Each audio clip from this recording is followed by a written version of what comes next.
Hopefully you enjoyed the show so far. Well, here I am. I'm the host with the most, Sperwin Kringer. All you just let me know audio coming through.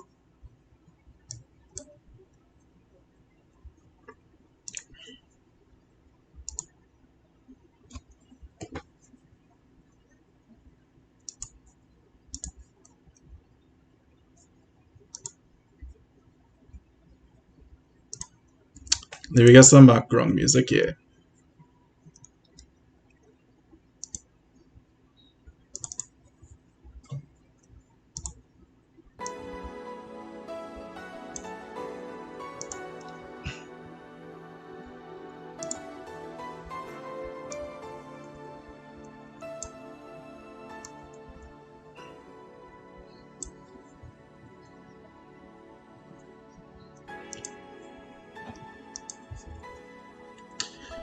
Alright, all so we're gonna start in 2 minutes.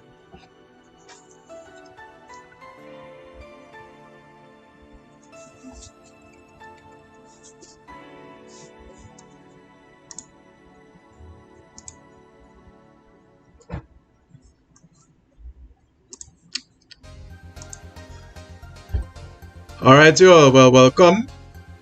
to the stream. As promised, the mother of all physics, paper 2 CSEC reviews. Hold on, let me just fix this here.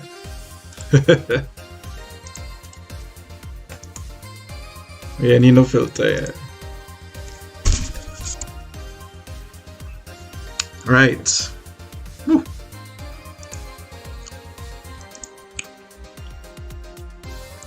Nice. Okay.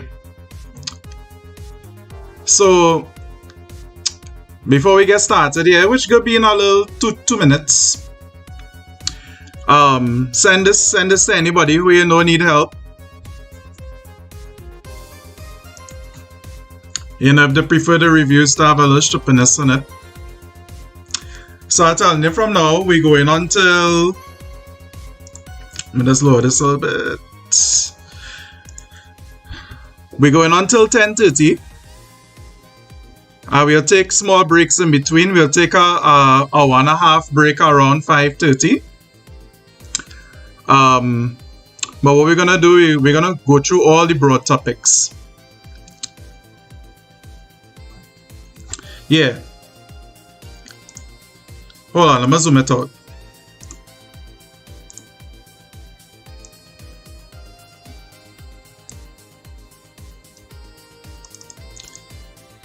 Let me get this. I think this should be okay. Alright, let's make sure everything operational here, right?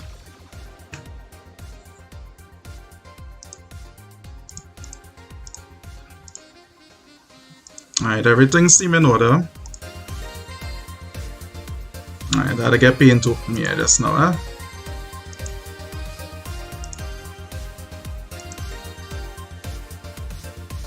Whoop.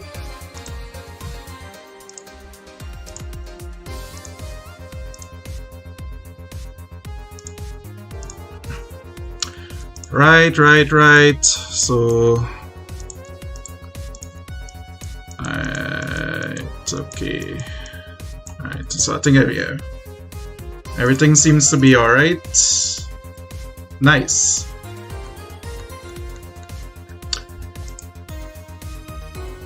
Right. 9-hour session of physics, so hope all ready. Have your water with you? Have any snacks with you? Every time you come in here, it's our man asking if I saving this. If the thing save, it's save. If it is save, it is save. The exam is tomorrow, it really don't make a difference. Alright. I'm just making sure I get... So I know last time we had a little...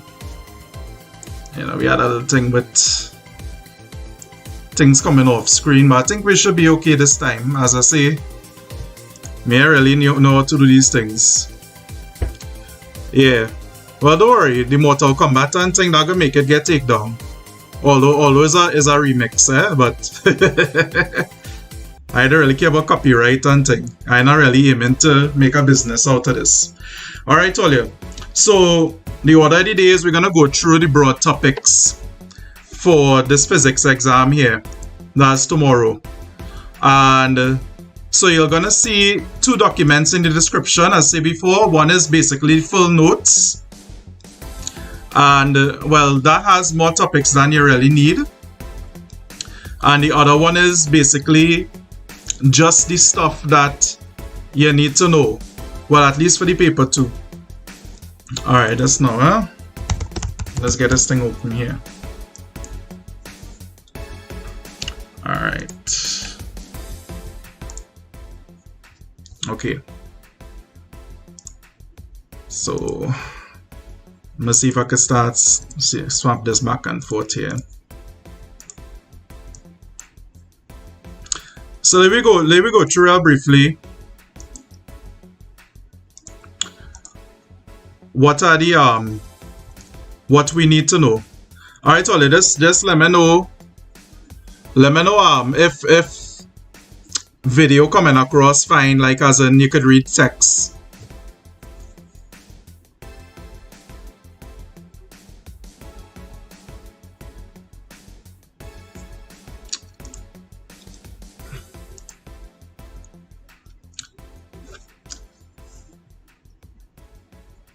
So if you look here you're going to see the topics, right? So I believe there are 18 topics from what I saw. Some of the topics is basically whole sections. But there was a little, in my opinion, from watching the other things, there's a little specific about what you need. Right, so there's our next thing. If you all want to have a calculator out, if you want to have a pen and paper out or something, they could go ahead and do that. But a lot of the things I will just be working out as we go in. But if you're fast enough, you could work it out as we go in with it. Alright, nice. Yeah, if you're not showing on your screen, make sure and change it to 720p, right? Okay, so if you look here, these are the topics here, so just going through it. One is graph work and analysis of data. 2 is deformation, and deformation is usually like Hooke's law and some things with forces. 3 is principle of moments. Might have to spend a little time on that one. 4 is temperature, which is a bigger topic than you think. 5 is gas laws. 6 is types of waves, actually pretty specific. 7 is speed of sound, again very specific. 8 is reflection. 9 is refraction. 10 is critical angle and total internal reflection, very specific, but I assume could be tough for a lot of people. 11 alternating current, specific. 12 resistance, a little broad, but we'll go through everything related to that. So 13, 14, and 15 kind of related to each other. You can't really learn them by themselves. So I group them into one. That's magnetic forces, electromagnetic force, and motors.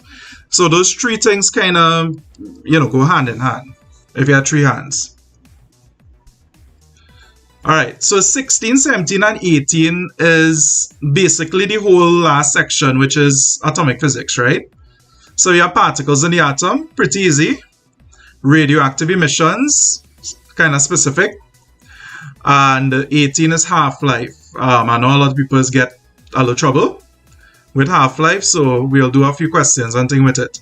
Now, these documents that are seen, that are referring to here.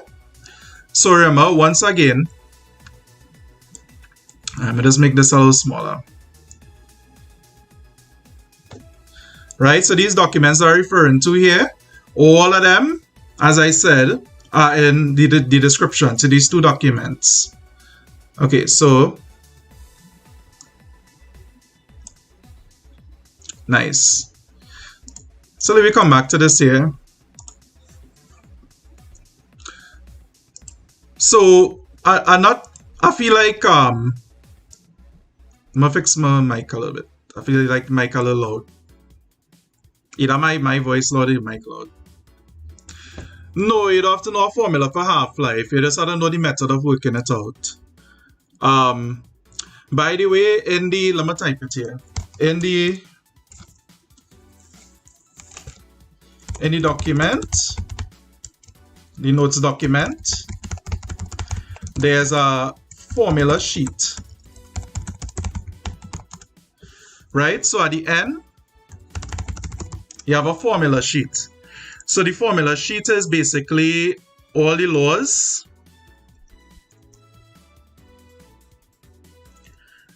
So it's all the laws and all the formulas, as I said. All the laws and all the formulas. So if you want to do a quick thing, you can look at that, like if you work on something quick or you forget it. Not tomorrow, today. So I gave out these sheets already, right? And somebody actually print the thing already and stick it in the back of the schedule or whatever it is all your CSEC people just get, I don't know. And they glue it on during the exam, and this man have his schedule or his timetable or whatever out. And this man like flipping over the thing to check it, to check the formulas. the time he take to glue this thing, he could have just learned off the sheet, you know what I mean? So the man basically get banned from CXC for 5 years. And this document went way up to Barbados, probably to Wayne Wesley himself, with my name on it. And yeah, so don't print the thing, right? Don't print the thing and don't stick it in the back of your schedule. If you're just doing some quick revision and thing tonight, or while we're doing this, you could just look at it there to figure out like a quick formula, a quick law or something. Okay, so Aliyah, you don't need, I'm sorry, the document is the entire syllabus. Right, the document is the entire syllabus, but you see a checklist document. The checklist document is just paper 2 stuff. Mariella, the formula sheet is in the document.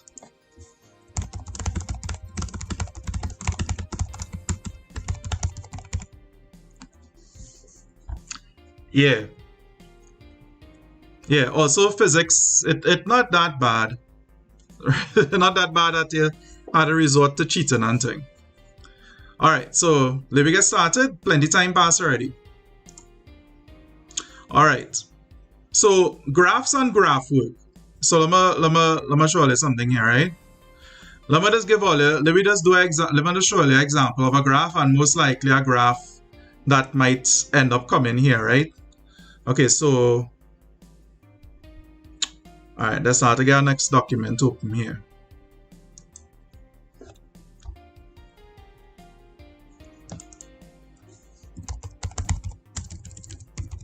So I'll show you an example of a graph and how you're supposed to really get all of your marks for a graph, right?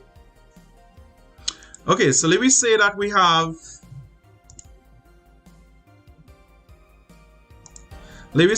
a graph here, right? Assuming everybody here know how to draw a graph. If you know how to draw a graph, I really know what to tell you now.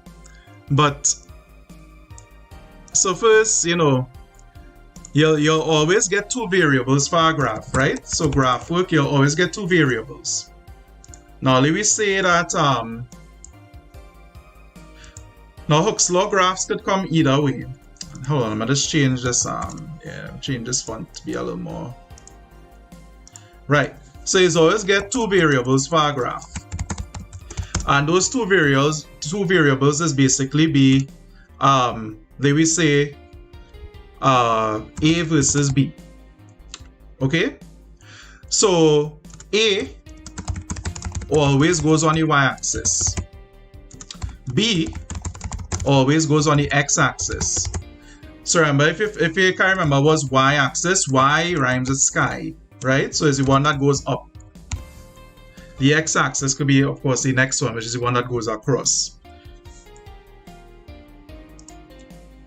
Oh, sorry. I now realize the thing up there. Yeah. Right.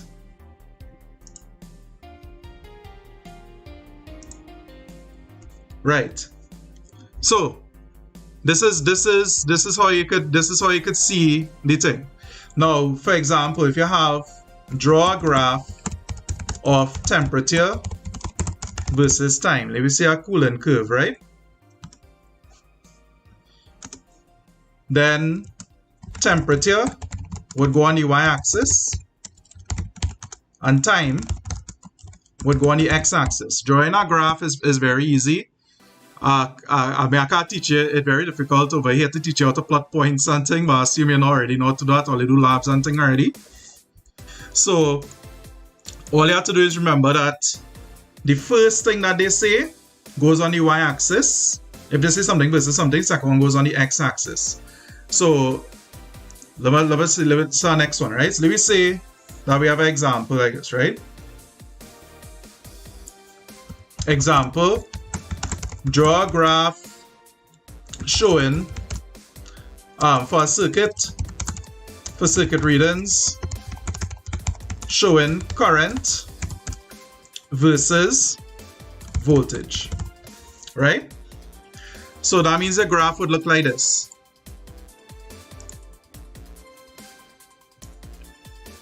Against, well, if it's against, same thing. First thing goes on the Y, second thing on the X. Right, so if you watch here, so if you had to draw this graph, so you put your, you know, your labels. So it's always Y against X, Y versus X, whatever, right? So current will come here. So this will be I. And I stands for intensity of current, actually. And in brackets, so you can pass slash, you put a unit. So let me say unit is amperes. Right? Voltage, or potential difference is V. And in brackets, so a slash, you put V. Right. So this here is how you order it. Now, even though usually is draw a graph V versus I, if they say draw it I versus V, draw the thing I versus V. Now, you plot your points. So let me say this we plot points here, right? I just drawing a few.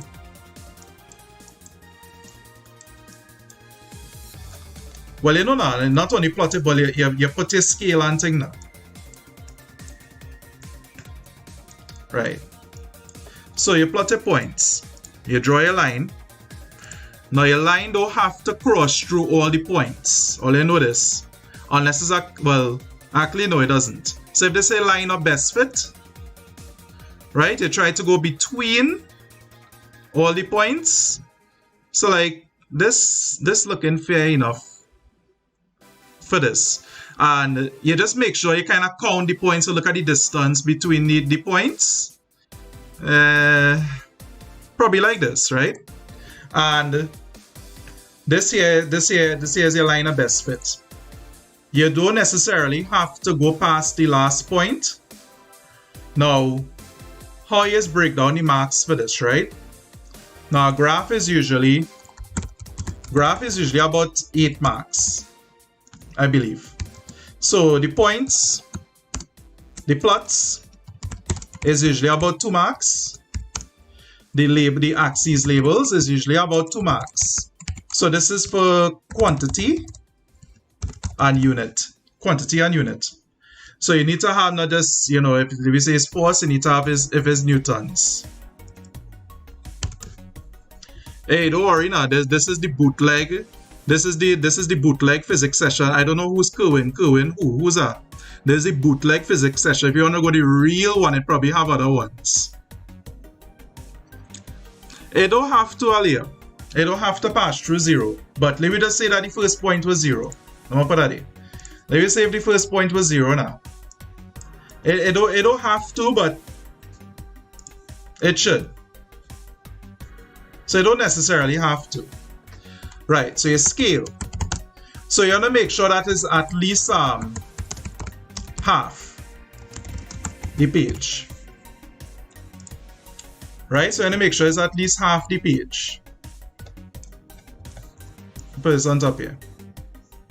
Alright, I realize I take this too much. The other things that you want to have is make sure that you have a line of best fit. And that's usually like 1 mark. And that you use a tin pencil point. Watch now. Check the description of the channel now. This is where you're coming for your best bootleg reviews. If you want to come here for the bootleg reviews, go for the real thing. But if you're here, you're more than welcome. Nice. So, alright, so I know it's off center a little bit. Alright, so there's like 2 marks. There's like 2 marks. This could be 1 or 2 marks. This is 1 mark. This is 1 mark. And usually the other things would be that usually the last one could be like neatness, or sometimes the plots could be for 3 points. It depends. But this is usually how your marks is. If it's like 7 points, the plots is probably like 2 marks. If it's like if it have plenty plots to make, like a coolant curve, it might be 3 marks. It depends. But again, yeah, so you notice that it have two things are not here. So it have actually no marks for stating title and scale, though you should. So still do it. You never know, things will change up.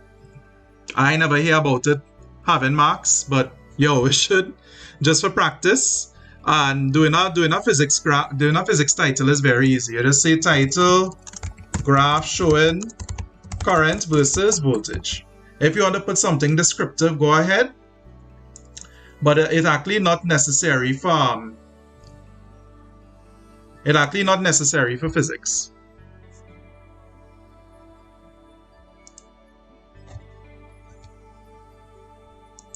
Okay.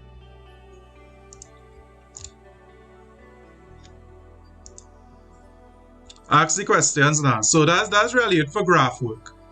Now, let me look at an example here. Finding area under the graph. Well, that would be like if you're finding displacement for a velocity time graph, but you don't have that in the broad topic, so that's not really something you would have to do. Okay.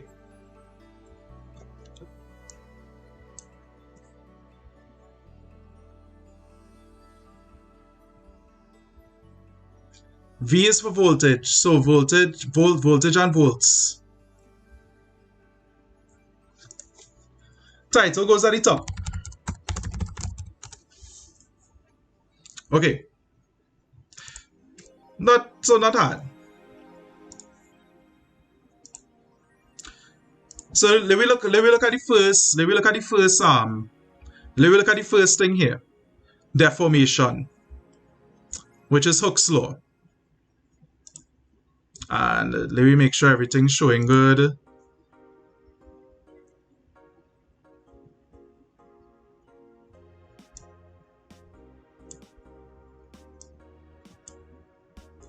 Alright, that's now, huh?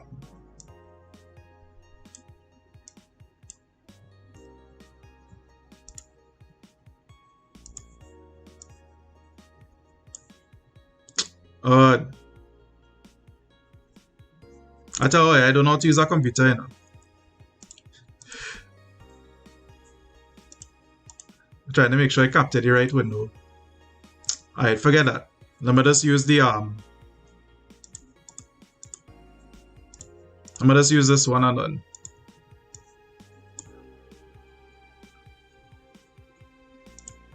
Okay, so if you look here, let me look at Hooke's law.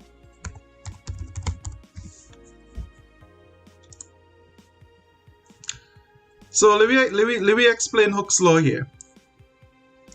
Alright. So Hooke's law usually deals with springs, right? And basically the extension of springs. So I want you to imagine if all you know is a bungee jump. You know, when people, you have the people who kind of half mad. I wouldn't do it. But if you have people, you know, that are a little insane, and what they're going to do is that they're going to tie a rope around the waist and they're going to jump off a bridge.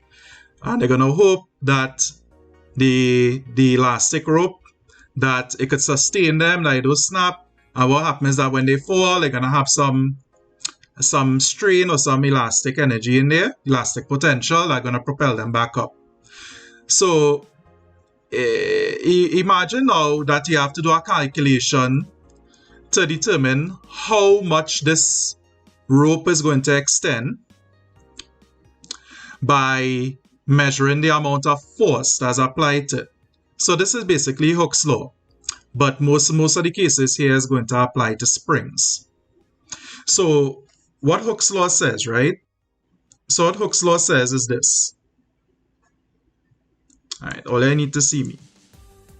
Not per minute, right? So Hooke's law says that the extension of a spring is directly proportional to the force acting on it within its elastic limit. I'll explain what that means just now. So let me come here to draw an example.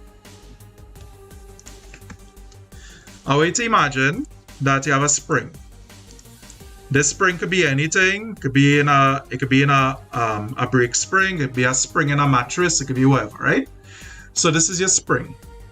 And in this spring here, let me say that this spring has an initial length. I'm going to change this brush here. Right, this spring has an initial length of 2 centimeters. Right? Right now, you notice that this spring has nothing attached to it. So this is called the initial length of the spring. Right? So this is called the initial length, or you might know it as L0. And L0 means that there's no there's no weight attached to it, right? Now imagine now we attach a weight to the spring. So let me say that I attach 5 newtons to this spring, right? So 5 newtons. In fact, let me say 5 kg. So we can get this one out of the way too. So we have 5 kg attached to our spring. Now remember G, which is the acceleration due to gravity, we're going to say is 10 newtons per kilogram. Right.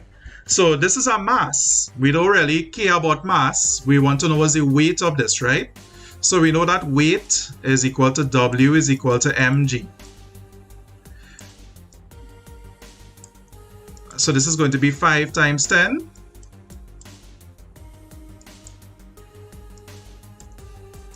And this is going to be 50 newtons. Not bad. So this here, this is the weight of the spring. Remember, this is also a force. This is a force. Weight is a force because weight acts downwards, right? So that's right. Okay. Now, let me say that the length of this spring now is 2.2 centimeters. So this is the length of the spring, right? Now, what is the extension of the spring? The extension of the spring is basically what is the extra length. So the extension of the spring is actually very easy. This is just going to be the length, right? So this length here, L minus L0. So that's going to be 2.2 minus 2, or 2.0. So that's 0.2 is our extension.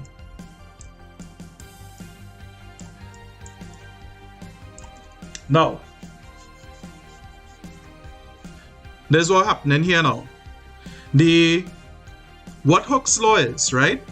What Hooke's law is, Hooke's law allows us to predict.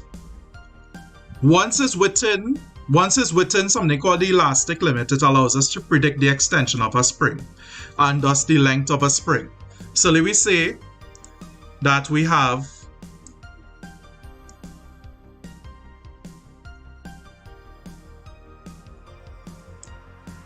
a 20 kilogram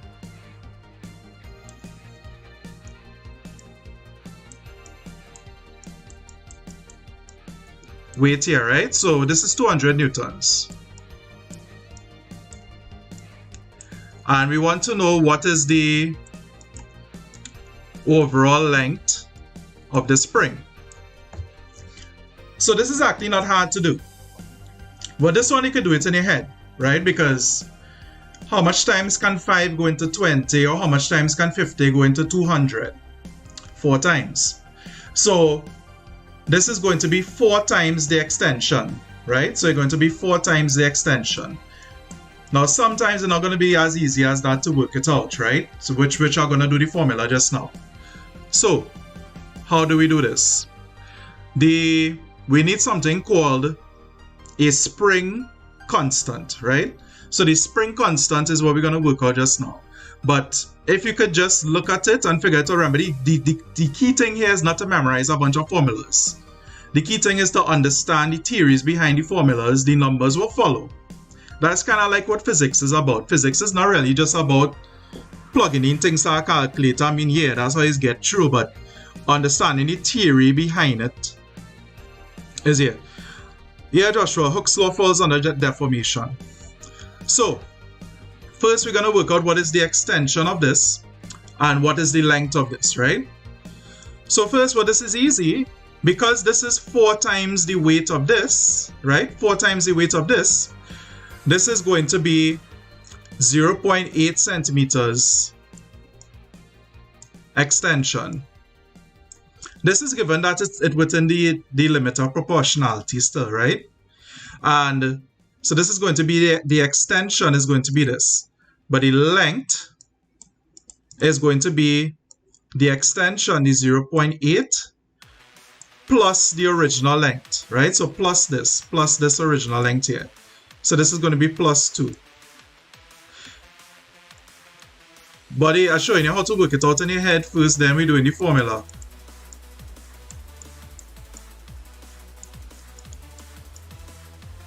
So 2.8 centimeters. So this is pretty easy. But how do we employ the formula in it? Because we need this kind of question might go for like a 3 marks and thing. So how we do the formula with this? Well, watch here. So firstly, we look at these two here. Now the Hooke's law formula is this. Alright, I'm gonna draw a little thing here. The Hooke's law formula is this. F is equal to Kx. Sometimes you might see it as Ke is the same thing. So F means force. And remember, weight is a force, right? K is something called the spring constant. And X is the extension. Now, it depends on if you want to use the SI units or not. A lot of the time you can actually get away with not using it for this once you have the correct units in the end. So we're just going to leave it as centimeters in the end, right? But if you wish to convert it, you could. So if it sees 4 marks, convert it. If it sees like 3 marks, you don't have to. But usually they will tell you and so on. So let me look at what we have here. So let me use what we know. So 50 newtons is going to be our force, right? And the extension is going to be 0.2. So we're going to rearrange this. We need to find K. So remember this. If you know K, then everything okay, right? If you know K, then everything okay. So the first thing that you want to know is you want to know K. So how are we getting this? Well, you got to rearrange this formula, right? So you're making K the subject of the formula. So K is going to be equal to F over X.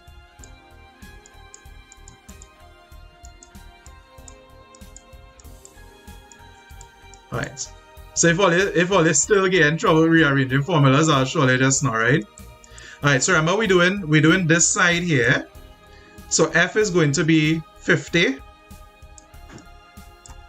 And X is going to be 0.2. We're gonna have, so what we're going to do is we're going to have we unit in newtons per centimeter. Nothing wrong with that. Unless they say put it in meters. Right. So if we work this out here, right? So if we work this out, right? So 50 divided by 0.2. So that's 250 is the answer here, right? 250. So let me come back to this. So 250, but what's the unit? The unit going to be newtons per centimeter. Now, think for a second what this means. Like, think what that means. What that means, 250 newtons per centimeter, what that means is that in order to extend the spring 1 centimeter, we need 250 newtons, given that it's still within the limit, right? If we need to extend the spring 1 centimeter, we need 250 newtons. Or every 250 newtons added, the spring is going to extend 1 centimeter. That is what the spring constant means. So that is what it means, right? 250 newtons added, going to extend it by 1 centimeter. That is exactly what K means. So how are we going to work this out now? So we're going to use back this constant here, and we're going to re-employ this formula. Now what we did want to know, we want to know what is the extension over here, right? We want to know what's the extension. So we're going to rearrange this to say X is equal to F over K. And don't worry, I'm doing our next example after this, right? So F, the force here, look at the force here is 200. 200, and this is going to be over the K value, 250. You worked out in a calculator, right? So you get 200 divided by 250, and I get 0.8. See, it's the same thing. So sometimes you could work it out in your head, and sometimes you could but for exams, you want to show the working, right?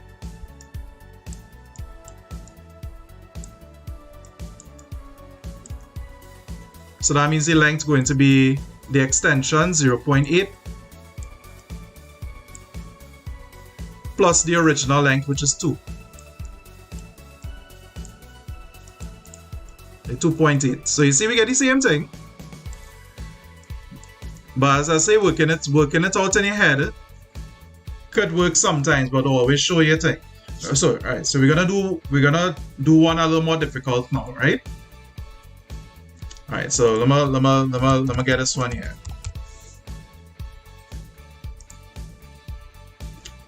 Right. So we're gonna up the difficulty a little bit now. Alright.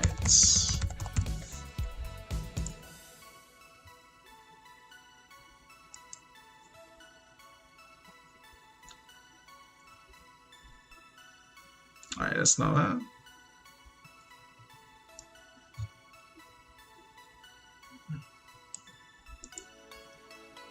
Okay, then we look at this question. I'm gonna paste it.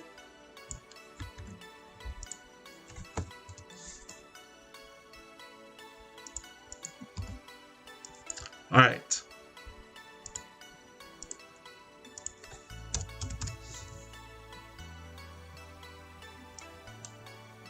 Make this extend also.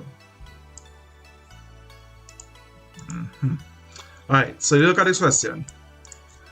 A bungee jump rope has an initial length of 20 meters. Oh, by the way, don't afraid to mark up all the paper and thing tomorrow.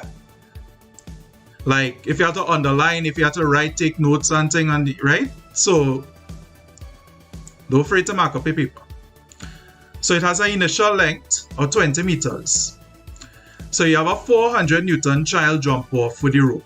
And the length is measured to be 22 meters when it gets extended. Safety inspectors determined that the rope should not extend beyond 25 meters. Determined showing working if it would be safe for an 850 Newton person to go on the bungee jump. Right. So, what are we doing here? How the hell are we doing this?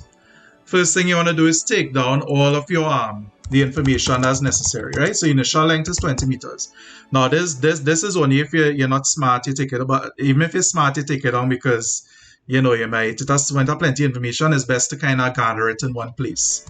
Right, so the child's weight is 400 newtons and the length of the rope, and that length of rope length of 22 meters. So if we think about it, the rope extension for the child is 22 minus 20, that's 2. So now we have something to work with. So now we know that 400 newtons allows the rope to extend 2 meters.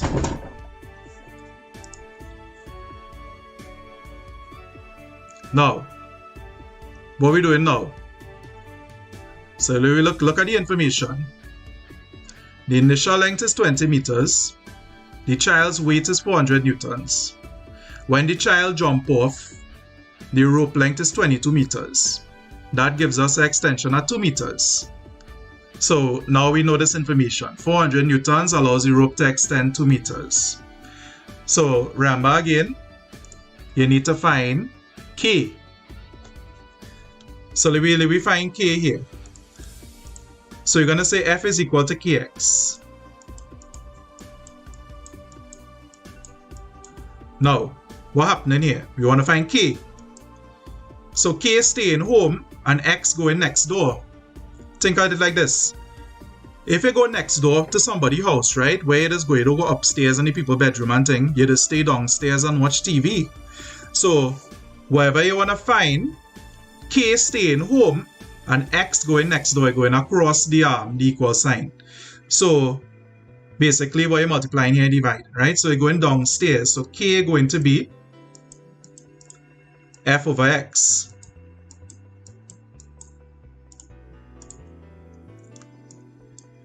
So, do we find this here now? So, this is for the child. Eh? So, F over X is going to be this. 400 newtons over the extension that this child had, 2 meters. So, this is going to be 200 Newton per meter.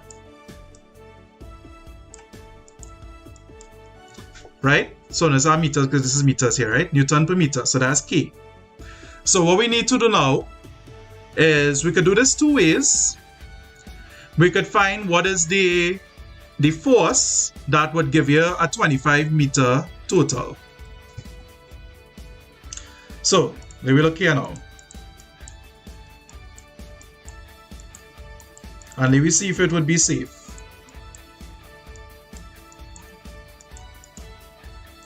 So K is going to be 200.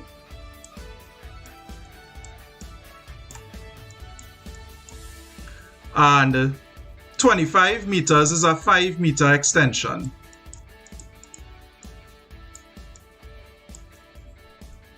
So 200 by 5.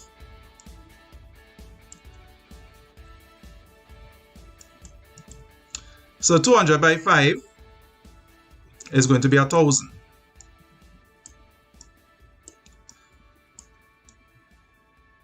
So which means that we only get, right, so 1,000 newtons. So this is safe. So up to 1,000 newtons is safe, right? But then we could work this out this way too. We could say X is F over K. And then we work out for 850 Newton per person.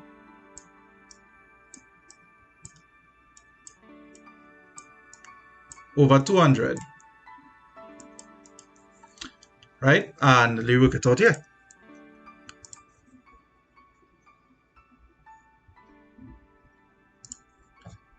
So we have 850 over 200. And that's 4.25 meters extension. Right? 4.25 meters. So, right, so I've seen some people put that in the chat. And so that means it's good. Because what's going to happen here is that the safe length the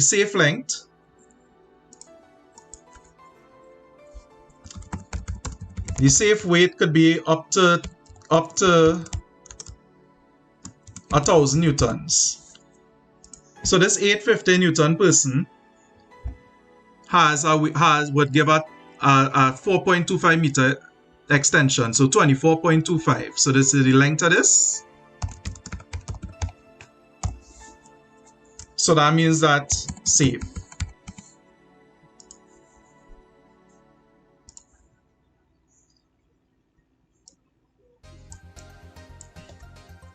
Yeah, so it will be safe for this person. Where we get the 5? The 5 is the extension.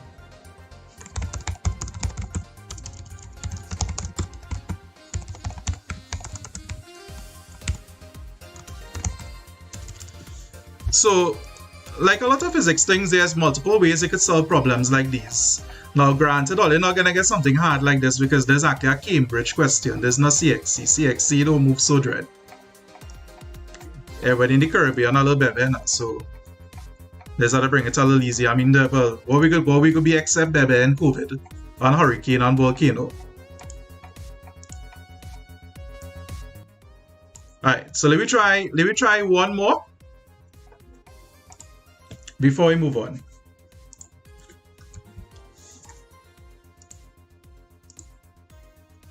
Okay, so let me look at this one here.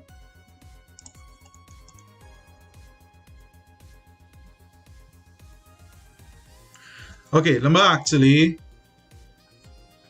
give a table here.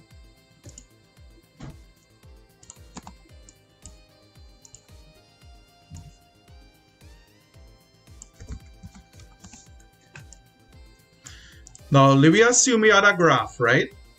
And this was we graph. So if we get masses in grams, so remember what to do with this, you have to convert to kilograms. And then newtons, right?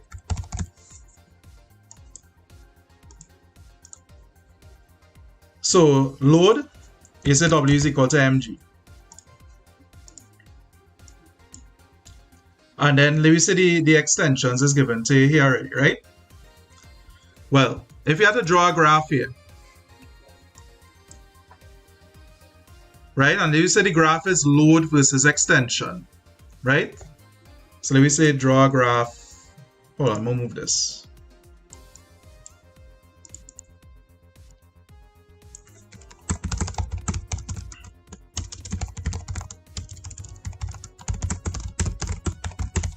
Right? Well, that means load going to be on the y-axis. Now, keep in mind they could flip it, eh? Well, if we say for this particular one, they say to do this. Oh, shucks. This is the y. This is the x. Right? So, if we draw this graph, and I just draw a mock-up here, right? If you draw this graph,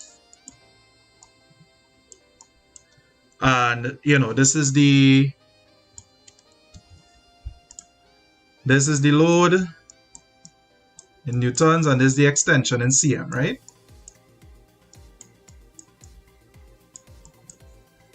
And you know, let me just say that let me say that it didn't surpass the elastic limit. That we get straight line, right? Best fit. So if we was to find the gradient, right? So you know, when you're doing a gradient, by the way, you could choose the first and the last points if you want, or any 2 points that fall on the line, but you have to make sure it falls on the line and make sure that they properly spaced when you determine it. So gradient usually goes for about 5 marks, 4 or 5 marks, right? So how does mark gradient? So gradient is marked with showing, you see this triangle I show here, so you need to show this triangle because the examiner needs to know the points that you use. The formula, you need to show that, your answer, and then your unit. Unit is actually pretty easy for gradient. So let me just say that I just working off the table here, right?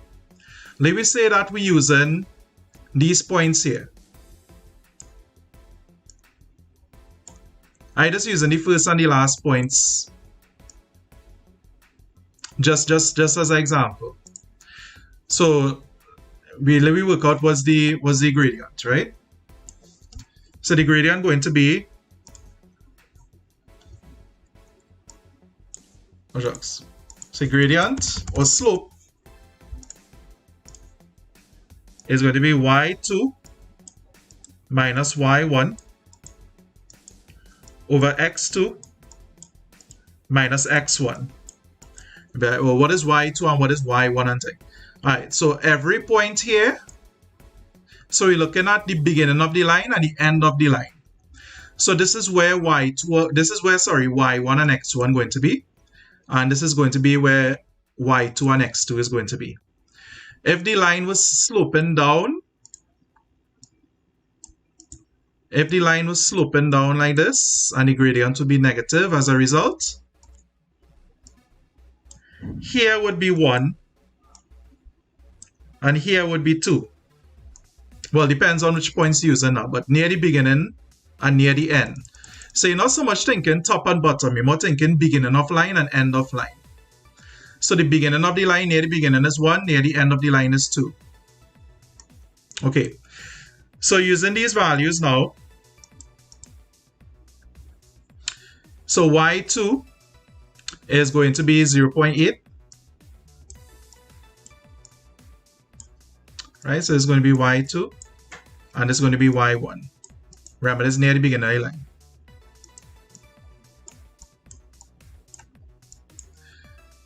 X2 is going to be 2.8, and x1 going to be 0.7.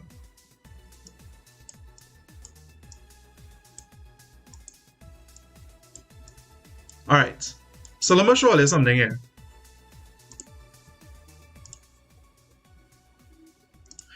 Whenever all you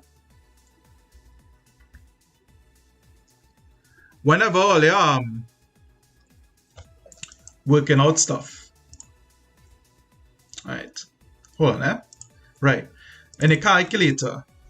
So this is what a lot of all this forget to do. A lot of people in general, not just all, not the students. So don't do this, right? That divided by, right? Don't do that. This is not what you want to do, because it's going to do the thing out of the order operations. It's going to do it out of order. Some calculators smart and not going to do it like that, but you always want to put brackets, right? So you always want to put brackets. So you put in right? So you want to put open bracket 0.8 minus 0.2 close bracket. You want to make sure you put it in brackets, divided by open bracket, and let's see numbers here, 2.8 minus 0.7. So we're going to get this number here, 0.285, right, whatever, right? So let me remember, 0.285. Now in physics, as far as I remember anyway, all right, that's now,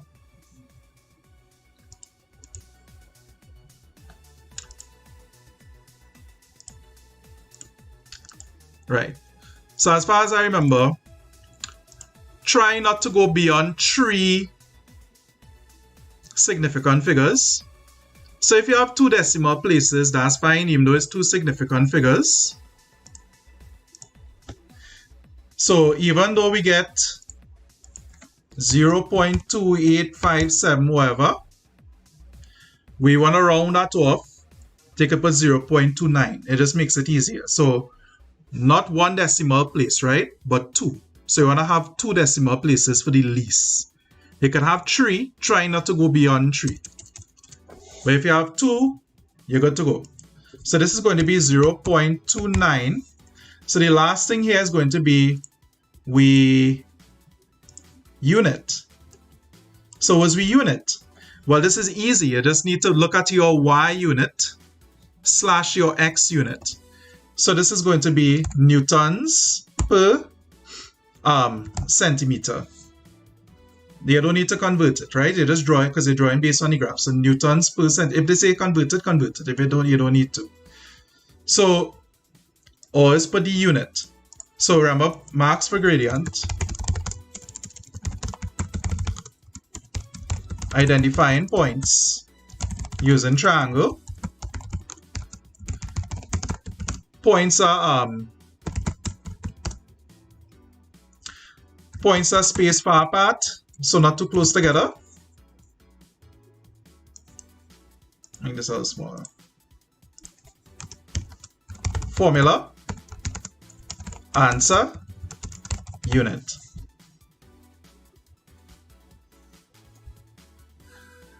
No, it's not okay to leave it as 0.28 because it's 0.285. You're doing maths out. Maths don't go on way, boy. Hard luck there. But when you do 5, you just round off. You just round upwards, buddy. All right. So I say gradient could go for about 5 marks. Sometimes it's 4, sometimes 5. But 2 of those marks is for drawing that triangle, because drawing that triangle is basically identifying the points that you're using and also showing that the points that you use is far apart. So you always need to identify. If you had to write it on the graph, write it on the graph. The other things is pretty easy. Formula, answer, unit. So let me say that we get a graph like this, right?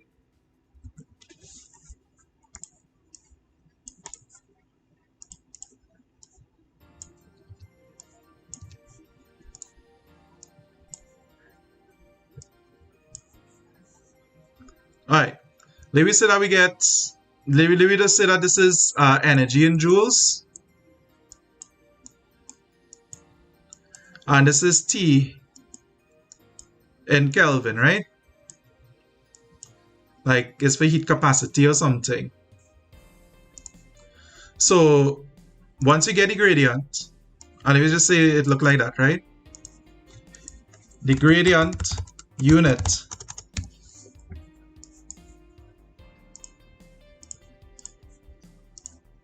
going to be it real easy. It is going to be wherever is the Y unit over wherever is the X unit. Real people forget this thing. So it's joules per Kelvin, or you can write it like this: joules per Kelvin. Don't write it like this, right? Right? So this wrong, right? So that wrong. Right? So either one of this. So always make sure and put a gradient unit. Okay. And that's really Hooke's law, you know. Once you understand, oh wait, let me add one more thing here. One last thing you could get is this.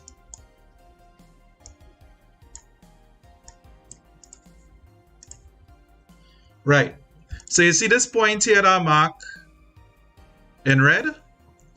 So that is called the, put it in the chat if you know what I call. Where basically, so you see this is a straight line over here. So this is where you have direct proportionality, right? So basically, this is where it obeys Hooke's law. So remember what Hooke's law says. In a nutshell, Hooke's law states that, right, the extension of a material of a spring. I didn't see a question, Lisa. Put it back now. States that the extension of a spring is directly proportional to the force or the load applied or attached to it, given that it is within the limit of proportionality, which you could also call the elastic limit. But basically what the elastic limit is, right? The elastic limit is like that point where the spring will start to fracture. So usually that would be like an irreversible deformation. You know, you could stretch a spring and it'll return to its original shape. If you surpass the elastic limit, you might get to a point where it will fracture. And at that point there, past the elastic limit, it stops obeying Hooke's law, which means that you can't really predict what is the extension of the spring past that point. Luckily, most of the questions that you get with Hooke's law, they will say is within the limit of proportionality. At least when you have a graph question. Sometimes they will say draw this thing. When you draw it, and they say, you know, draw it within its elastic limit, you just draw it curving a little bit. Nice. So that is Hooke's law. And now let me just show you quick how you rearrange formula. Or you don't have to use this formula here, but let me say that we have a formula. Those who get trouble transposing, E is equal to MC delta, or Q is equal to MC delta theta, right? This for specific heat capacity, don't worry, I'll in again this, right? But let me say that they ask me to rearrange this to make C the subject of the formula. And if today and the exam tomorrow, today, you still get in trouble with this, well, just remember this. I mean, the rest of all with all your hard maths and thing, all your real good and all your ones in maths and thing, all your probably real good. But we're talking to people who are studying nothing and all kind of thing, right? So just think of it like this is two houses. There's two houses here. And the equal sign is a fence. Right? So whoever you want to find for, so C, them staying home. Them staying home, everybody else going next door. So C staying home. And remember, this is E house. So E own the upstairs of the house. E upstairs. And the rest of them staying downstairs. So the rest of them going over, but they're going downstairs. They're going downstairs. Right? That's a real easy way to remember it. So if you have a straight formula like this. So let me say, let me use one like this. Let me say that let me just put a fake formula here, right? We have AB equals to XYZ. And you want to find for Z. Right? You want to find for Z. Well, Z staying home. And X and Y going next door in AB house. So this is going to be AB over XY going downstairs. Z staying home. Right? Easy. Very easy way to remember this. Now, a next way to remember formulas like these is, and this is probably one of the first things you learn in physics, but this for people who are no teacher. Let me say that we have a formula, speed is distance over time.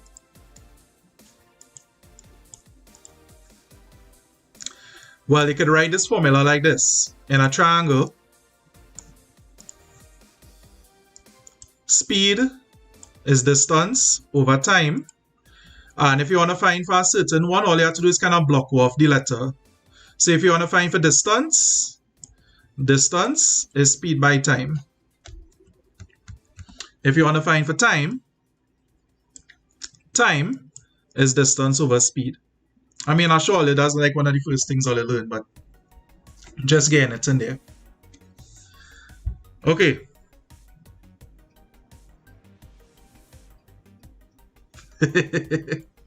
Alright. Yeah, COVID for real. Hey, good news all is sushi opening up on Monday. Food opening up on Monday. I can't wait. Alright. Let me do some let me look at turning forces. Now let me look at some things. Lisa, I didn't see a question, eh? You'll put it now. Let me look at a list of things we need to know for turning forces. So this topic number 3. So turning forces, right? The principle of moments states that to achieve equilibrium, the sum of clockwise moments about a pivot must be equal to the sum of anti-clockwise moments. Or what I mean by the points must be far apart. I mean that you can't choose two adjacent points on a graph to work out a gradient. Or you could, but it's not good practice. And it's not good practice for weighing on them. Weighing on them are like that. So it's best to choose a point near the beginning of a graph and a point near the end to do your what's called it, your gradient, your slope. No, I'm not supporting KFC. I'm not supporting KFC, I'm not supporting CXC. Okay, so let me look at this here. Alright, so all this supposed to be seeing this. So this is basically what you need to know, right? For principle of moments. The principle of moments states that to achieve equilibrium. So this is something that you have to know how to work, right? To achieve equilibrium, the sum of clockwise moments about a pivot must be equal to the sum of anti-clockwise moments about the same pivot. So basically clockwise equals anti-clockwise, right? The formula is F1 D1 is equal to F2 D2. However, you could, if there's 3 moments, you had to add F3D3 and F4D4 and things. We'll go through that just now. The moment of a force is calculated by force multiplied by distance. But when we say distance, this distance here is not any old distance, right? So this distance here means, so the D in this really means this: perpendicular distance from fulcrum. That's what that means. On the pivot itself, there's zero turning force. And the next thing you should be able to do is to describe examples of levers like a door, seesaw, crowbar, mostly seesaws. Alright, so let me go through some examples here now. Let me use an example here, right? To learn this. So you're going to use two examples.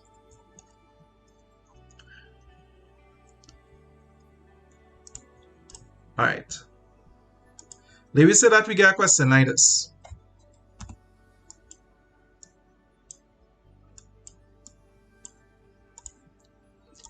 Okay. And the thing is to calculate the effort E at the handle to keep the wheelbarrow stable.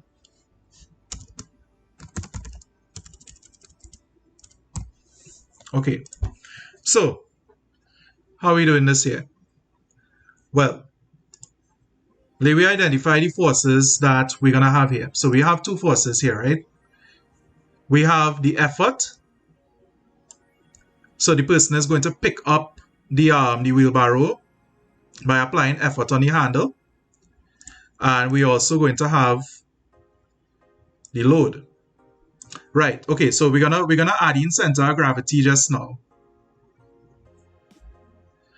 So this F here, this stands for fulcrum. The fulcrum is the pivot. The fulcrum is basically where, imagine like that is where you're measuring the distance from the fulcrum to get the magnitude of the turning force. So the fulcrum is kind of like the point where you're going to measure from, right? So you always measure from the fulcrum. So I'm going to put that here. Always measure distances from the fulcrum. Right. So let me look at this here now. So you're going to write the formula. F1 D1 equals F2 D2. And I just going to, now usually it's a good thing to kind of say what 1 and 2 means. So in this case here, 1, let me call 1 the effort. And let me call F2 D2 the load. And let me say that the center of gravity is actually through this load. Let me just say that that's the center of gravity there, right? I'll do a question with that just now. So F1 is an unknown. This is a second class lever, yes, because the load is in the middle. So F1 is going to be this effort. So I'm just going to put this as, I'm going to leave it as F1. Now, what is the distance between F1 and the fulcrum? Now, the first thing to come to mind would be to say 1.8, but 1.8 is wrong. Because remember, you're always measuring distances from the fulcrum. Always measure distances from the fulcrum. So in this case here, the distance between the fulcrum and the arm, which is the wheel, and the effort is going to be this here. And if you add these two, 1.2 and 1.8, right, this is going to be 3 meters. So this is going to be F1 times 3. Now let me look for the load. The load is 60 kilograms. Now look at this. 60 kilograms is a mass. That is not a force. So you have to be real careful if they're given masses. So let me convert this to force.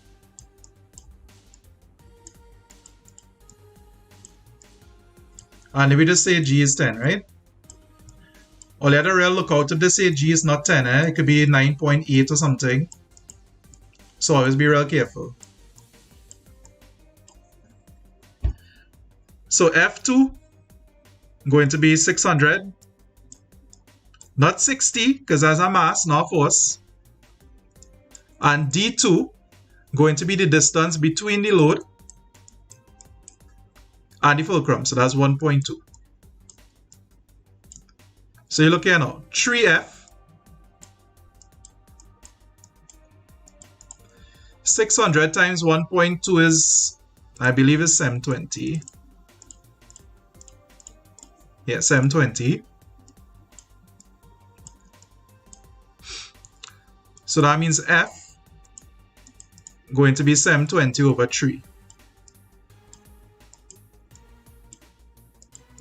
So that's going to be 240 newtons.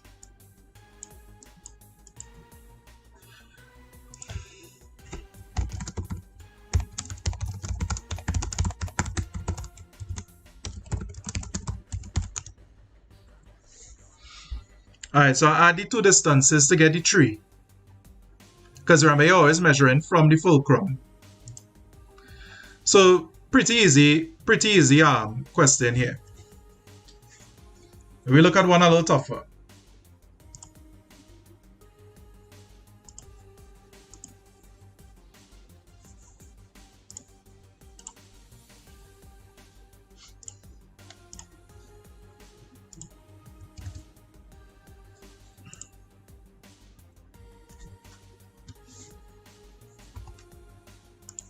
Alright, they take out all this working and thing.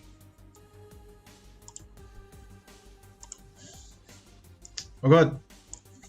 Yes now, eh?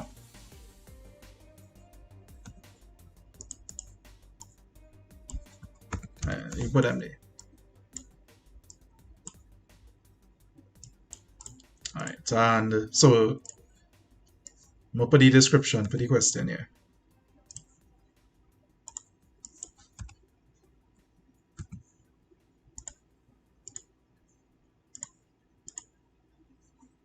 Okay.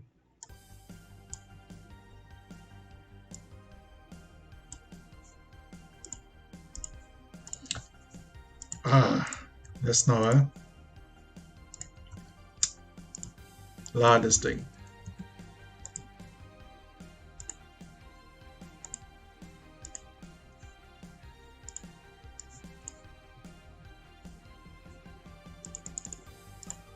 Alright. Let's look at this one here. So here we have a different situation. Because here what we have is three weights. We have 3 children here, Rena, Mark, and Sharon. So they sit on a seesaw fashion from a log resting on a pivot. So there's the thing here. Let me say that the pivot right at the center, so that means that whatever force, whatever is the weight of the log or whatever is the weight of the log, there's the weight of the log, the center of gravity of the log, is being balanced by the reaction force of the pivot. So basically the net force of that is 0, so we don't need to count it, right? I'll do a question where you have to count that. Okay, so Rena, Mark, and Sharon sitting on the seesaw. And I'm going to point some things here. So each of them has the same weight, 500 newtons, right? So they already have it in newtons. Alright, so 500, 500, 500. But they still balancing, even though it had two people here. I know the picture looking like a balance, but you assume they're balancing. So Mark sits 0.4 meters away. So Mark is 0.4 meters away. Right, so he's 0.4. And Sharon is 0.8 meters away. So Sharon is 0.8 meters away. How far does Rena have to sit? So her center of gravity is here, right? So how far does she have to sit in order to balance the seesaw? Okay, so this is what we need to do. We need to do this. We need to say F1 D1. Wait. So first identify what's the clockwise and the anti-clockwise, right? Or is the terminal? What is the pivot here? So Rena's weight is going to come down like this. Well, her turning force is going to come like that. So imagine like the pivot is the center of a circle, and there's the turning force about the center of that circle. Now if you look at this, is this clockwise or anti-clockwise? Well, they're going opposite to the clock, right? So this is anti-clockwise. So up in ACW for anti-clockwise. These two children here, their circle, because they would be pushing down their side of the seesaw like this. So they would have clockwise moments. So this is what we need to say. The anti-clockwise moments are going to be equal to the clockwise moments. So that means that Rena's turning force is going to be equal to Mark and Sharon's turning forces. Now, this is how we're going to write this formula then. F1 D1, so that's Rena, is equal to F2 D2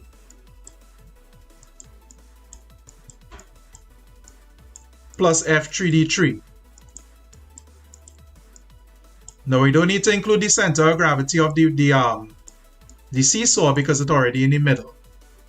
That would be 0 anyway, right? So F1 for Rena is 500. D1 is our unknown. We don't know what's that. I've seen some people like to get already. 1.2. Okay. So Mark is going to have the same weight, and again put it in brackets, 500 times D2. So his distance, so Mark's distance is 0.4.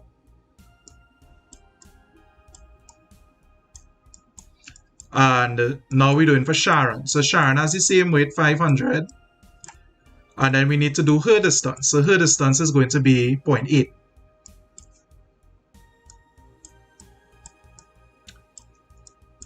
Well, once you have all your numbers and things put down, it's easier now. So when we work this out now, I'm going to just type as we go in. So 500 D1 is going to be equal to 200 plus 400. So that's 600 Newton meters, right? So that means that D1 is going to be 600 over 500. And that's 1.2 meters as people already get there. So that means all are good with having these three. So 1.2 meters. So when you have three different forces, you have to make sure and add in F3D3 and thing. Alright. There we get this one out here. Alright, so let me show you something here.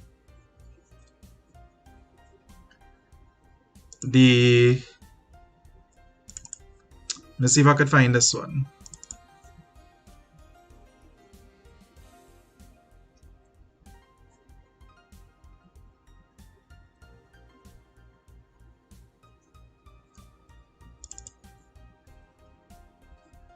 Let me show you the one I get for CXC. This would be 100 years ago.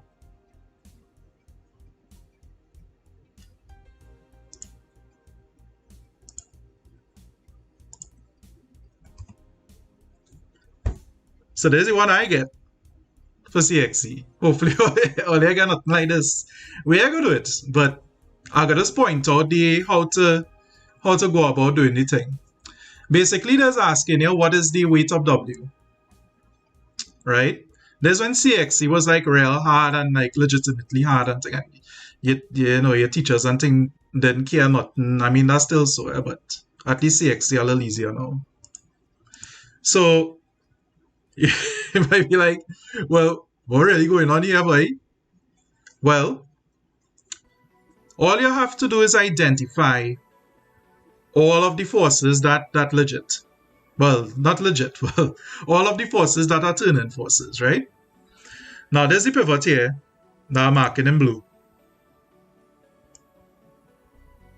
This ancient CXC. I know it have people in CSEC that just bunks up this question. But if you look at it, it's not so bad, you know, because there's the clockwise moment, and this is the anti-clockwise moments. This 30, which is, I guess, the weight of this little thing, W. And that's really it, you know, unless I'm missing something. And well, this force here, whatever force being applied here. So these are the anti-clockwise moments. So if you had to work this out, it would be F1d1 plus F2d2 plus F3d3 equals F4d4, and all the distances here now just for about. I tell, hey, when I see this, when I walk in that room and I open this paper and I see this, it had a collective sense of doom, because this was like question 2 or something. I think, like, you know, question 1 is the graph, and I think like it just, everybody, like when they reach question, it just had a look in the room, just trying to be like, you know, except them smart fellas and them, but it just had a look and be like, what really going on here, boy? But when I really sit down to do it, and I'm not very smart, but when I sit down to do it, it wasn't bad, because I think once you could have draw up on the question and you could have see the you could identify the forces and see the distances and thing, it wasn't so bad. We are going to do this one though. Let me do one more.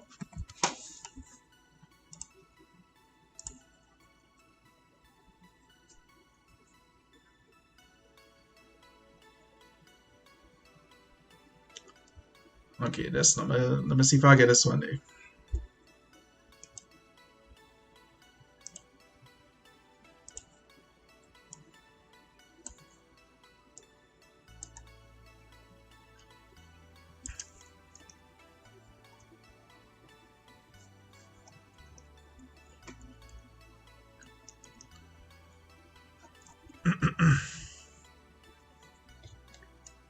Okay. So there's a CXC question that come a time ago.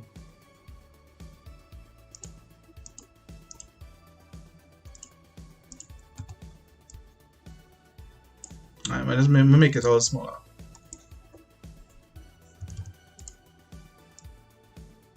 Right, I know the quality is so good since I shrink it, but hopefully you can still read it. Well, you probably see this question already. 2 students, Patrick and Patricia, demonstrate their magical balancing act as depicted below. The fulcrum is not located at the center of the plank. The fulcrum is actually here, which is not in the center. Patrick and Patricia, Patricia weighs 400 newtons, Patrick weighs 500 newtons, and we can see the distances they have from the fulcrum. Okay, so this is the fulcrum here, which I'm marking as F. Anybody could tell me how come Patrick and Patricia could balance even though there's nobody on this side?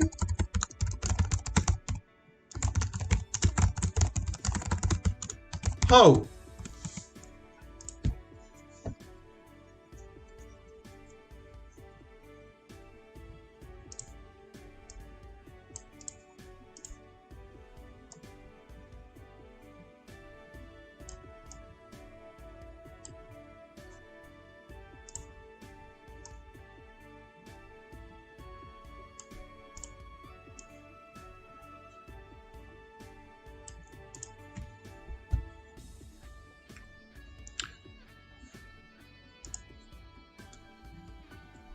So, the place they are positioned, well, I know that. I could see that. But what about the position? Make it, you know, make it so that I know it's in equilibrium. Right. Okay. So Alia have it. Is Alia or Alia? Where I have it correct. You have to remember that the Planck weight, the Planck has a weight. So the weight of the Planck is actually on the next side. The weight, this is the weight of the Planck is acting here. So the weight of the Planck at the center of gravity. Right, so remember that the Planck has a weight. So that's here. So this point here, this is the weight of the Planck. Using the principle of moments, calculate the weight of the Planck. Well, this again, this is easy because, so I see somebody here say that they are in trouble identifying clockwise and anti-clockwise. Look how easy it is. This is the middle of the circle, this is the pivot, right? And then look at these. These, Patrick and Patricia, their weight is acting down. So all you have to do is relate that to the circle. So it's going like this. Bend it towards the fulcrum. So this coming down, bend it towards the fulcrum. So this is anti-clockwise. And this is clockwise. Okay, so to work it out, it's easy. So you're going to say Patrick plus Patricia equals the Planck, or the turning force of the Planck. Right, when I put this, I mean the Planck, the turning forces, right? So F1D1 plus F2D2 equals F3D3. So Patrick's weight is 500. What distance is he? He is 1 meter away. Patricia is 400 and she is 0.5 meters away. Let me get a little more space here. And the Planck is, we don't know, so I put in as W times 0.5. So 500 plus 200 equals 0.5 W. So 700 equals 0.5 W. So that means W is 700 over 0.5, and that's 1400 newtons. So that is the weight of the Planck. That's really it. It don't really have any, it's not difficult. All you have to do is be able to identify the turning forces, and you would be able to work it out quite easily. Or you want to do one more, or if you're all good.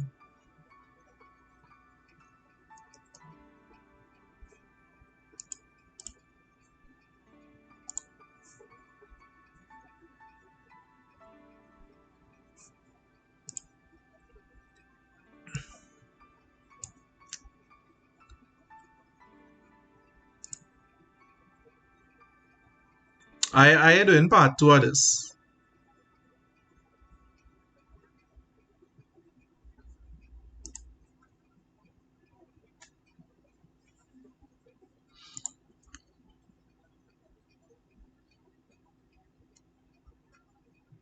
Alright, some people say they're good, some people say they're too good. Alright, let me do one more. Part C is kind of like just finding distance and things, so let me look for a unique one. Alright, that's not it. Oh, sorry about that.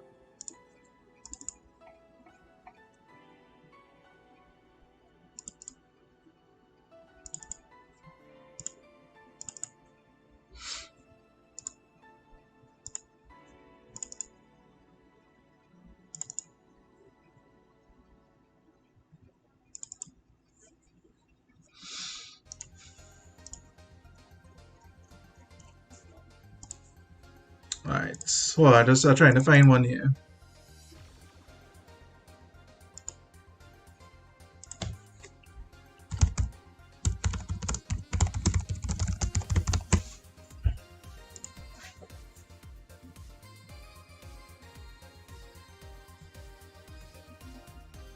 Okay. Let me just make up a question here.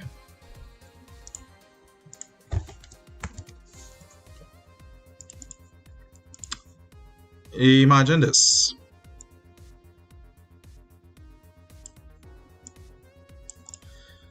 Here we have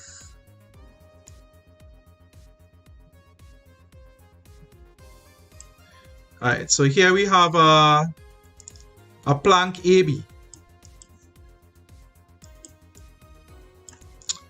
Right, and this plank is kind of like a little shelf you could lift up and down, right? So you could lift this up at B. A is actually where the hinge is located. So A is where the hinge of it is located. There's a box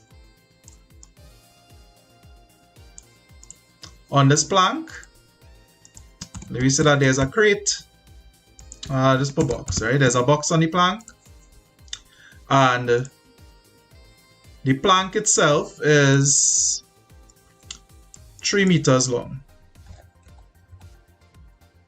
So the plank is 3 meters long.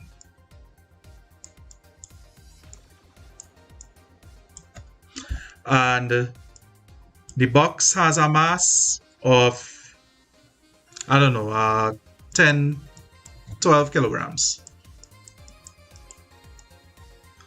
And the distance between the center of gravity of the box and this is 0.5 meters. Now to say the plank itself, the plank AB, if the plank AB has a weight of 200 newtons, how much force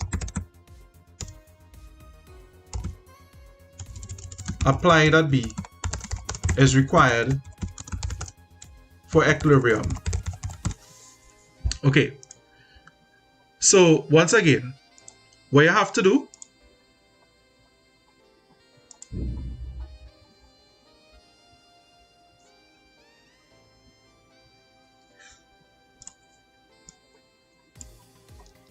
so what we have to do here, what we need to do is this.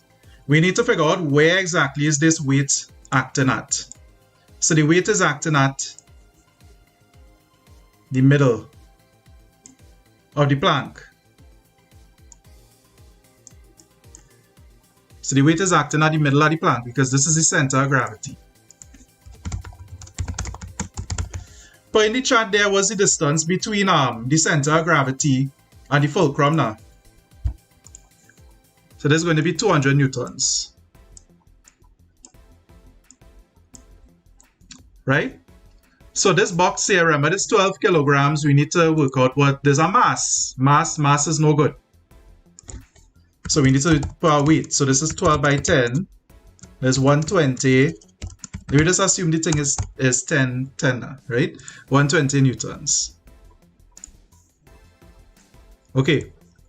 So this is 120 newtons. This is 200. And then we have this force here, B. Now we will care. How we knowing was what?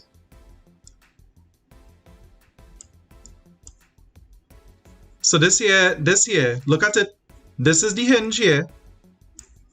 And we want to lift this up. This had to stay up in order to balance the plank itself and the box. Okay. So this is going to be, look at it, it's going opposite to the clock. So there's an anti-clockwise moment. Now we have two weights here. This force here had to basically counteract or reach equilibrium. Two things here. So there's a clockwise moment here. And there's a clockwise moment here. Now we could label this up. We could say that this is F1. This is F2. Right, so I see let's put 1.5 there. Who's this knockoff who reaching my chat, boy? This man doing a pun on my name or what? Some man just rearrange the letters of my name. F1D1 plus F2D2 equals F3D3. F1 is 120. The distance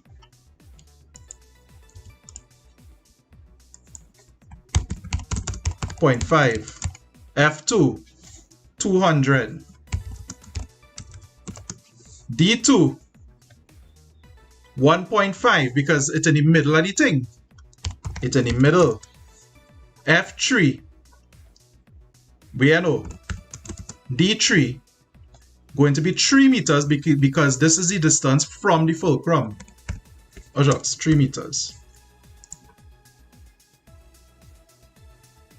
So if you have to do this here, 120 by 0.5, that is 60. 200 by 0.5, that is 100. 3F3.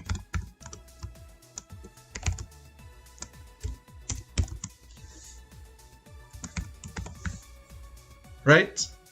Well, let me just put F, so it wouldn't, mix up the thing. Right, so that means F 160 over 3. So that is, well, the maths in my head, that's like what, 53 and a third? So you put 53, but don't put that, 0.333333, where it is a forest. Put it to 2 decimals, 53.33, not meters, newtons. If all you know how to work it out, oh shucks! Yeah, 0.5, way! Sorry about that.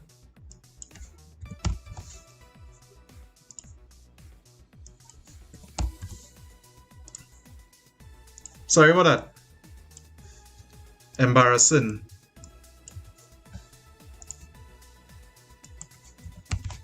So it's 360 equals 3F.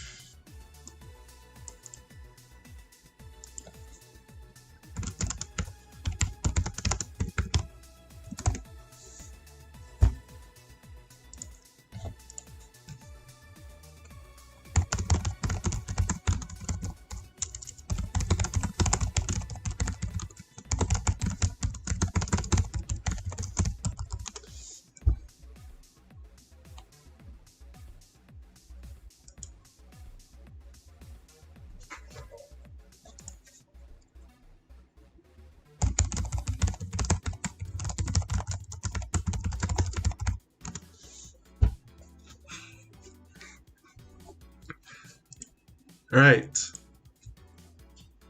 Okay. If you understand, watch the replay of the video I get taken down. Right. So that is topic 3. Practice the thing now. Watch the notes. Watch the thing. The study guide. It's hard. Alright, let me look at the next topic.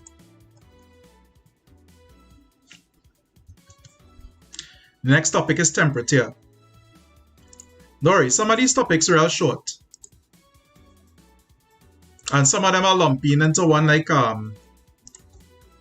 motors and things.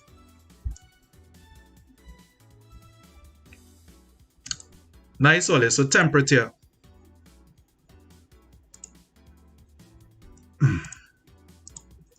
Okay, here we go. Before we go into temperature, let me take a 5-minute break.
I now realize my mic was off.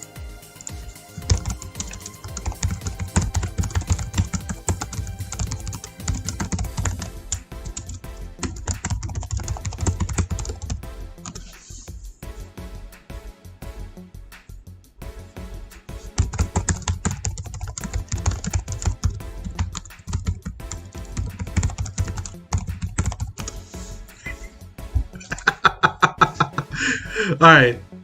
Okay. Alright.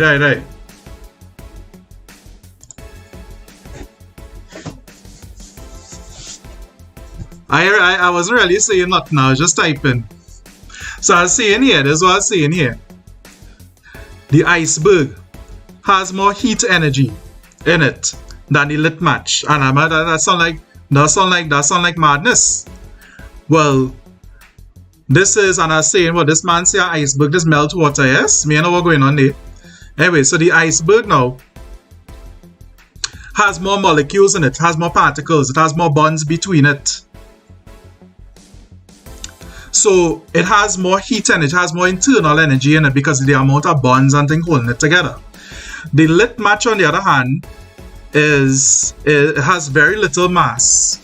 So I was saying now, the match cannot melt the iceberg, but the iceberg could extinguish the match.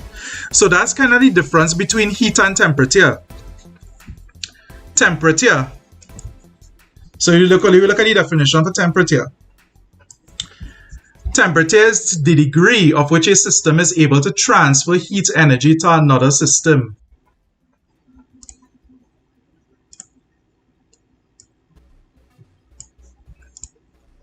So heat energy always flows from where you have higher temperature to lower temperature.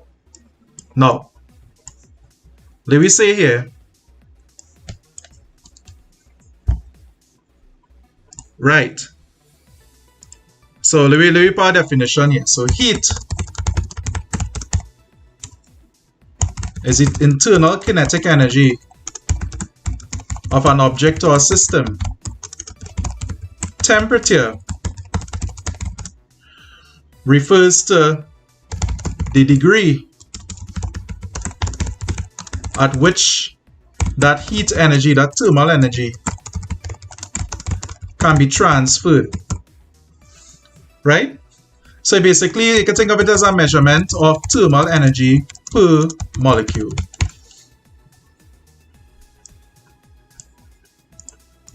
Now, using this as an example, right? Let me say that we have a glass of water. Now, opening back Starbucks. But I don't know if I support them either. But let me say we have a glass of Milo or something, right? So this is sponsored by Milo, eh? The Milo real hot. The music turn off, or?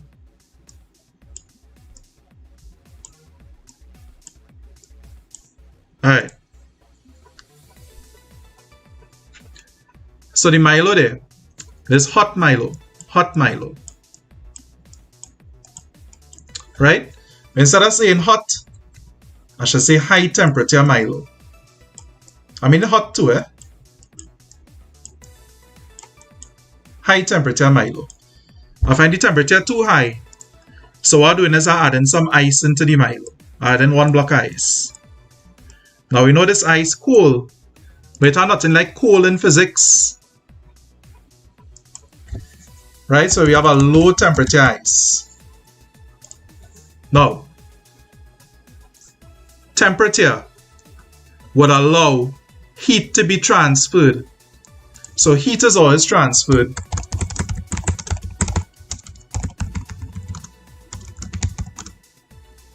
from high to low temperature.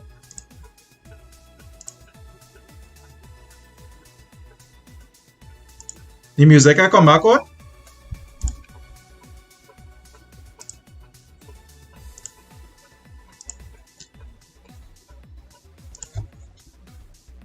Okay.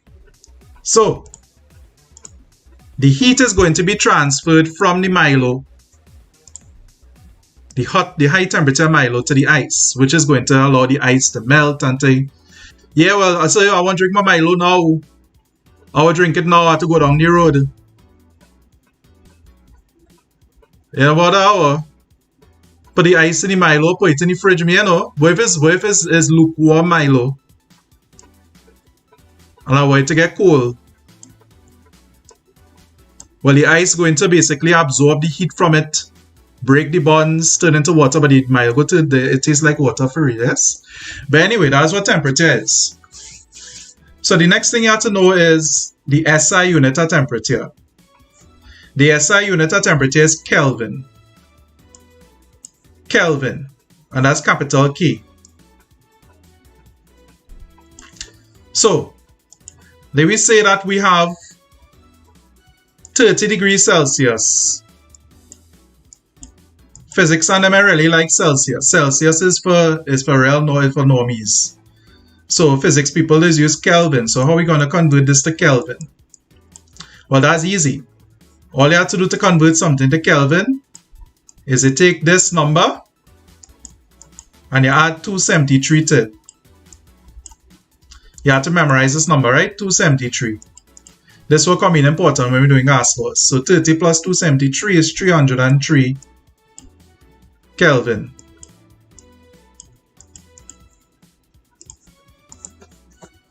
Right. So to convert Celsius to Kelvin, add 273, and the reverse to convert Kelvin to Celsius, subtract 273. So I'll explain why is that. Why exactly you have to do 273? Well, that will come in a little more when we're doing gas laws, but basically is this. The lowest possible temperature in the universe is minus 273 degrees Celsius, right? So that is equal to, and if you take minus 273 plus 273, that is 0 Kelvin. So this is also called, by the way, this is also called absolute zero. This is basically where there is no internal energy in the system. There is no heat in the system. There's no vibrations in the molecules. There's no energy. So this is why, that's Kelvin. So very easy, add 273. So let me say we get a question, something is 0 degrees Celsius, like the melting point ice, but in Kelvin is 0 plus 273 which is 273. The boiling point of water, which is 100 degrees Celsius, is 100 plus 273 is 373. Easy, you just have to add 273. Watch now, you're asking me if you search the whole universe, or probably that dropped by now. But the key thing here is that Kelvin is a fundamental unit now. And for fundamental units is try not to have negative numbers be part of it. So it's much easier to work if the whole scale is positive. So this is why it are not like minus 1 Kelvin, minus 2 Kelvin. The lowest thing is 0 Kelvin. That is the lowest. So this is why it's add, and that's minus 273 Celsius. So that's why it's add 273. Alright. So the next thing here is this. Easy. Alright. So let's see this thing here. Oh, let's see this. Wayne and them love this thing. Wayne and them love this. Right? Wayne and them love to bring this. Upper fixed point and lower fixed point. Know the definitions. Know the and remember that you have to talk about pure. So the upper fixed point, which is basically kind of like boiling point, is given as the temperature of pure dry steam at 1 atmospheric pressure, right? So that's 100 degrees Celsius, and remember that is 373 Kelvin. the lower fixed point is given as the temperature of pure melting ice at 1 atmosphere. So this is 273 Kelvin.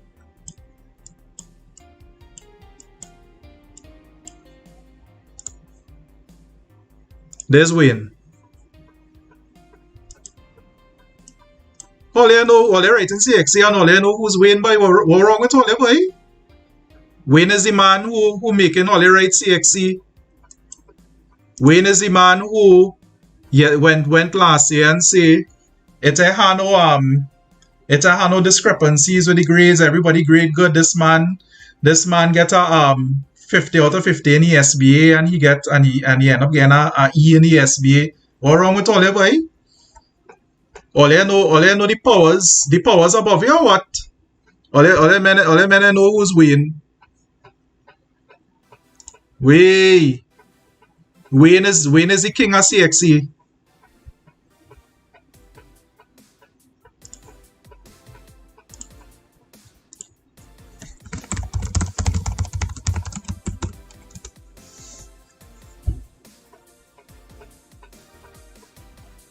If all they did write any exams last year, all they would have know who's Wayne. All they would have know who's that. Because all they would have study during COVID, and then you would have just get a multiple choice paper to write, and then you would have get 58 out of 16 multiple choice, and then you would have get 3. Even though you get A in the SBA and thing. Because all them press men and all them naps men and all them SARS girls and all them Lakshmi girls and all them naps girls and all them St. Joseph Convent girls and all them Hillview boys, and them all them get 60 out of 60. And them get 1. So if you get 58 out of 60, you get 3. Hard luck there, yes? If all they know that, all they want to know who's Wayne. And Wayne had the nerve to go on live stream and say CXC is the best. Alright. Let me look back here. Learn how to draw, label, and annotate diagrams of a liquid and glass thermometer, clinical thermometer, and a thermocouple.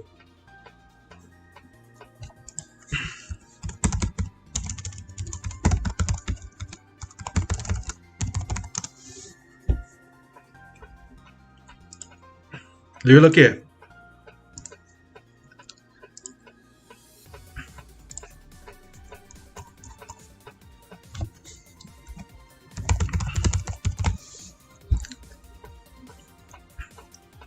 Okay. So here we have the 3 here we have the 3 thermometers. Alright, that's now it. You can reach it just now.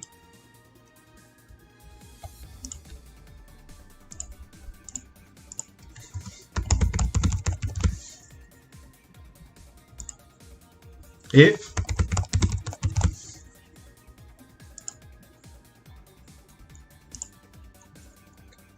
Right, sorry about that. Here we have the 3 thermometers.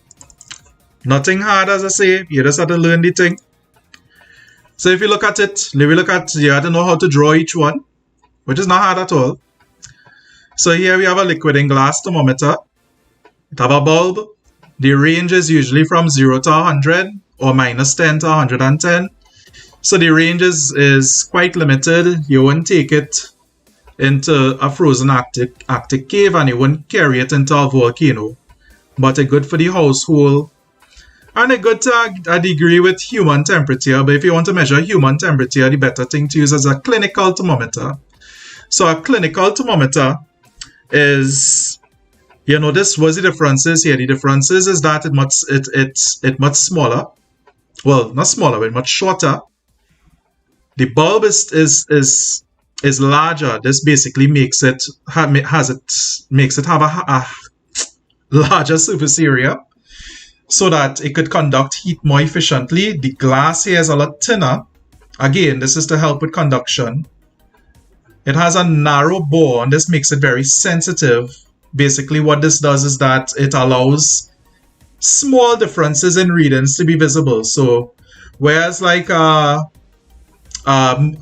liquid and glass thermometer, typical mercury thermometer, you know, it could read 30, 31, 32, 33. A clinical thermometer, you would be able to read like decimals. So you might be able to read 30, 30.5, 31, 31.5. It makes it a little more sensitive to have a narrow bore. There's a thick stem that limits heat from coming out, from conducting out. And there's this last thing here, there's a constriction. What the constriction does is that the constriction prevents the mercury or the alcohol or whatever is in here. It prevents it from going back to the bulb immediately. Because if you think about if you get it, I mean, right now we have infrared thermometers, but you know, long time, or basically if you go in the country and you go in a clinic there, you might bounce up this clinical thermometer.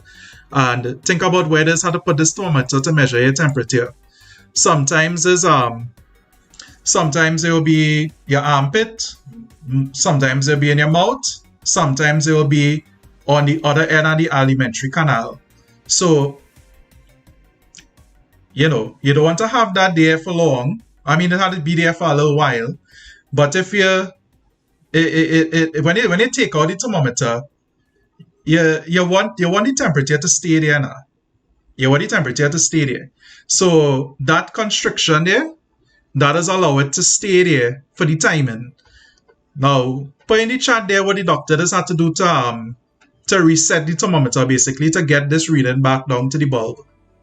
Otherwise, when the doctor reading the thing after he put it up, who knows where, he should be able to read it, or she should be able to read it, you know, comfortably without, you know, rushing to pull it out or whatever and then read it. The last thing here is a thermocouple. A thermocouple is, think of it as a circuit component. You won't really find it by itself, but you'll find it within other devices. So for example, when you go to get your vaccine, or you won't get no vaccine unless we get some Pfizer, because only people under 18 could take Pfizer. But if you go bounce up the strongest person in the Caribbean. The strongest person, stronger than Keith Rowley, stronger than Kamala, stronger than Terence D'Alsing, stronger than Wayne Wesley, stronger than all of them. The strongest person, as I say, all you know this already, the strongest person in the whole of the Caribbean is the guard who is be outside the health center. The guard outside the health center gonna have he or her infrared thermometer. So inside that infrared thermometer, there's a thermocouple. So how a thermocouple works is that it could measure, some of them could measure radiation that coming off of you. Some of them could, if you once you have the junction hooked up, and what's going to happen is that thermal energy that's coming out, that is going to be converted into a voltage. That's why you have these copper wires here that's going to be converted to a voltage. So that voltage now is going to be registered on a voltmeter or millivoltmeter, and that there is going to be converted into a temperature. So think of it like an energy conversion or energy transducer. So what's happening here now? This here is what you might find in an infrared thermometer. Of course, it's much more complex than what you see depicted here. But what are the main advantages of this? So the way and also the weighing advantages. The main advantages of this is here you're gonna see a comparison of the three. All right, let me get this. Let's make sure it's running right. So this is where you should know the response factors. What does it measure? What does it use to actually tell temperature? Well, the liquid and glass ones and the clinical ones use expansion of mercury or alcohol. So basically the length, because when you heat that mercury is a metal. When you heat it, it expands. When it expands, it goes across the bore, it flows. So it doesn't actually flow, it's actually expanding. So the expansion of mercuries are doing it, but the thermocouple doesn't have mercury in it. It uses voltage. The range is the next thing that you have to know. This is pretty easy because the range for a liquid and glass thermometer is about, as I say, 0 to 100 or minus 10 to 110 is what you use in your house. It's also what you use in a lab setting. So you also know this as a lab thermometer. So it has at least a wider range of readings than the clinical, because the clinical does only go from 35 to 45. So let me tell you something here. Your normal body temperature is 37 degrees Celsius, so about 37 and a half. When you have a fever, it is be about 38 38 and a half, 39. If you reach 41 degrees Celsius, basically you're going into a hypothermic shock. If you reach 43 degrees Celsius, you're dead, right? You're in a coma and then you're dead. Because by then all your enzymes and things would denature irreversibly. You lie down on your bed, you're dead. Let me tell you something. The last time it had Juve here, right? Last time it had Juve, not the last time, no? When I was small and Marshall was singing, Marshall whining behind the big truck and thing.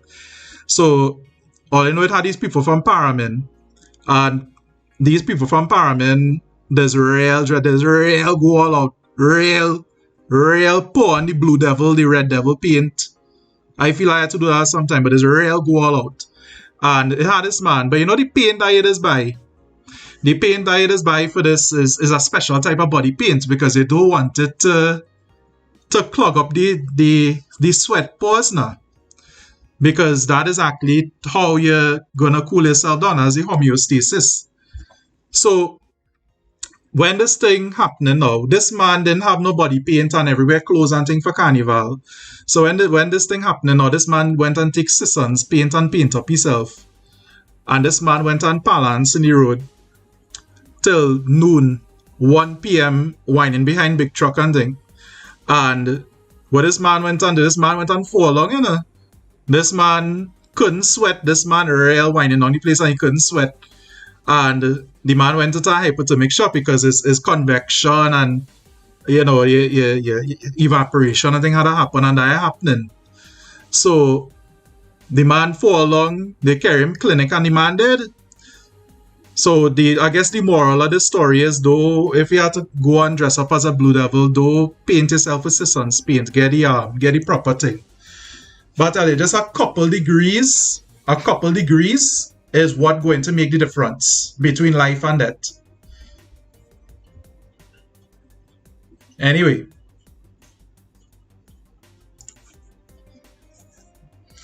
So the thing that is mainly asked you to compare is the clinical and the liquid in glass. So I'll tell you about the clinical already. It has a large tin bulb that conducts heat quickly, constriction, and it has a very thick stem and a small range. Now, if they ask you for the thermocouple, remember the thermocouple using electricity. And electricity real fast, much faster than mercury. Mercury is like a little slug compared to, you know, electrical impulse. So again, fast readings. Imagine you're lining up outside a grocery, right? Imagine you're lining up outside Price Mart. You're lining up outside Price Mart, and what happening here is the guard and them had a clinical thermometer. They had a clinical thermometer in your mouth outside Price Mart. Imagine that do that for everybody, right? The thing's slow, and they had to put everybody. You had to wipe down the clinical thermometer with alcohol and all kind of, you know, whatever. So we're going on there. So the best thing is to use something that can measure from a distance. So when we go on in the distance now, when we're measuring from the distance, we take in the temperature. So we don't need to actually be in physical contact, right? We don't need to be in physical contact with the object that we're taking the temperature of. So that is the main thing here. So the quick, accurate readings. Quick, fast. The next thing is that you can measure the junctions of small masses. You don't need to stick a whole thermometer. Let me say you have to measure like a diesel combustion engine or something. You don't need to stick a whole lab thermometer in there. The thing will mash up. So you can measure like from very small masses, and you can measure from a distance, and very quick and very accurate. Yeah, Kevin Jared Hussein is my name. Learn it well.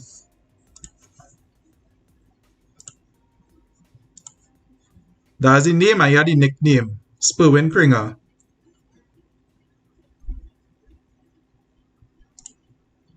People doing like it's a big mystery and thing. All you have to do is watch a few videos and see who I is.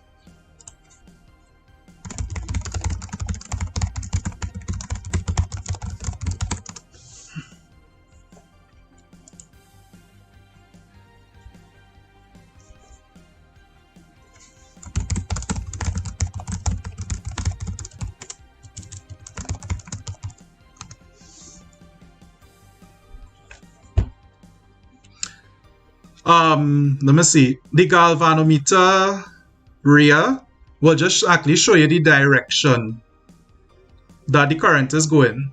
So you probably want to use a millivoltmeter. I'll type it here.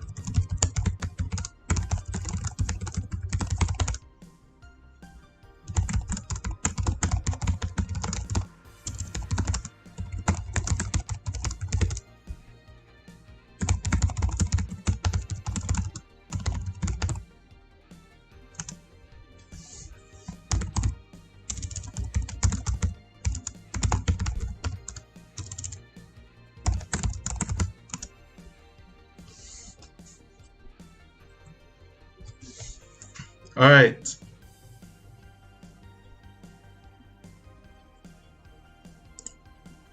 Let me move there. Wait, what's going on here, boy? The thing up. Hold on, eh?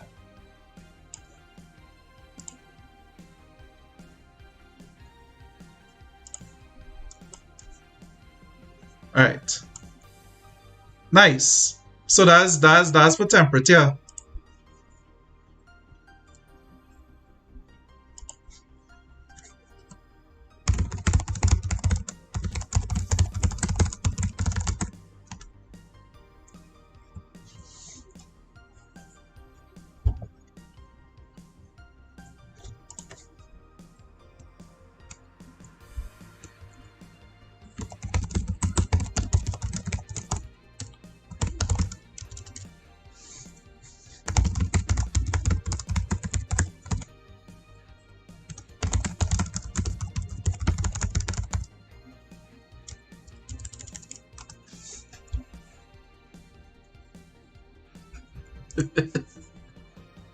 Okay.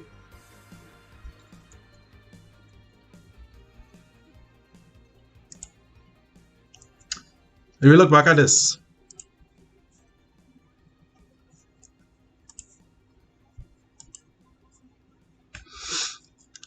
So that is it really for temperature. What you should know. And remember again, them who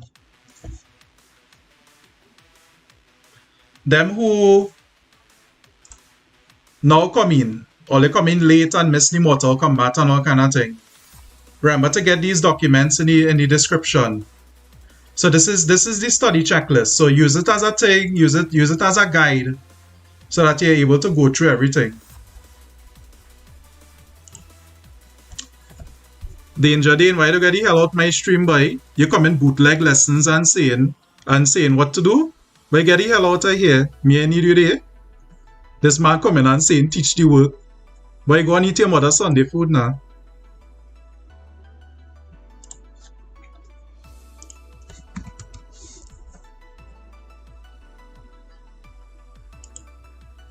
Alright. So the next thing that we have here is gas laws. Alright, let me explain a little thing with gas laws here. Alright, hold on there. Oh, I get something open here.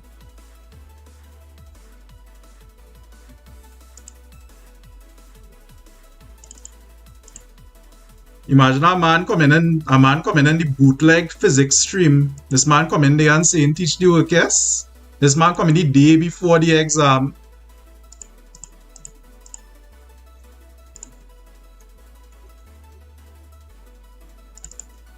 Take what you can get, boy.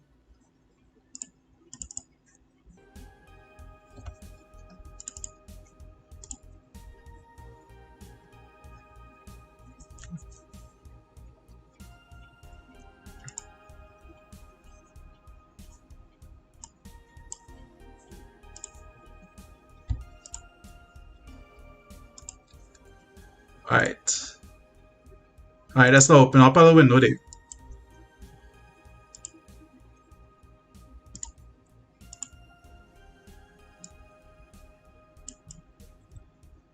Alright. Do we look at this here?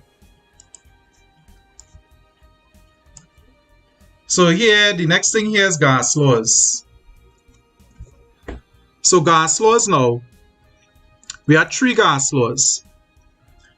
Well, and then we have the combination of the 3. The combination is just called the combined gas law, the general gas law. Now, the other three laws is called Boyle's law, Charles' law, and the pressure law. The pressure law is also called Gay-Lussac's law. I don't know why they just call it the pressure law if the two people name was Gay and Lussac. But we're just gonna call it the pressure law. Okay, so what exactly constitutes pressure? So you're gonna pump this handle here, and we're gonna get some molecules in here. So the first thing we have to know is what exactly is building up the pressure inside this container. This container here has air molecules. We say that each little blue dot you see in here is an air molecule. Each of these air molecules has internal energy, internal kinetic energy, and that is what's causing them to move. You'll also notice that they are hitting each other, but they're also hitting the walls of the container. Very important to note. Every time they hit each other, they basically imparting a little bit of force and momentum on the molecules. So if they hit the walls, they're imparting a little bit of force and momentum, or impulse, if you want to call it that, against the wall. Now, look at how often they hit it. If I had a little bit of molecules in here, like I just had a few, the pressure inside this container is going to be very low. May I see what he's saying now? I may feel to scroll up that chat going kind of fast. So if you had a little bit inside here, the pressure is going to be low because the number of collisions, the rate of collision is going to affect the pressure. Now, look at this here. What are some ways I can actually increase the pressure of this container? Put that in the chat for me. Put that in the chat for me. How can I increase the pressure of this container?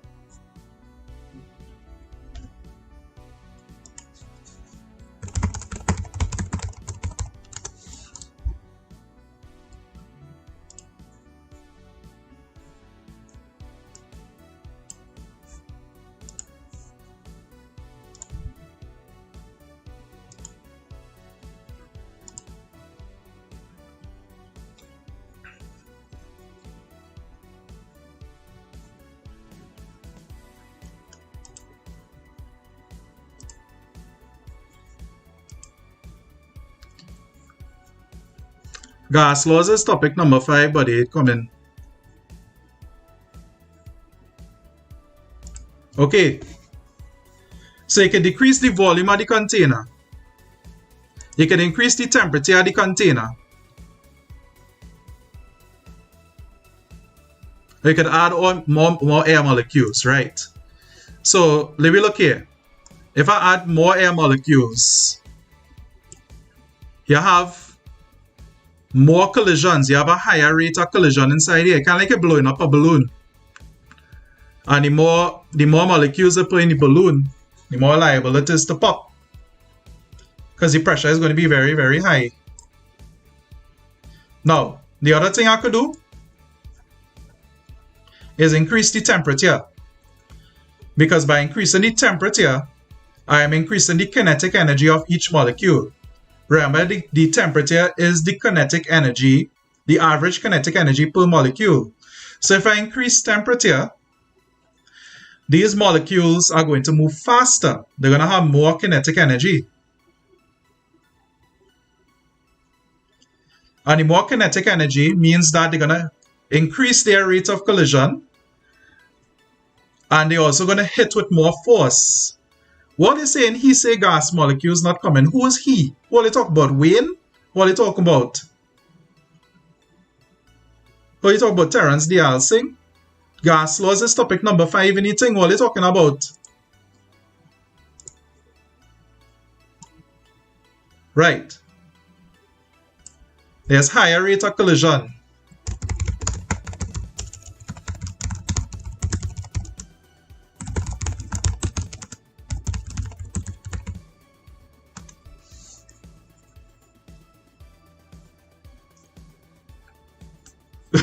Right.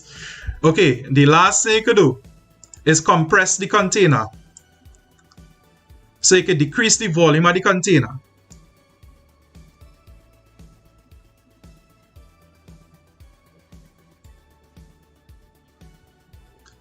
Oh, that's what you say, Wayne Segal. Well, Wayne trying to fool all the way.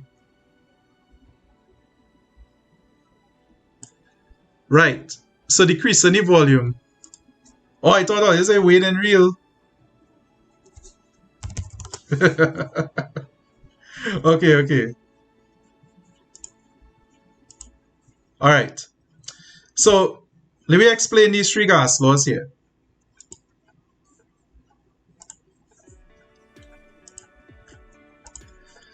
So there's three.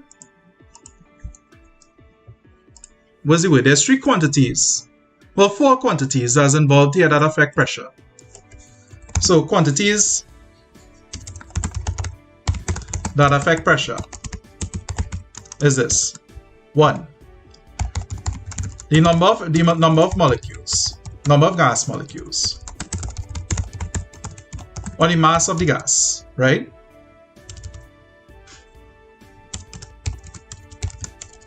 The temperature of the gas, the volume that the gas occupies, and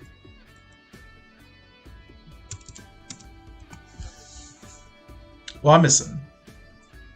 Nah, sorry, that's it. Three things, right? So the number of gas molecules, the temperature, and the volume. So the thing is,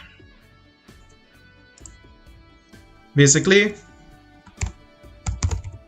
more collisions or higher rate of collision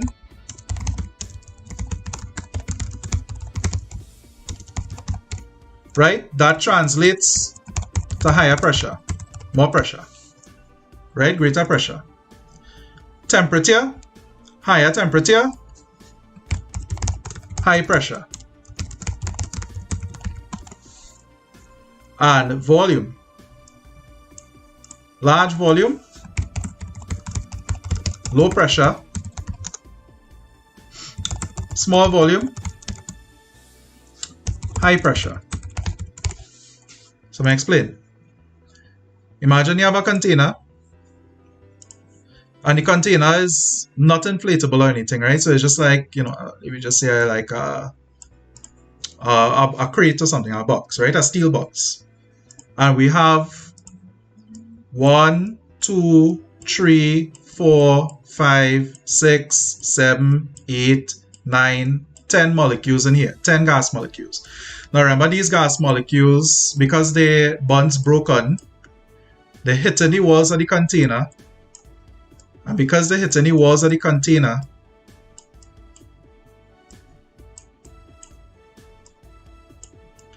that there is, imagine like the reaction force, this hitometer force, reaction force is letting it bounce back. Kind of like when you play in pool and you hit in the corner of the table, you all know what I mean.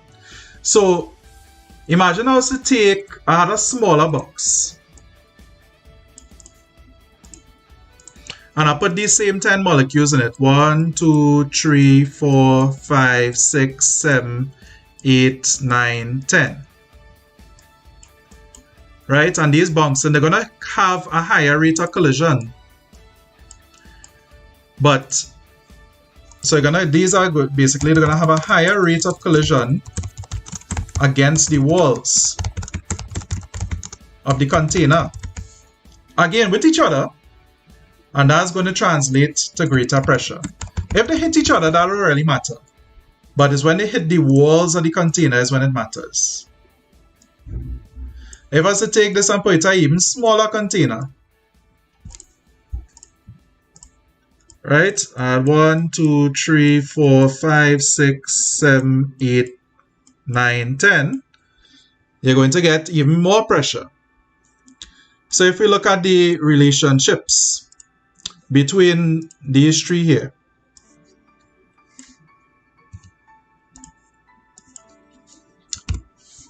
so pressure and temperature directly proportional. Basically, you raise temperature, you raise pressure. Volume and temperature directly proportional. You raise temperature, the molecule is going to go faster, and they're going to make if it's an inflatable container like a balloon, they're going to get bigger. The gas is going to expand. Gas expands when heated. Now pressure and volume is inversely proportional. So this is because we have a lower rate of collision for larger containers. What this means is that molecules will have to travel far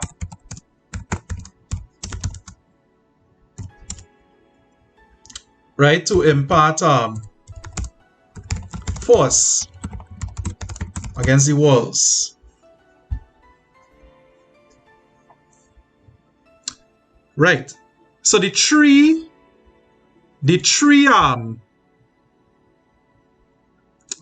relationships is what is going to affect, basically is what spells out the three gas laws. Now, these are the three gas laws. Boyle's law, Charles' law, and the pressure law. You have to know the wording for it.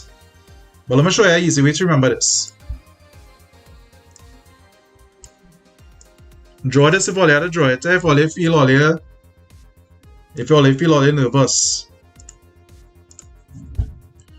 Draw upside down triangle, upside down Illuminati symbol, right? You put in this in here. P V T.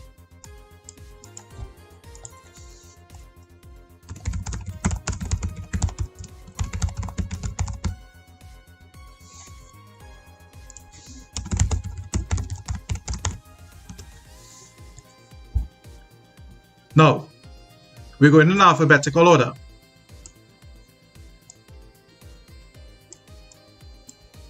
B, as in for Boyle's law. C, as in for Charles' law.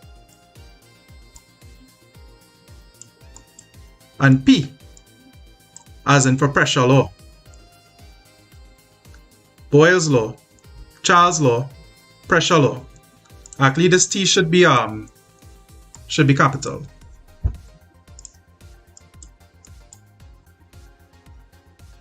So, you just have to go in alphabetical from the top. Boyle's law, Charles' law, pressure law. So what I mean by this to spell out the whole thing? Well, let me look at Boyle's law. Boyle's law, if you had to write it out, pressure and volume are inversely proportional. Look how pressure and volume right next to the B here. Pressure and volume are inversely proportional. Well, in a fixed mass of gas now. Given that, and look what's the furthest away. The third thing is always a constant one. So the pressure, this is Boyle's law. Pressure and volume are inversely proportional, given that temperature is constant. Now, all you have to do is follow that for the rest. Charles' law. Look at where the C is, eh? Look at where the C is. The C over here. Volume and temperature. Draw this in all your hand. Don't do that, eh? Don't do that. Volume and temperature are directly proportional in a fixed mass of gas. Given that, and then you look for the third one. The third one is pressure. Given that pressure is constant, right? I look at the last one here. Pressure law. You just have to look at it. Pressure and temperature. The pressure law. Pressure and temperature are directly proportional in a fixed mass of gas. And look for the one that's the furthest. Volume. Given that volume is constant, the volume of the gas. Given that is not an inflatable container or something. So, these are the three. These are the three laws, right? Right in this one. And this also gives you the formulas because it's P1V1 is equal to P2V2. V1 over T1 is equal to V1. P1V1 is equal to P2V2. That's Boyle's law. Remember alphabetical. BCP, Boyle's Charles pressure. Charles' law is V1 over T1 is equal to V2 over T2. Another look a little slanty. And the pressure law, P1 over T1 equals P2 over T2. All you have to do is remember this thing here. Once you know what you're talking about, PVT. So the formula is here too. P1V. Boyle's is P1V1 equals P2V2. Charles' law is V1 over T1 equals V2 over T2. And the pressure law is P1 over T1 is equal to P2 over T2. You could also write this as PV is equal to K, V over T is equal to K, blah, blah, blah, blah, blah. We'll do something with that later. Okay. So let me look at some example questions here.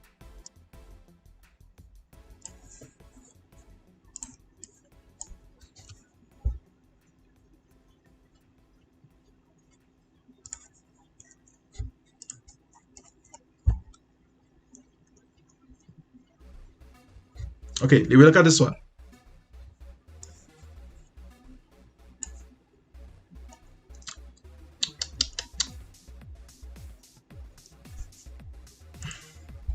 Alright, pulling up some old things here.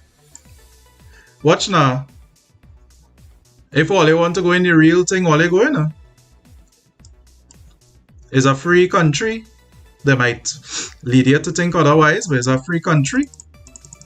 If you want to go in the next one, go. Me stopping here.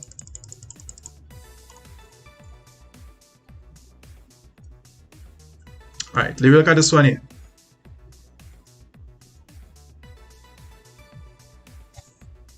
Simple one.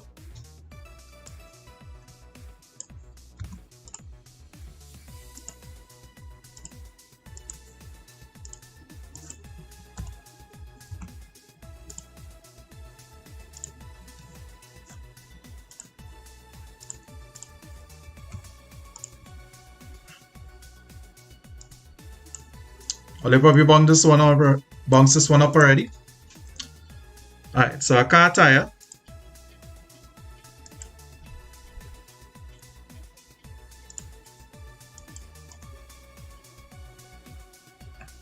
A car tire is pumped to a pressure of 2 by 10 to the power of 5 newtons per meter squared. There's just fancy word for Pascal. Alright, so this just means Pascal. When the temperature is 23 degrees Celsius.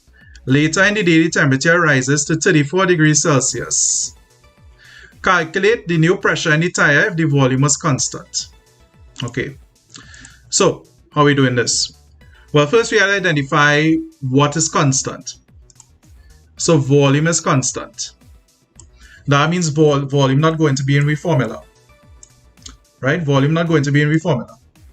Instead, we're going to have pressure and temperature. Now a question like this might surprisingly run you up to about 7 marks, 6-7 marks. And it might be like, but it's looking like a small little question here. How come this is 6-7 marks though? Well, there's a number of things that you have to do. PA is Pascals, Lisa. There's some things that you have to do, which is a measurement of pressure. Force over area. Now,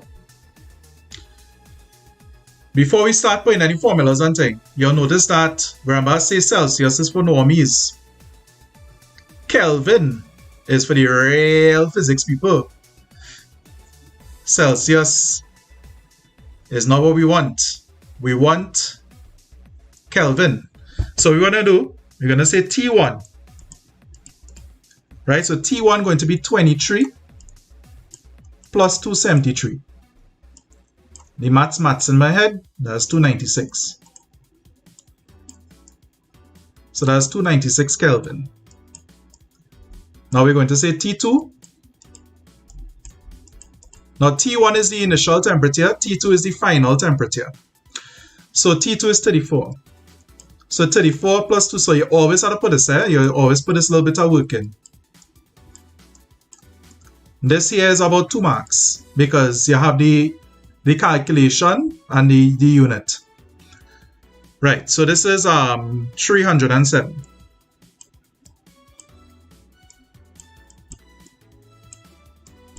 Okay, so we have the initial and the final temperatures. Now, the initial pressure is 2 by 10 to the power 5. So that's 200,000, basically 2 with 5 zeros after it. Now we're going to figure out what we're going to do. So we're going to put the full general gas law here. So there's P1, so remember it's PVT. So P1 V1 over T1 is equal to P2 V2 over T2. But guess what? If the volume is the same on both sides, we need to have that in the formula. So we're going to scratch off the volume on both sides. So we end up with here the pressure law, Gay-Lussac's law. So what are we doing now? We're going to say P1 is 2 by 10 to the power 5. So I'll just put 200,000. Now if you have common sense, all the big and all your sense, all you know that if the temperature going up, the answer that we have here is going to be higher. Because you have higher temperature, you have higher pressure. You have more kinetic energy, more collisions, all you know what I mean. T1, now remember here, we need to put the Kelvin value, so 296. P2 is the unknown, we know that.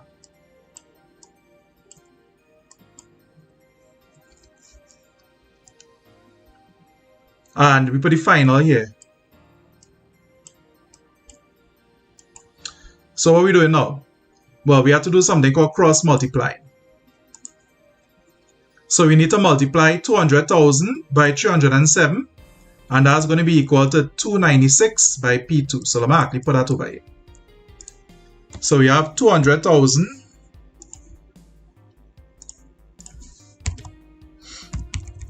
times 307, and that's going to be equal to 296 P2. Alright, so let me work this out. My brain is so big. Alright, so we have 200,000 times 307. So we get this number here, 61,400,000. I'm going to divide that by the initial, that's 296. So we get 207,432. So what we want to do is, we could put that in standard form. So you put this in standard form there. So I see somebody here, Rose get it correct, right? So it'd be 2.07 by 10 to the power 5. Or you could put the full number, either one. 2.07 times 10 to the power 5. And you could put pascals, or you could put Newton per meter squared, is the same thing. Nice. So, we easy, man. It real easy. Easy, easy. Let me look at one more difficult.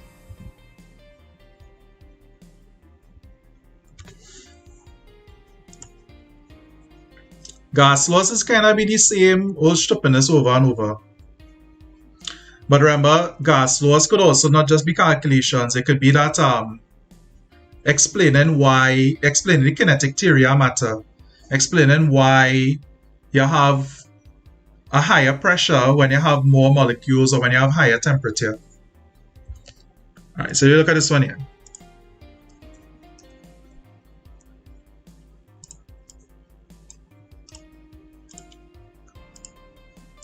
Hopefully they bring no manometer and all kind of thing, but I feel.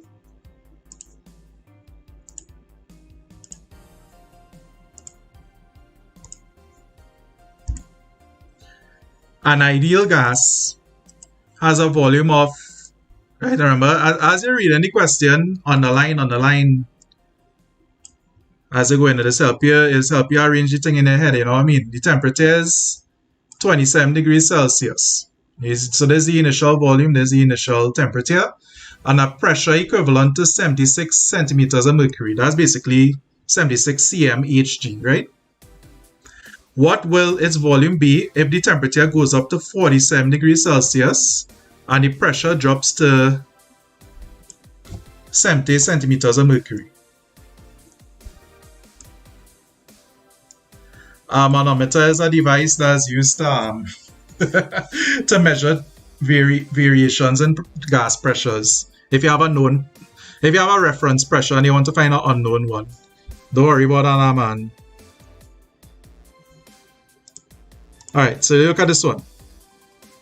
So we notice here that we have nothing that is constant. Well, assuming just the mass is constant. So let me take down here. The formula is going to be P1 V1 over T1 is equal to P2 V2 over T2. So we have to use the combined thing because we have nothing constant except mass, so mass is not part of this formula. Later on, you just learn the ideal gas law, and that does include mass and R constant. I think we need to do that now. So the first thing we have to do, we can't use no formula yet because we know our temperatures here. 27 Celsius and 47 Celsius. So we need to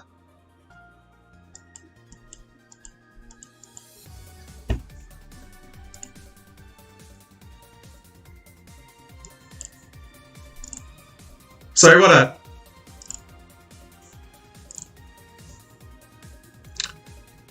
Wait, I was mute the whole time? Anyway, I was just reading as I was talking.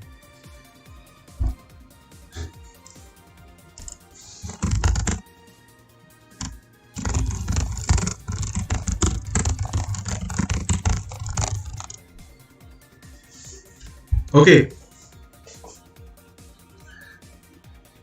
Well, if Kerwin start live,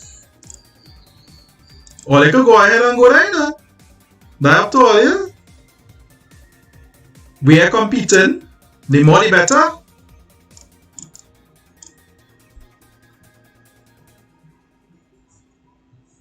Equal.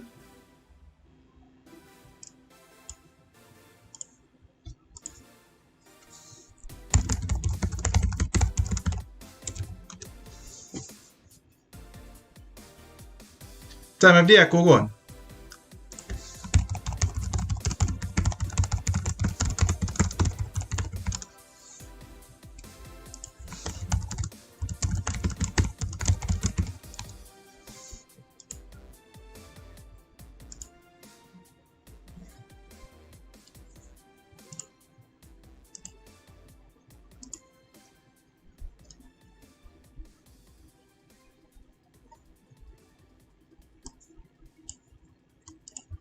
Still echoing?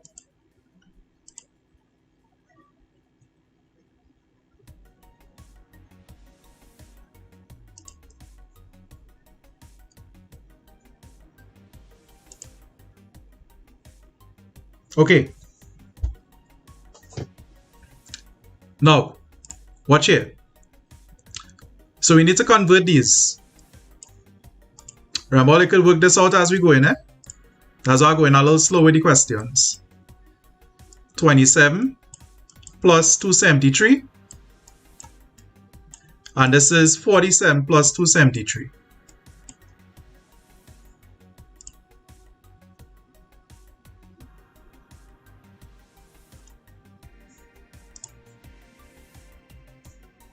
We good? Alright. Wait, me know what I'm there? I feel a man hack my computer. Because he think knows normal the whole time. Alright. Look here. So you work this out. So 27 plus 273, that is 300. 47 plus 273, that's 320. I feel somebody sent a hacker for me. Alright. So now it's the put the thing. P1 is going to be, so we're going to leave it as 76 centimeters mercury, and I think a fella point out there that that's atmospheric pressure, so that's true. So this is going to be, we're going to put this as 76 times the volume 150, and the temperature is going to be 300. P2. So P2 is where we're going to find. No. P2 is 70. V2 is where we're going to find. And the temperature here is 320.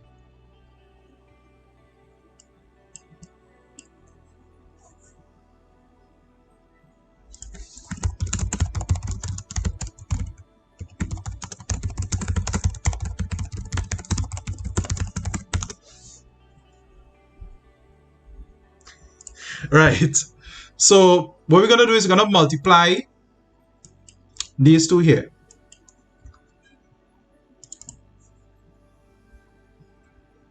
And then we're going to multiply these two here.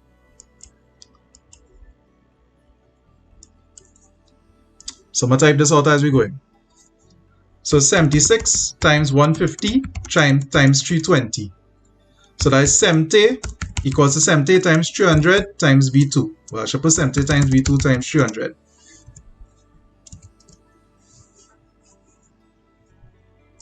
So you work this out here. 76 times 150 times 320.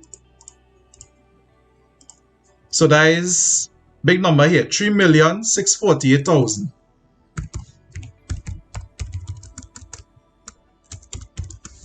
Well, if the maths in my brains here correct, well, 300 times 70, that is that'll be 21,000. All the time I have the maths in it. So V2, 21,000 V2. So V2. So all you have to do is divide the thing now.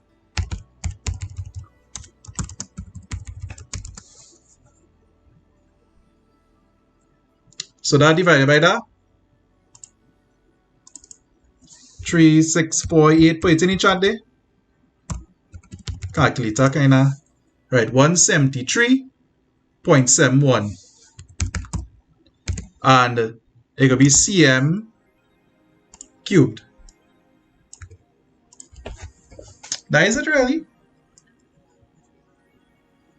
That is gas laws.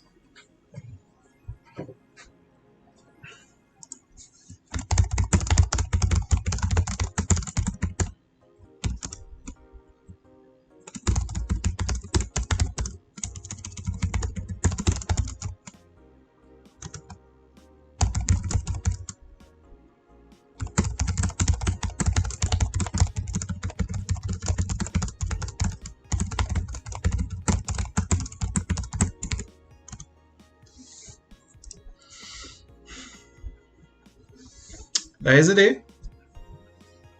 Gas law is easy. Me and know people it's just because it's that tree or the thing. People does get themselves walk up over that.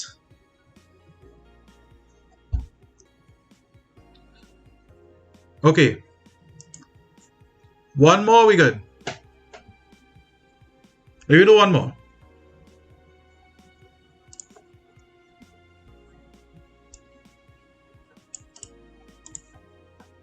Let me do one more and then we'll go on to, I think the next thing is waves. Yeah, at least I know heat capacity and thing here. I know that one is real. Make people soil the diapers.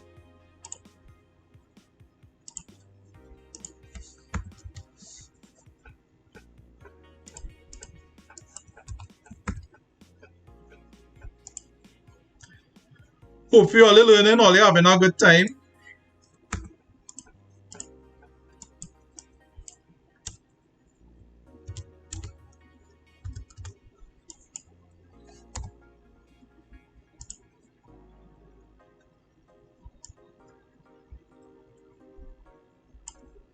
Okay, look at this last one.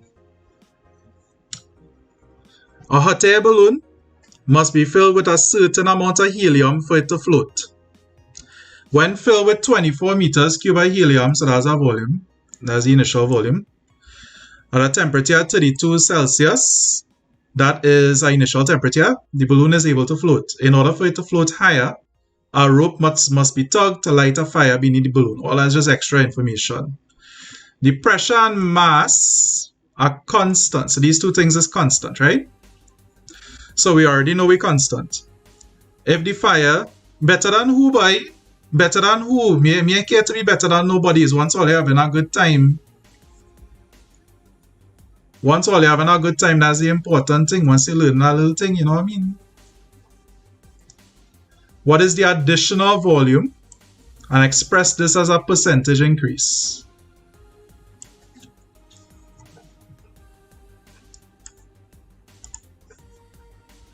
Right.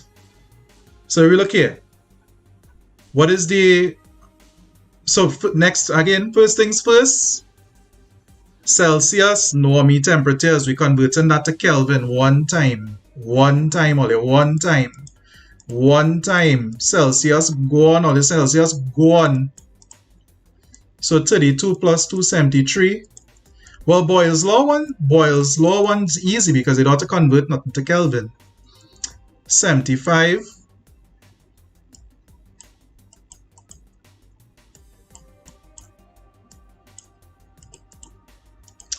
let me get some things here. So 232 plus 273, that is 305.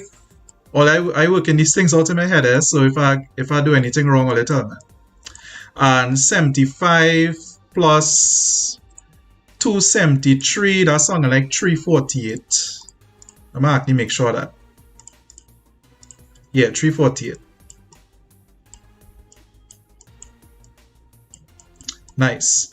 So since we have pressure being the thing, well, being, you know, constant, remember you put your general gas law, P1 V1 over T1 equals P2 V2 over T2.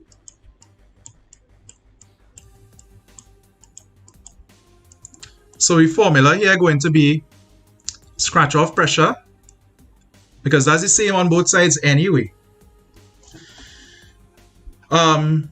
Dre, no, you don't have to convert it unless they say, but otherwise meters cube is the SI unit. So V1 is 24. The T1 is 305. V2 is, well, me, you know, that's the unknown, and T2 is 348. We're gonna cross multiply these things here, man. So we cross multiply 24 times 348 is to be equal to 305 V2. So that's going to be 24 times 348 is 8352 is equal to 305 V2.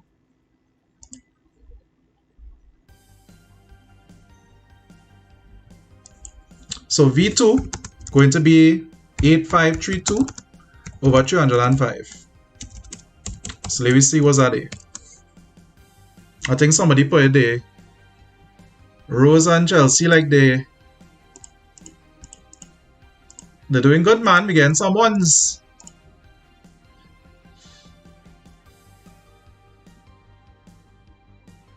Oh shucks, I put the wrong thing. 8352.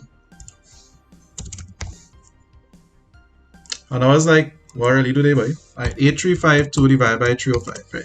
27.38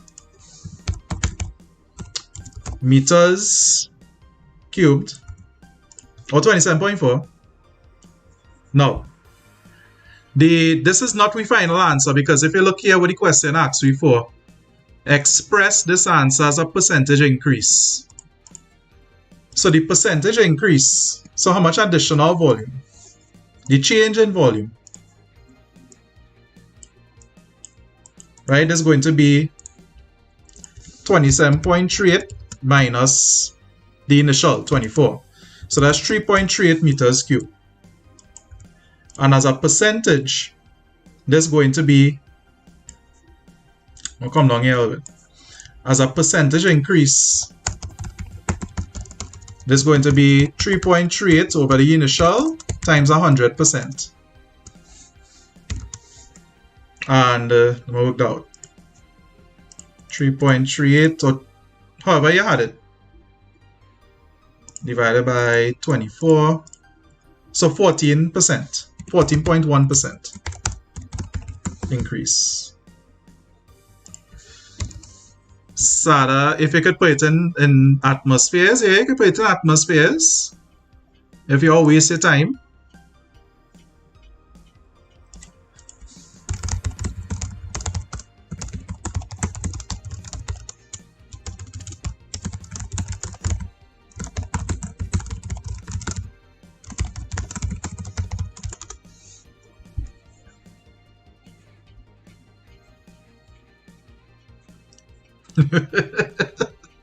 All right.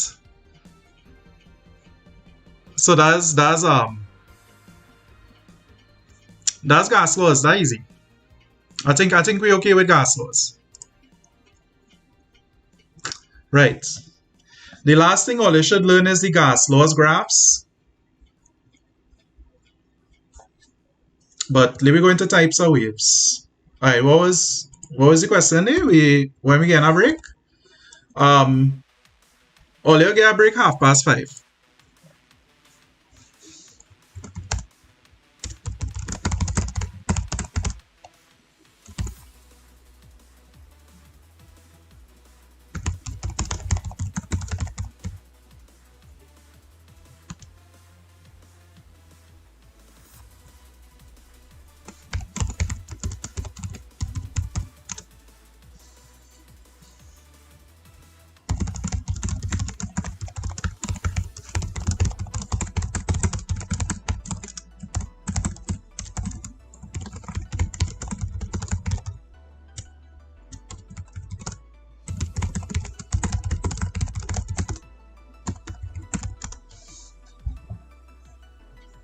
Okay.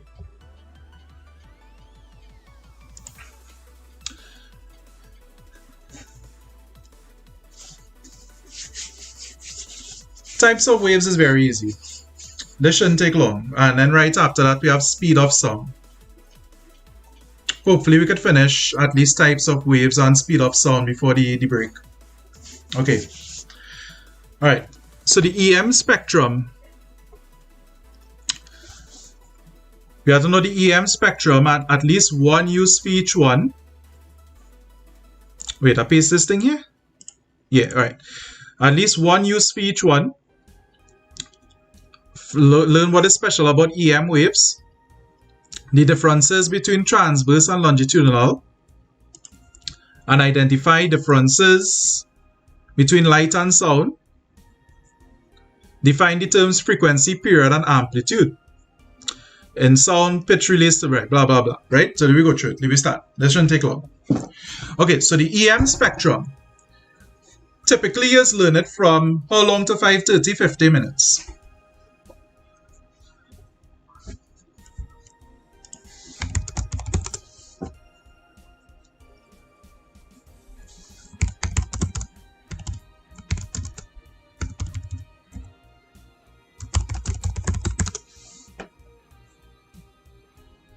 Okay,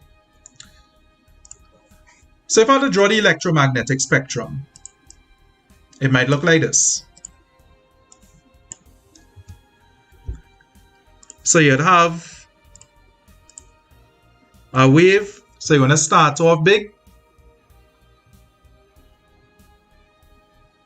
and you're going to get less and less and less. Well, not really less in amplitude, but that's my mouse, and then, you know, kind of like this. Now, Over here, this is going to be where we have the greatest wavelength.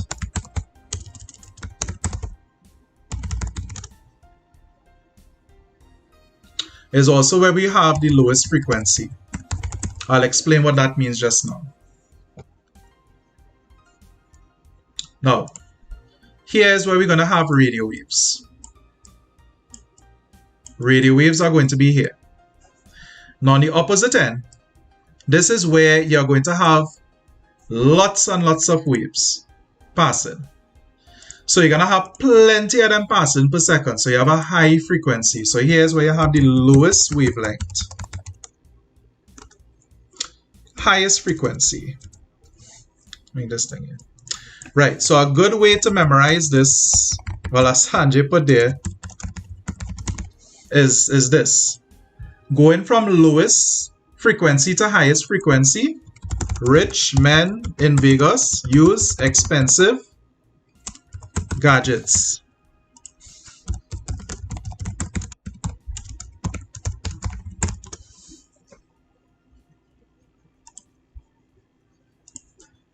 So this stands for radio, microwave, infrared, visible light, ultraviolet, X-rays, gamma rays. So this is going from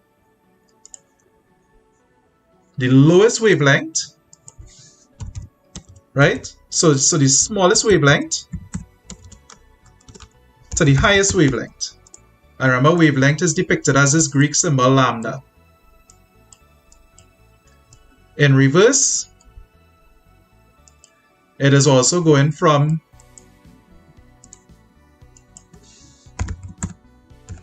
not the wavelength, sorry, the frequency.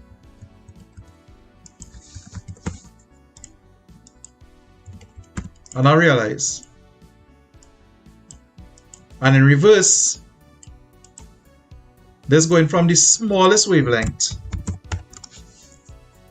to the greatest wavelength.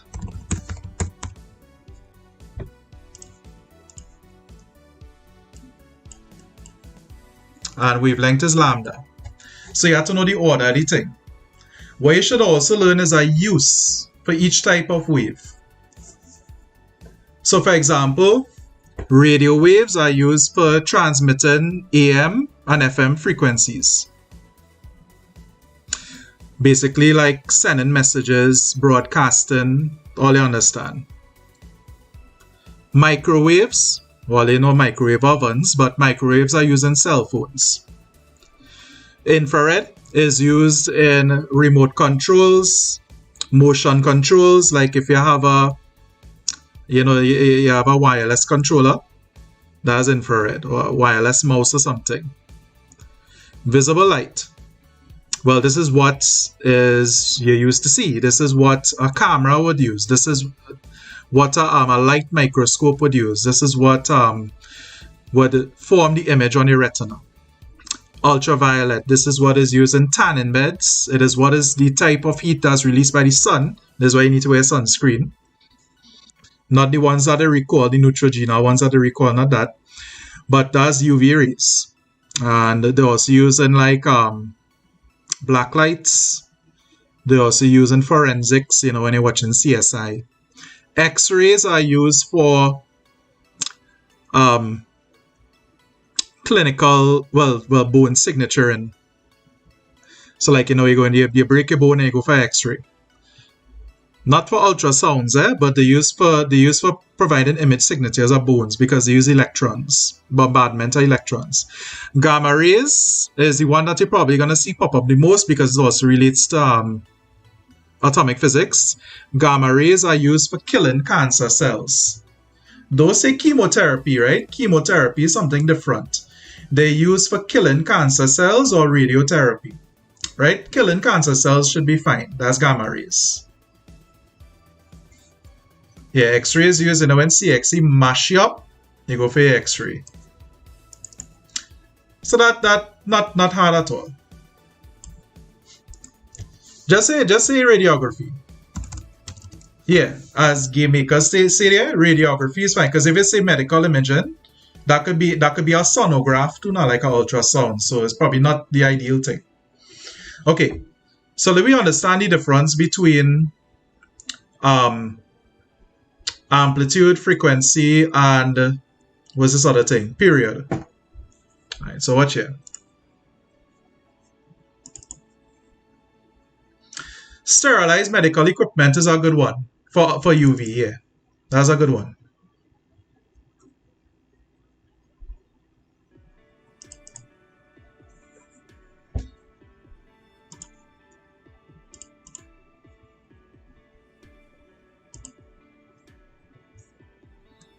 All right, so I'm putting up something here.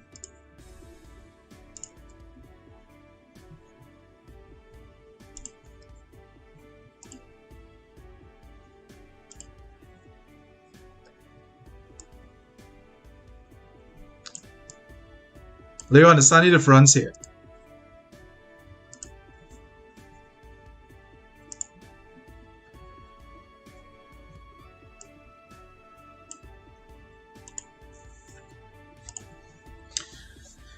Okay, what you're seeing here,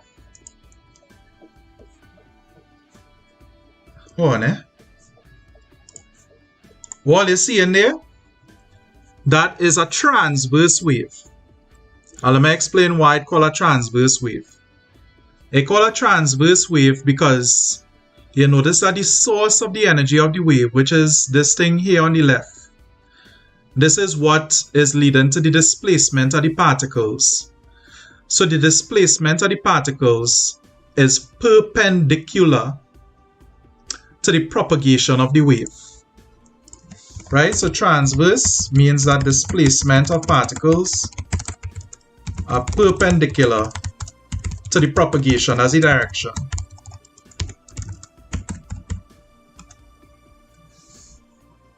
Yeah, so getting into how each one. So sources is, in this case is a perpendicular displacement of particles. Now, if we look here now, if I lower the frequency of this, you'll notice this here now. There's less waves passing per second. Frequency relates to how many waves pass per second. This is a very low frequency. But what exactly is a wave? A wave is defined as, you could think of it as a wavelength, the distance between two crests or two troughs. So look at this high frequency wave here. This high frequency wave here means that more waves pass per second. You'll also notice that the distance between the waves has decreased. Right? So these here are high frequency waves. What that means is that more waves pass per second. So if you have a frequency of 3 Hertz, it means that 3 waves pass a point per second. Amplitude refers to how much energy is in the waves. So how much energy is in the displacement of particles given to that. So if we look here, this is a low amplitude wave. Low amplitude waves means that the displacement, the source of the wave has very little energy in it. Think of this as a nice day at the beach. You have waves that's propagating, and this is where you have a stormy day at the beach. This is where you have a tsunami. When you have a high amplitude, it means that whatever the source of the wave is, there's a lot of energy in it. So that's leading you to have a very high crest or very low trough. That is the difference between amplitude and frequency. So this here is a low frequency, high amplitude wave. This here is a high frequency because there's many waves passing per second.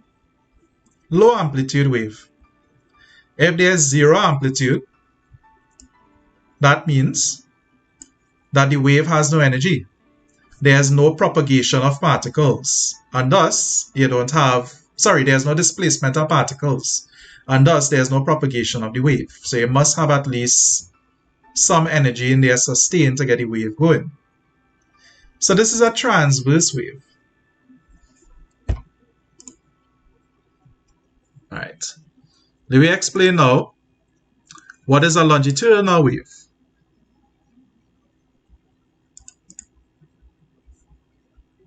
Alright, let's let me draw as I go in.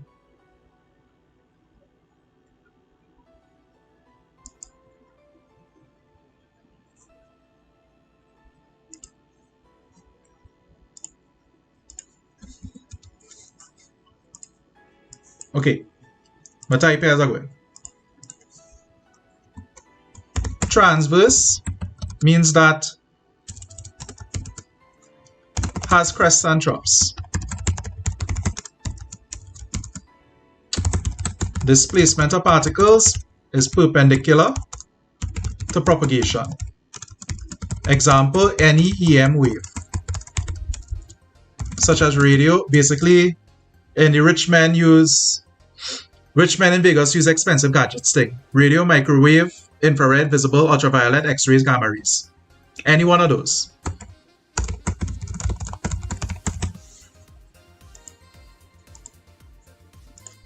That's transverse. We have to draw it.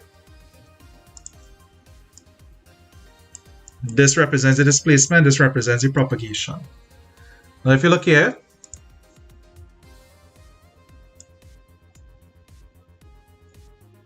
here I'm going to draw 3 oscillations of a wave. This is 3 oscillations. This is a wavelength. This is a wavelength. But if you take any 2 points that are in phase, basically they're on the same position of the wave. So like this point here, that coming down, and this point here that coming down, this is also a wavelength. We say that these points are in phase. Now, let me imagine now, let me put some numbers on this. So let me say that this represents time in milliseconds. Remember, milliseconds is thousandths of a second. And let me say that this is 10, 20, 30, 40, 50, and 60.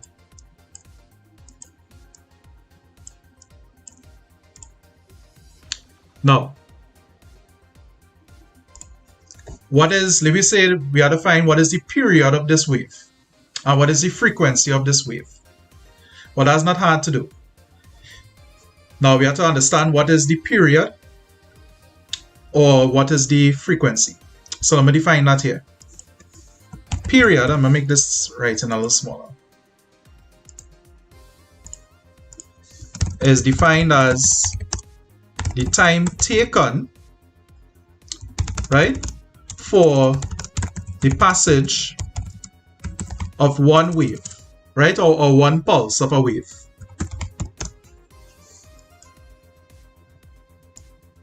And this is in seconds, so it's a time. Frequency is defined as the number of waves that pass a given point per second. Yeah, I should say one oscillation. And this is measured in hertz or per second, S minus 1 or S minus 1. Alright? So frequency is the number of waves that pass a given point per second. So it's a rate. Frequency is not a time, it's a rate. So if you see 60 hertz, it means 60 frames, 60 waves per second. But all you know, like all you go into gaming and here you have frames per second, 30 FPS, 60 FPS, they're going up to 120 FPS. That's a frequency because it tells you how much frames it have per second. Think of frequency like that, how much waves it have per second. So, how do we solve this now? Let me say we have to work out what is the frequency of this. Now first, let me look at the period. So the period, if we look at one wave is just going to, one oscillation, sorry, is just going to be a crest and a trough. So that's 20 milliseconds. So the period is 20 milliseconds, but you can put that in seconds. 20 over 1,000. And that's going to be 0.02 seconds. Yes, frequency is 1 over period. So to work out frequency, so your period is capital T. We're just going to say 1 over capital T. So that's 1 over 0.02. We worked out that is 50 per second or 50 hertz. Now, if we have the frequency already, we could work out period by just using this formula here. Period is 1 over frequency. But sometimes you have to look at the thing to get the period. So that is 1 over 50, and that's going to be this. But remember, period is a time, frequency is a rate. I'm going to do one more example.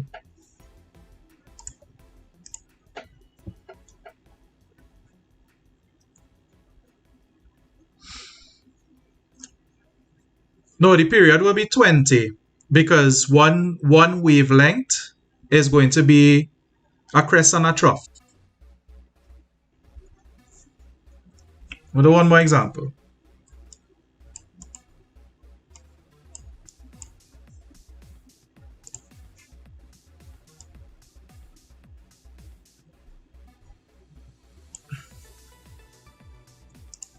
So let me say that this is 25, 50, 75, and this in seconds. Actually, let me say 0.25, 0.25, 0.50, 0.75, right? There's the time in seconds. Now remember, this is the amplitude. There's the amplitude. The distance between the neutral point, the equilibrium point, and the highest point of the crest. Okay. So if we look at this here, this is the period. Right? So the period is going to be 0.50 seconds. And the frequency is very easy. Right, so you're just going to say 1 over the period.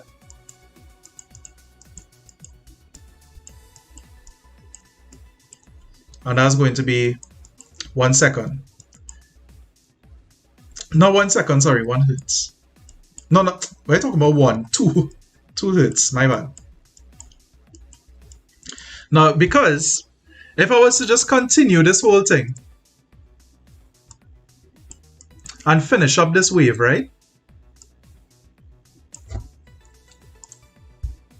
Let me just say I finish up this wave here. This would be 1 second here, right? Now look at it. Remember what the frequency is. It's defined as the number of waves that pass a given point per second. So it had 2 waves per second. And that's 2 hertz. It's real easy.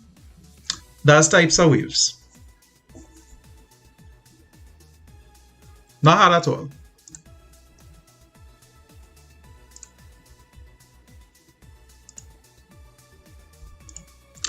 I'm sure there's something fun. There's more related to bio than physics though, but I'm gonna pull it up here for you.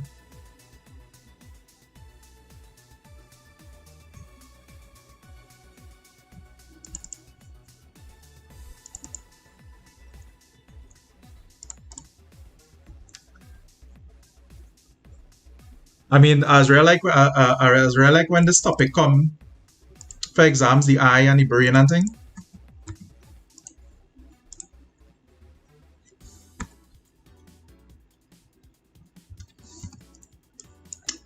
So you know you don't see. So even though while you're watching my screen now, right?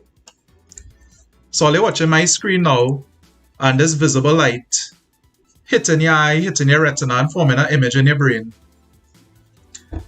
It's really a brain had to interpret that image forming in your retina. Eh? You know, it had to send for your optic nerve to your cerebrum. But your brain basically interprets it. And what you're seeing, what the visible light, the actual wavelengths that the visible light creating, and what you're actually interpreting with your brain is two different things. Because if you watch here, if I was to cut this A, this A and this B is right, they're exactly the same color. But it's because of the presence of the shadow.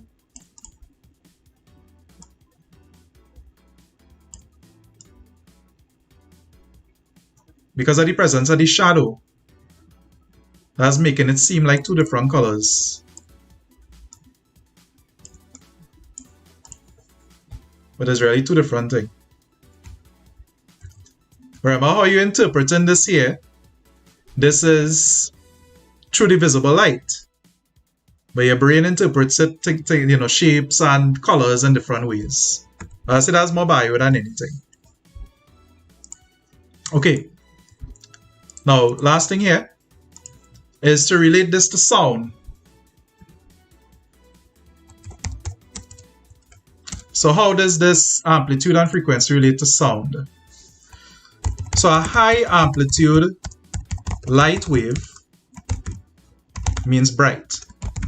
Low amplitude light wave means dim. High amplitude sound wave means loud. Low amplitude sound wave means soft. Now put in the comments there what you think different frequencies of light. What y'all think that correlates to?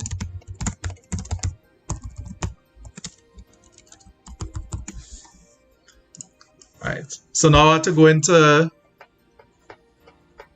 longitudinal waves.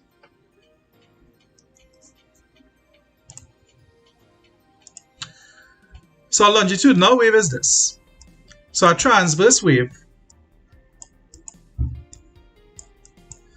is where you had these ups and downs, right?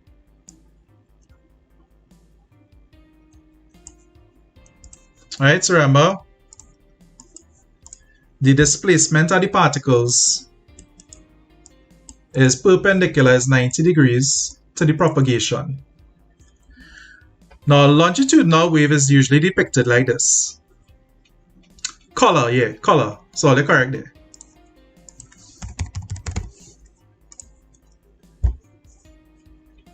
Alright, I'm gonna get something open here.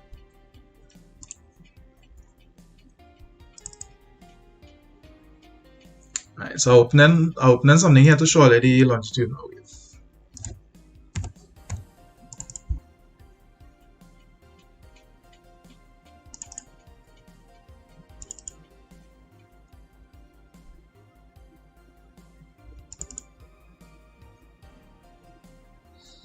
Alright, so let me switch a day.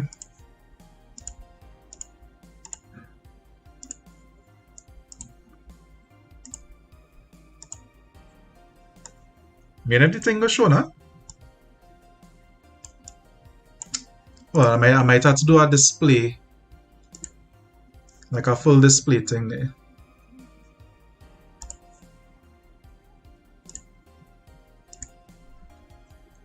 Alright, so I have this open so I can see the chat one time.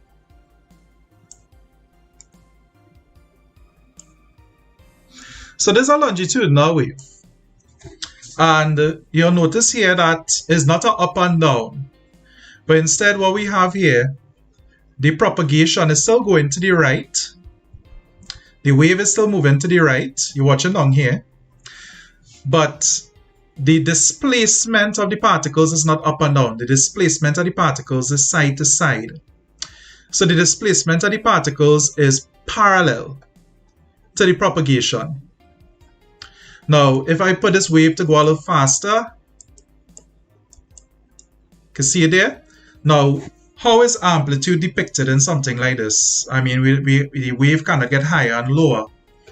But if we look here closely, and let me take a screenshot of this, and I'll come back to it.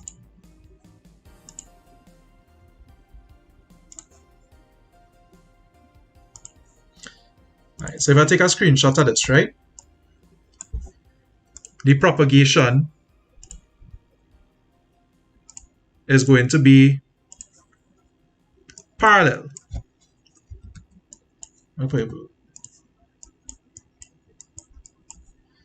So longitudinal waves, right? Displacement of particles is parallel to the propagation of the wave. Remember, the last one is perpendicular, this one is parallel. Now, you'll also notice that there's these spots here that are closer together. And then there's these others that are further apart. These points here that are closer together, these are called compressions.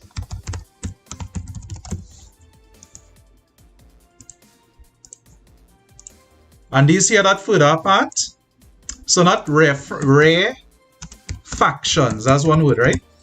Not refractions, the fractions are rare, but refractions. So if we want to find the wavelength of a longitudinal wave, we just need to find the distance between the center of two compressions. So that's our wavelength. Or between two refractions. Between the center of two. It's a little harder to determine because, to get the center, you'd have to measure it.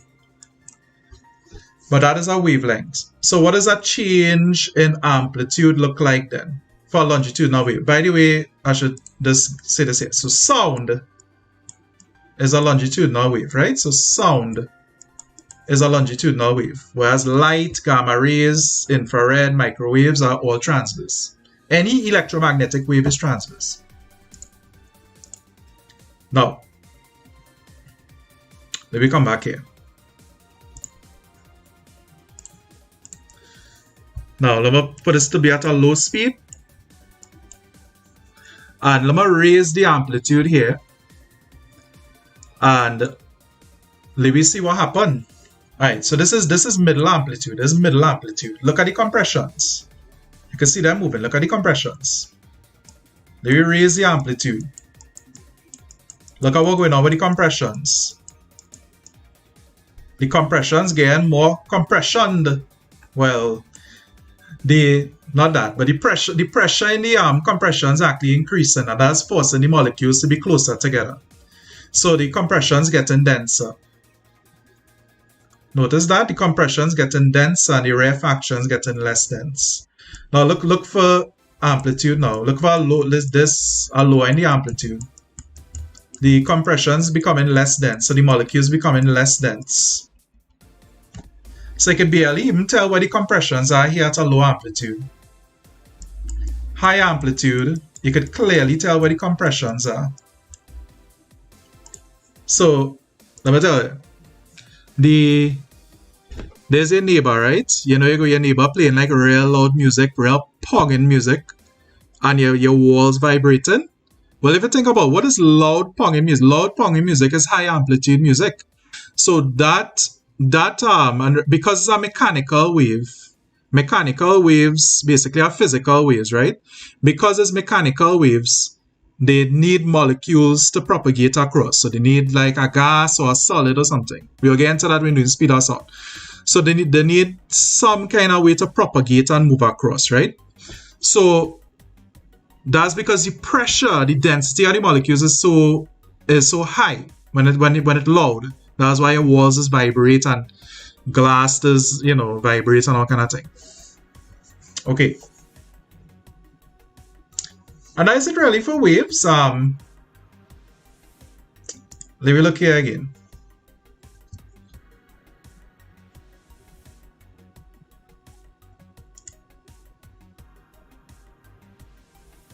I'll come back to paint.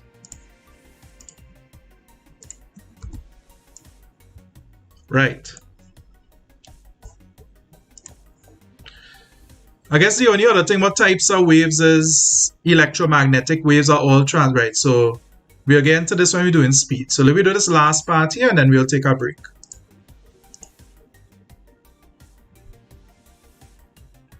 So we look for the things in the last part here. Speed of sound, which is very, very small section.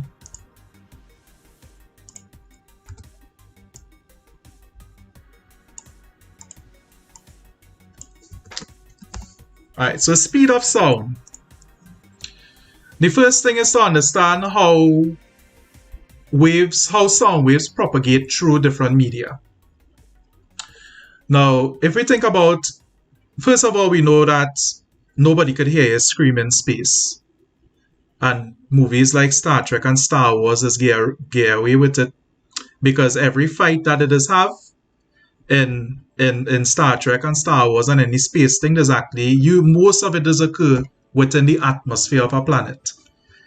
So it'll still be like within a gravitational field. The only one is that episode 8 where they're actually dropping bombs in space and the bombs falling through space like it had gravity.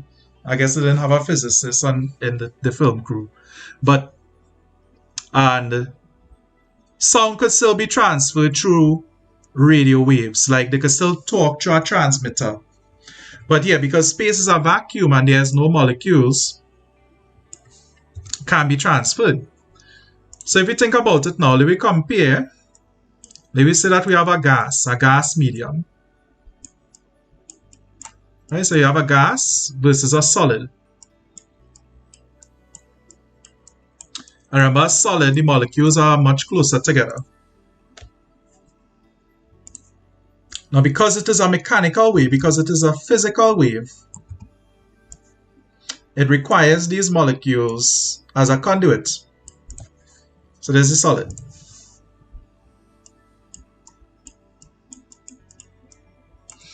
So that means that if there is a source of the energy on this side, it can easily propagate through these molecules because they're very close together in a solid. In a gas, let me say that this is the source of the energy. Well, then it has to jump from molecule to molecule in order to get transit. This would actually take a much slower time. So this is slower and this is faster. Right, so there's a much slower speed for a gas. A liquid is kind of intermediate. So this is about, in air, the atmosphere is about 330 meters per second. You don't need to memorize that, but it helps to memorize that. Because some things that you work out, the answer does end up being 330 meters per second. The solid is a lot faster. It depends on the solid, whether it's like iron or concrete.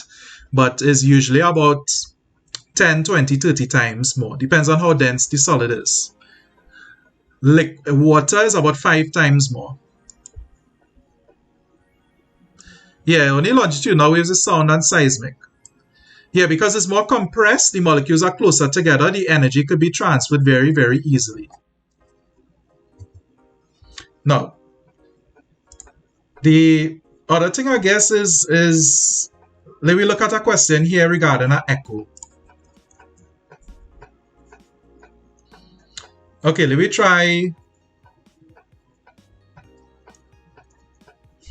look at an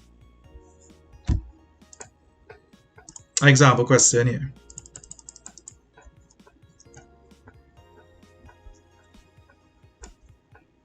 Okay, so this is a question that came for CXC.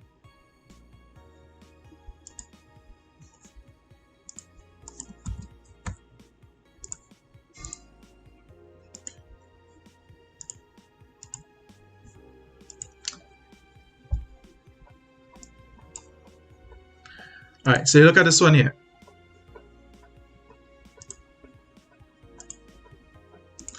In an experiment, Ravi and Chantal are trying to determine the speed of sound in air. So what they're trying to find is speed, right? Ravi stands 60 meters away from a wall and claps 2 blocks together 20 times. Chantal records the time for 20 echoes as 7.2 seconds. Calculate the speed of sound from this data. Okay, so as I say, good to memorize what it is around 330. Depends on how damp the atmosphere and thing is, but it's around 330. Now, what we need here. First, let me draw here. I'm going to draw here just a depiction. So there's the student here, right? There's the wall. And the wall is 60 meters away. Don't afraid to draw anything in your exam paper. Sometimes seeing it visually, if they don't give a diagram, like drawing it, just help you figure it out. So they have the clapping these blocks together 20 times. Now if you think about it now, this sound, right, is going to have to travel to the wall and come back. So it have to travel double distance. Why is this? Because it is an echo. Anytime you see anything with echo, you have to double the distance. So we look here. If it had nothing with echo, do double the distance, right? So we're going to say now, speed is double distance over time. But this, we don't have the time for one echo. We have the time for 20. So what are we doing here? 60 times 2. Because remember, going and coming. And time. So the time here is going to be 7.2 seconds. We want to find for one echo. So 7.2 divided by 20. Right, so 60 times 2 is 120. 7.2 over 20 is 0.36.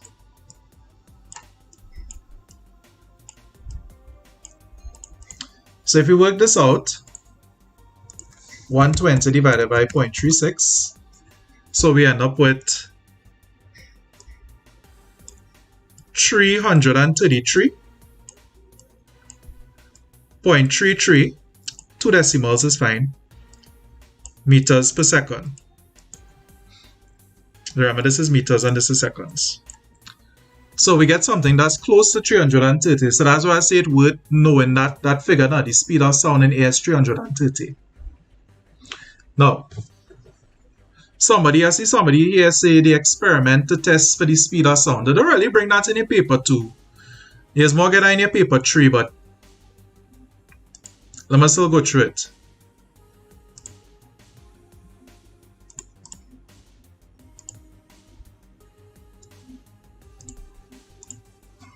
Alright, I'll do our next one just now.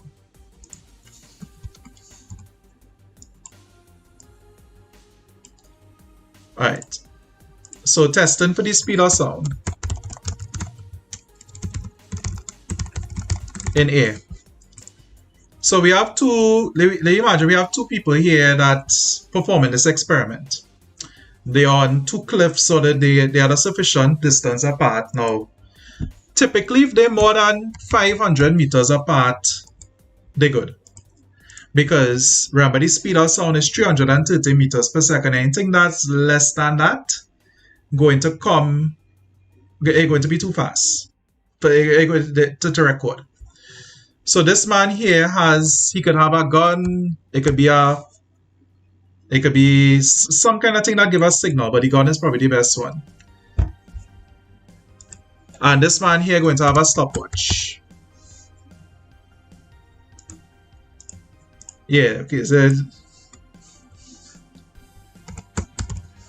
there's Ravi and Savi. So, it's real easy. Ravi going to fire a gun. Pow! Right? So you're going to fire a gun. And Savi going to see the flash of light that coming from the gun. Savi will thus know to start the stopwatch. So when Savi start the stopwatch, what put it there? Ravi fire gun. Savvy start stopwatch when she see the flash. Savvy stop stopwatch when she hear the sound. And then all she had to do is just take, to get the speed,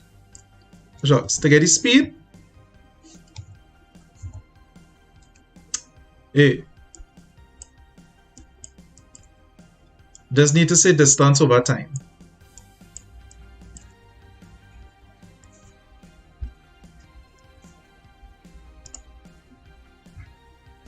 And that's it. The time is the time, the difference in the time elapsed, I should say. So the time between, well, the reaction time, to avoid the reaction, that's why they're going to be far apart. Well, the that's like source error and thing, not like paper tree kind of thing. So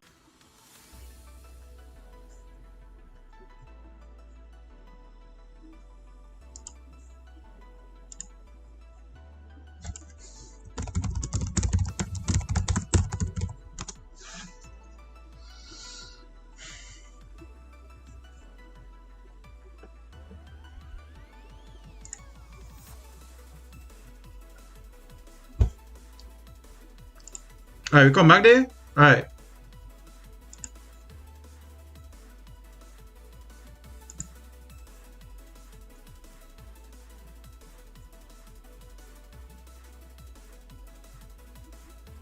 Alright, then we do one more.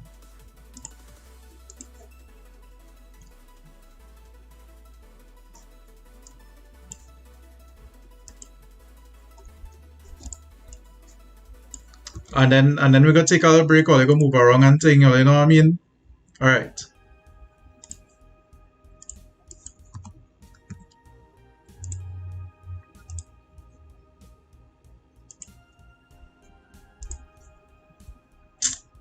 Shots.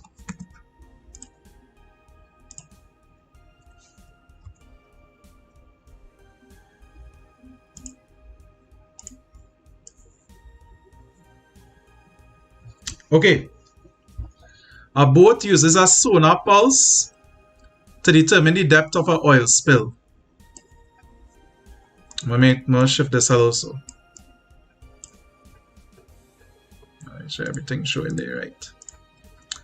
There's a frequent question that's come to. So here we have, imagine this, we have there's the ocean, there's the oil spill here, this thing here, there's the oil spill. Right? Good. There's the oil spill. Hey, don't blame the people. The people and them, they're desperate. If they're coming for bootleg physics review and the thing shut down, what them do? Alright, so there's the boat. Alright, here's the boat. Alright, I'm drawing my mouse there. Right. Now this is what's going to happen here. The boat is going to send a signal. And that signal is going to come into contact with the dense oil spill. And the signal is going to echo. So you're going to use a sonar, stands for sound navigation and ranging.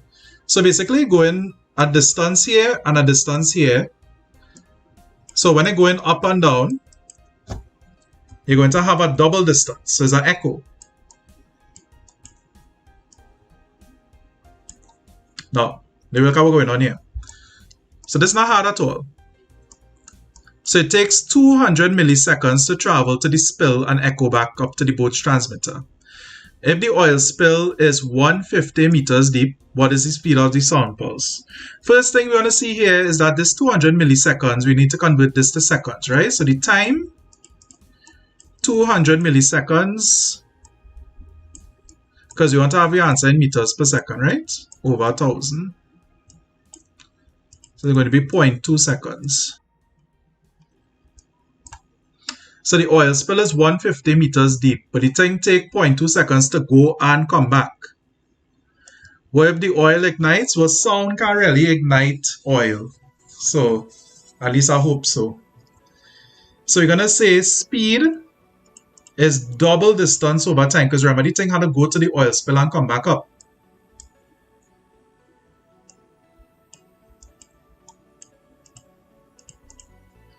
So this is going to be 2 times 150,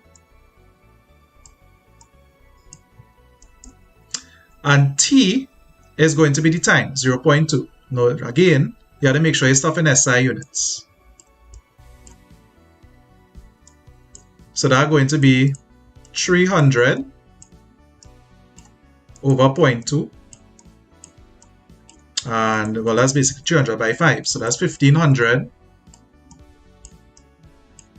meters per second. That is it really.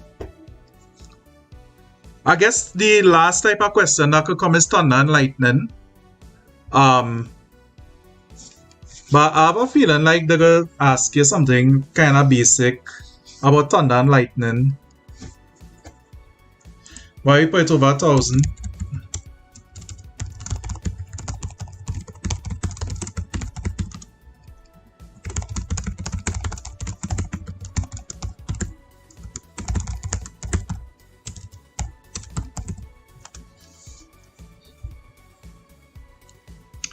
Nice. So that is it really for speed of sound.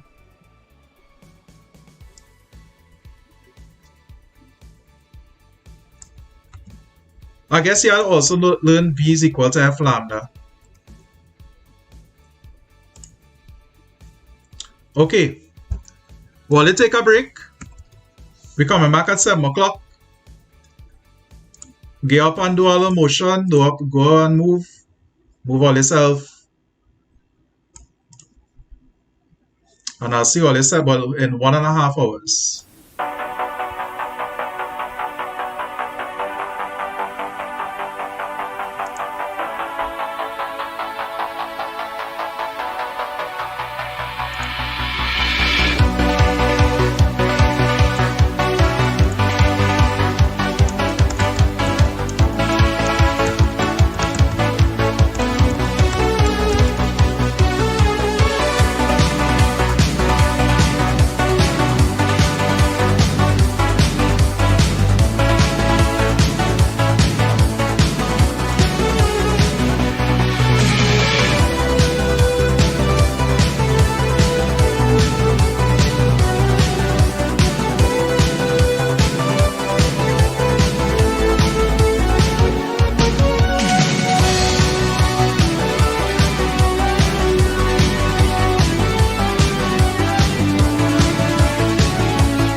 This is what you're reading? What's that one, girl? Jesus, exam thing.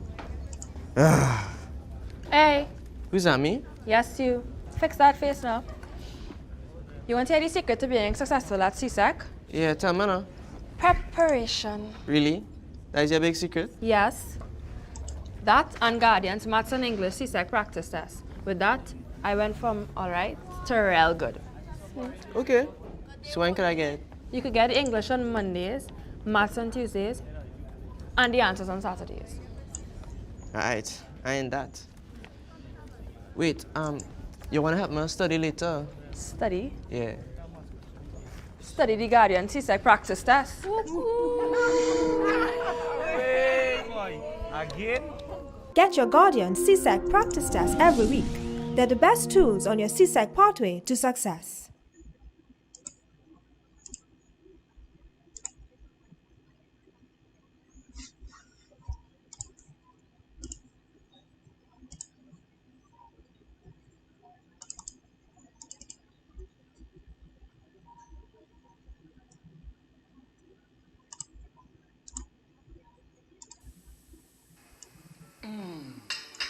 That was a nice Christmas meal. I'm glad I like it. How about some homemade ginger beer? Just right. Shh, between you and me, I've given him solo ginger beer. He won't know the difference. That is because solo ginger beer is full of real ginger flavor, like Granny used to make.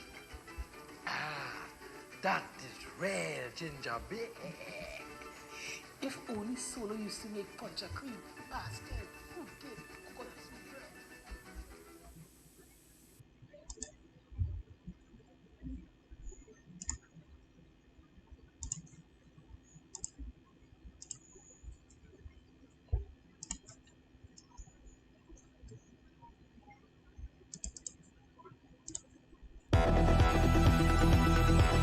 Jesus, exam thing. Hey, Who's that, me? yes you. Fix that face now.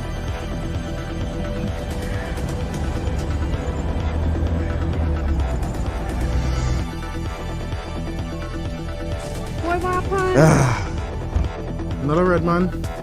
Not the red man I'm looking for. The rain is way harder and the wind is... We wish all our candidates the very best in making the final preparation for their This is what you're reading? What's that one, girl? Jesus, exam thing.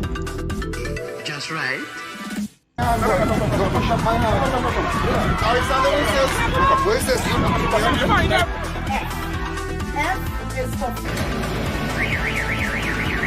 In Trinidad, this going on? That is real ginger beer. You want to hear the secret to being successful at CSEC? Yeah, tell me now. Balancing a tank sideways. Really? That is your big secret? Yes. This man real good. Real ginger beer. I went from alright to real good. The letter of the day is J. J is for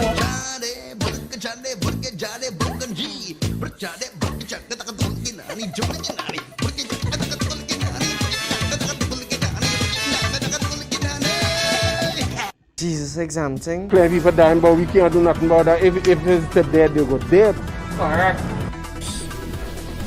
Correct. Correct. B is for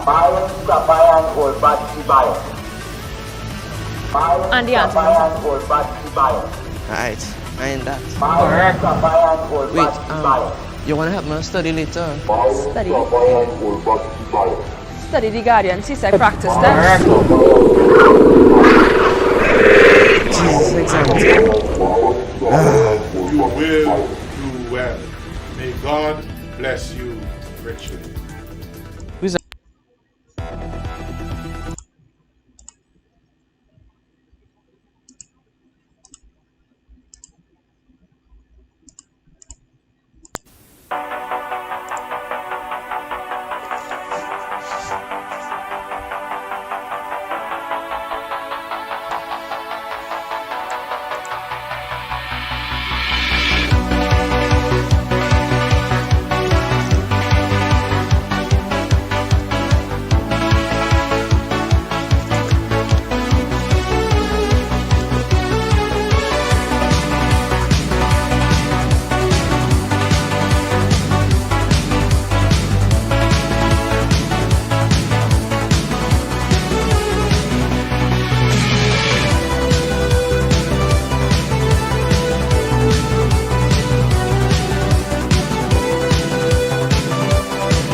Jesus, exam thing.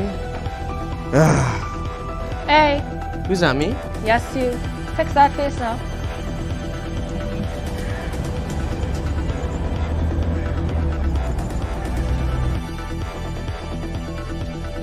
What happened? Another red man.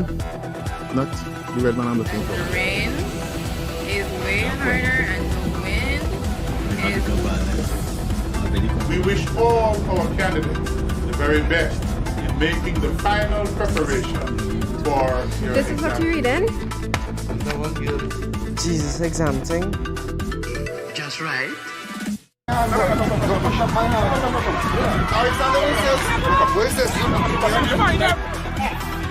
F is for In Trinidad, this going on? That is real ginger beer. You want any secret to being successful at CSEC? Yeah, tell me now. balancing a sideways. Really? That is your big secret? Yes. This man real good. Real ginger beer. I went from alright to real good. The letter of the day is J. J is for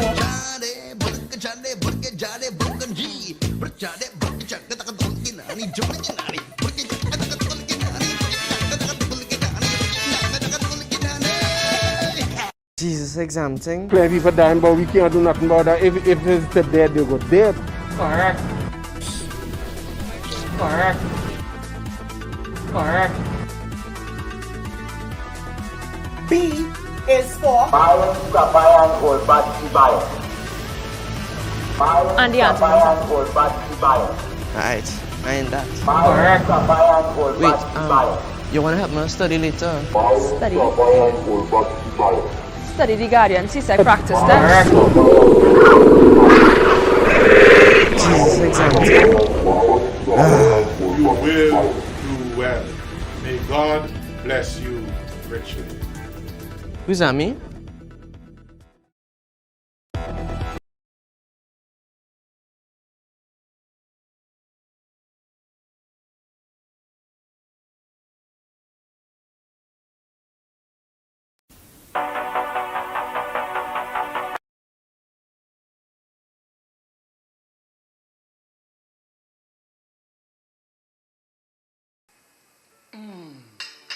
That was a nice Christmas meal.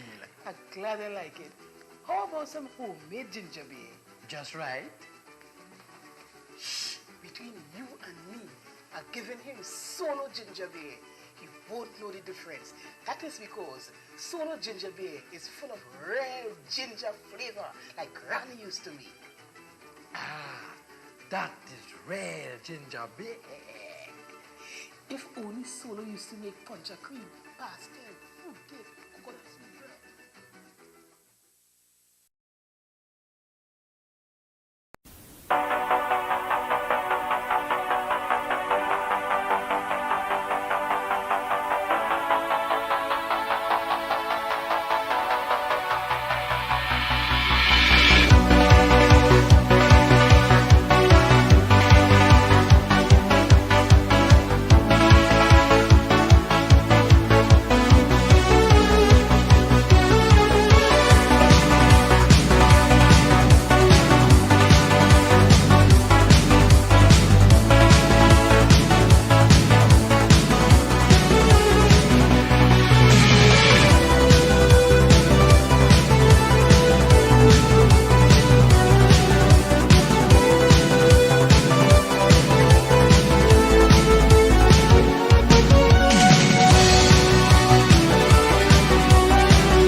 is a local something that makes it all taste better. It's the flavor of our culture. Come from here, come from there, and everywhere. It's the special flavor that's made us savor at the Royal Castle. Oh, at the Royal Castle. Royal Castle. Flavor to the bone. Royal Castle. Taste the very own. Royal Castle is the local something that makes it all taste better. Taste the unique flavor of our culture at Royal Castle. What goes in is a local something that makes it all taste better. It's the flavor of our culture. Come from here, come from there, and everywhere. It's the special flavor that's made us savor at the Royal Castle.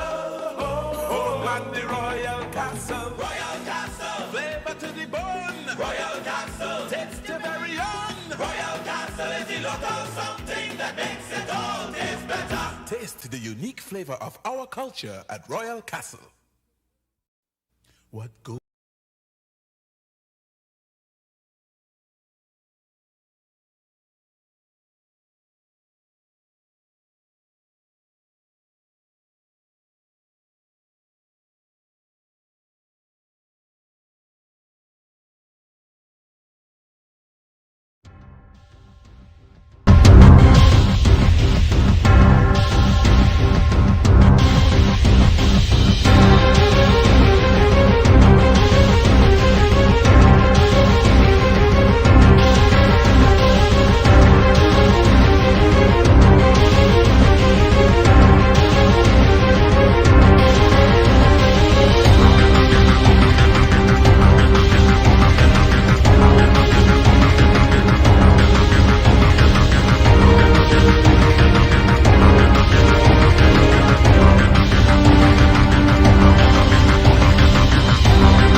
up, you want the jumbo toast quencher in your cup. What you mean? It's the only thing to satisfy you. Just take $2, join the Buster crew. Buster is the most by far. Buster, the jumbo toast quencher.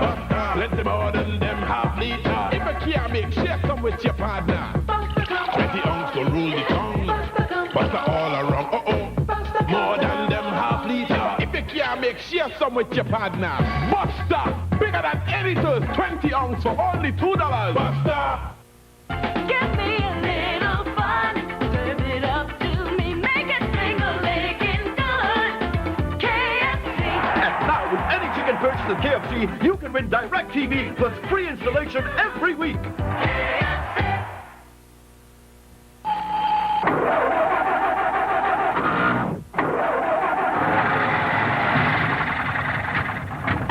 For people who fail to fire on all cylinders, life can be a jerky ride. So for all those who feel a bit underpowered, fuel a revival with Sonarigen multivitamins plus iron and its beta-carotene formula. Just one tablet daily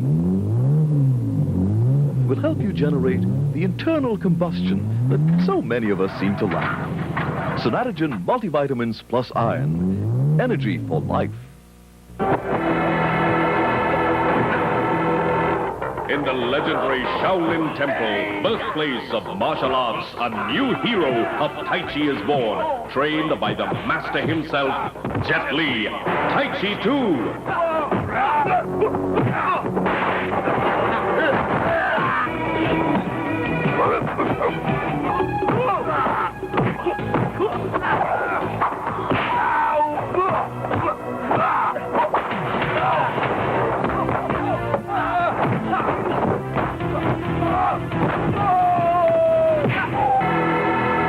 Tai Chi 2, specially doubled with Tai Chi, Jet Li as the master. Tai Chi, with Michelle Khan, Ki, and Khan, together for the first time on screen. Tai Chi. Opens Ash Wednesday at Globe Palladium Presidente, Windsor, Globe Chagonas, National San Fernando. Grand opening Friday at Tobago's newest cinema, Gate Tobago, for all ages.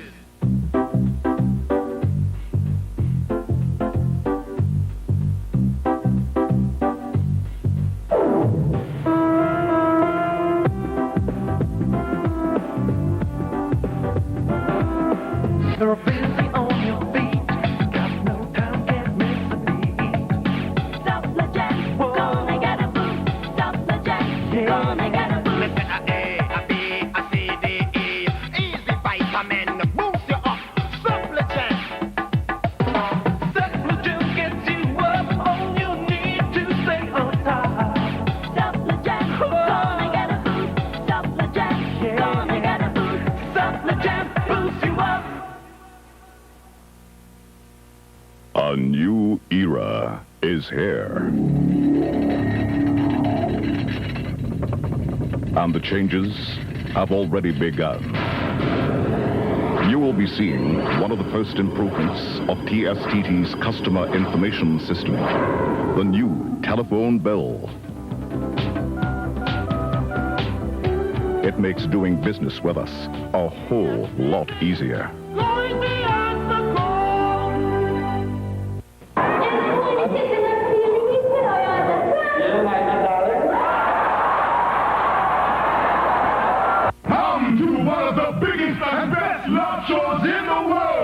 Friday 14th and Saturday 15th February, Cheese Bear Complex, and Sunday 16th February, Shaw Park, Tobago. Cooking gourmet or local cuisine, Calypso girl is what you need. For pretty Trinidadian, the housewife choice, all you need to add is a little love. Calypso girl, you're the taste of my life. Perfect Trinidadian, the housewife choice. Calypso girl, Calypso girl. Calypso Girl, parboiled and white rice. Agency Kalisa Marketing Limited.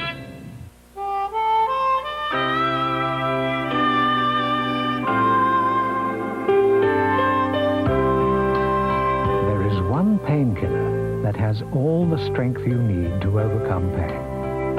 It's the painkiller in Panadol. And yet, unlike others, is gentle, truly gentle on you and your stomach.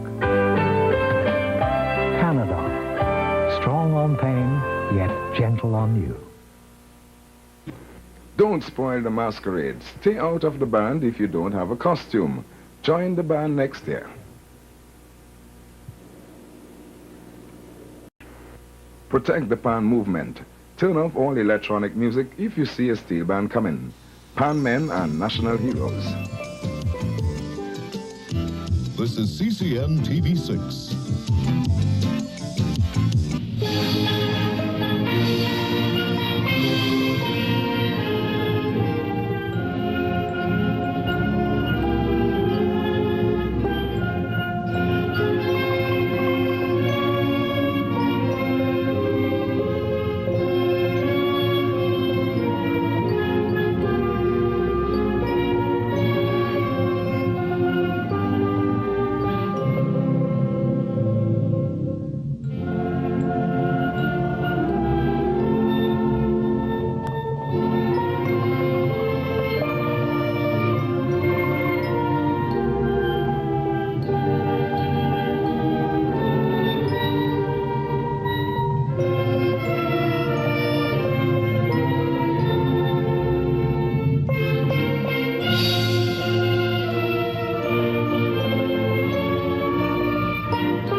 Almighty God, we thank you for the privilege of conducting today's transmission. Guide us to perform our task with imagination, good taste, and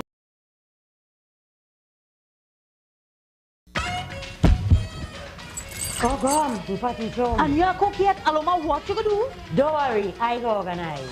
I'm hungry like a dog, girl. I'm going to be just for food on that table for me. You mean please?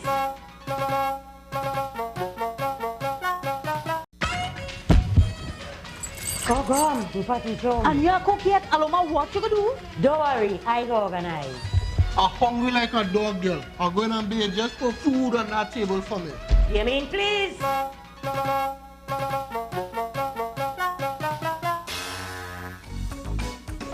Yeah, like your flip over the pot. Holy girl, this is a meal fit for a king. Yes, only the best corned beef for my king. Corned beef? What corned beef is this, girl? Rainbow corned beef, darling. Rainbow corned beef. Distributed by ADM. Come on, and you're cooking at Aloma, what you gonna do? Don't worry, I go organize. I'm hungry like...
Nice. 7 p.m. Trinidad time, Ollie. Hello again. We're from Trinidad. People are not from Trinidad. Probably a different time there. You have a good bit to cover. I'll say some of these topics are pretty short. So even though we're on topic 7 or 18, I say some of them wouldn't take very long to go through. Nice. So let me look at what we have to do again. Reflection and refraction. Critical angle and total internal reflection. That's kind of under refraction too. Alternating current and resistance. Magnetic forces, electromagnetic force and motors. That's kind of like all in one. Particles in the atom. Radioactive emissions. And half-life. Those things don't take terribly long. Okay. Let me see that we're getting through here. Alright, that's not it. I'm going to lower the volume on this.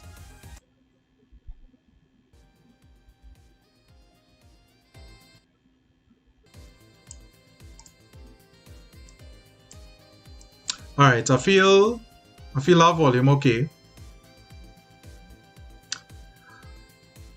Alright, so let me know audio and thing coming through good. Anything too loud before I start back?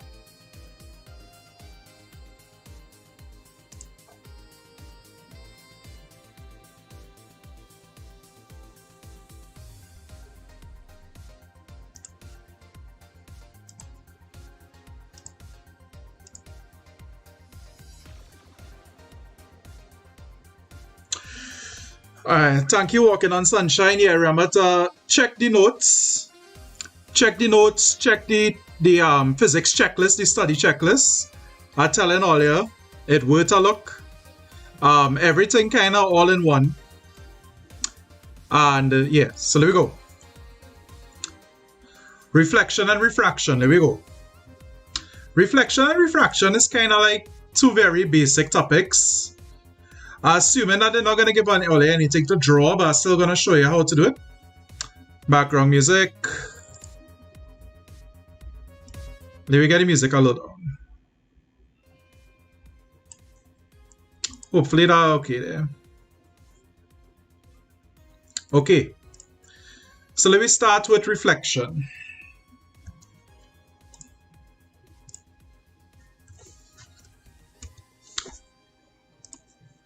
We have ones on my mind, ones on my mind. That's what we're getting tomorrow. Ones on my mind tomorrow.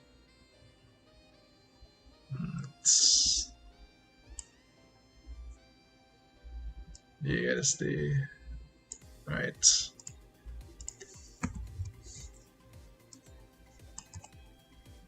Oh, shucks. Let me start with reflection. Pretty easy. Remember to have all the protractor and thing tomorrow, just in case again, anything. Geometry set, ruler, protractor, set squares, everything. Alright. First thing you have to know, the two laws of reflection, pretty easy. The incident ray, normal, and reflected ray all lie on the same plane. That is the first law of reflection. The second law says that the angle of incidence is always equal to the angle of reflection. Okay. So basically what this means, and if I was to make a simple drawing here. Here we have, let me say that this represents a mirror.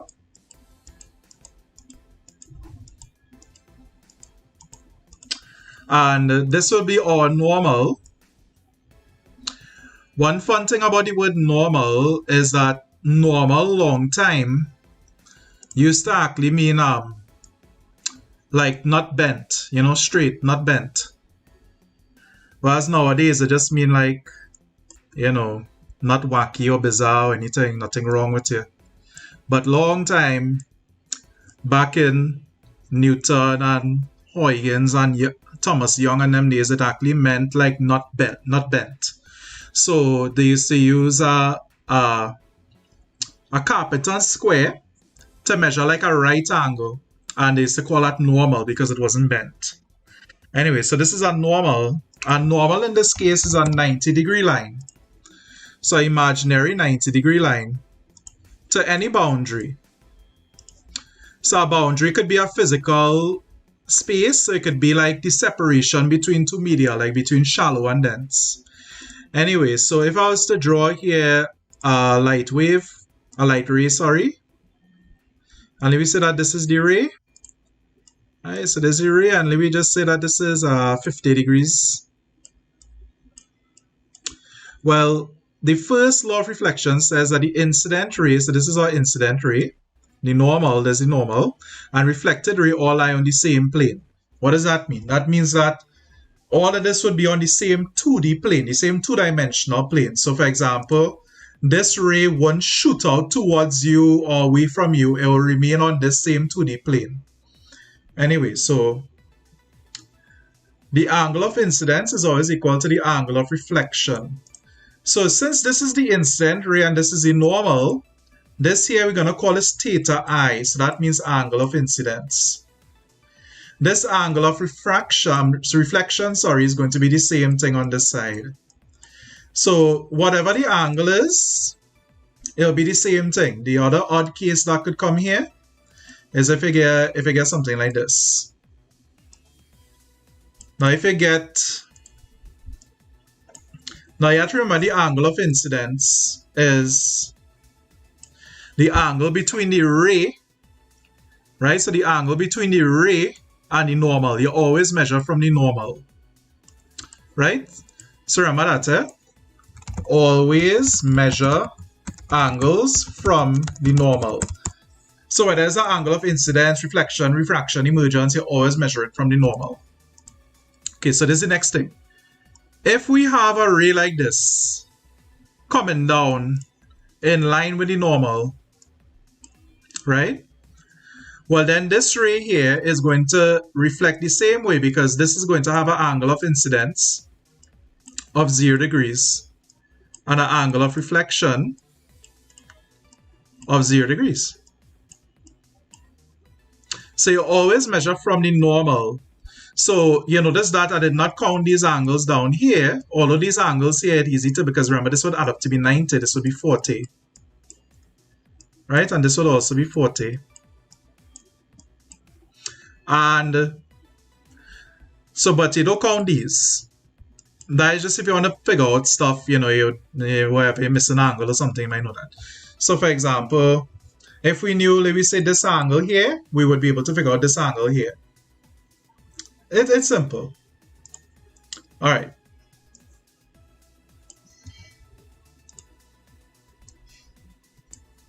Now, properties of a plane mirror, virtual image. So I'll explain. Well, since I'm not really getting lenses and thing, I won't get into virtual and real and things so much here.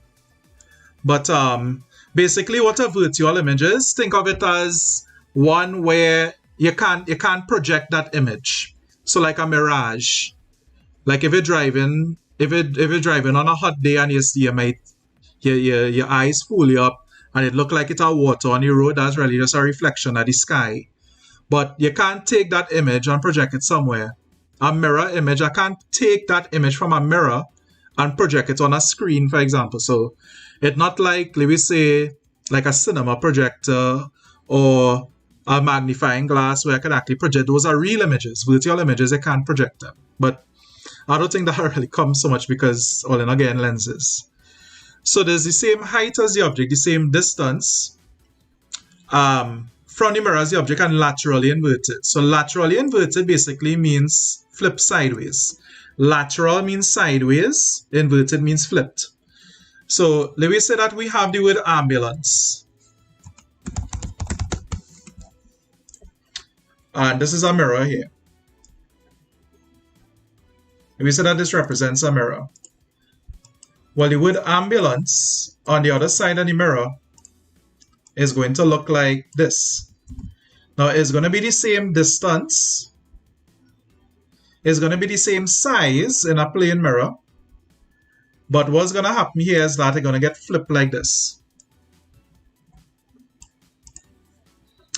Now, this is a question that comes up quite a bit. There's be like, well, what is the point of having ambulance written backwards on these vehicles? And you might see come for 3-4 marks. Well, the reason for this is this. Mirrors laterally invert images, right? Well, images and mirrors are laterally inverted. Think about when you would even see the word ambulance. I mean, of course, an ambulance passing, but the ambulance usually coming from behind you. And all I guess all you're not old enough to drive yet, but usually, like when there's an emergency vehicle, whether it's like police or ambulance or something, you'd have to get out of the way. Usually you get to the left or the right, depends on, what side of the road you're on. So basically, what it's there for is that drivers will see the word in the rear view mirror or the side mirrors, but the point is that they're seeing it in a mirror.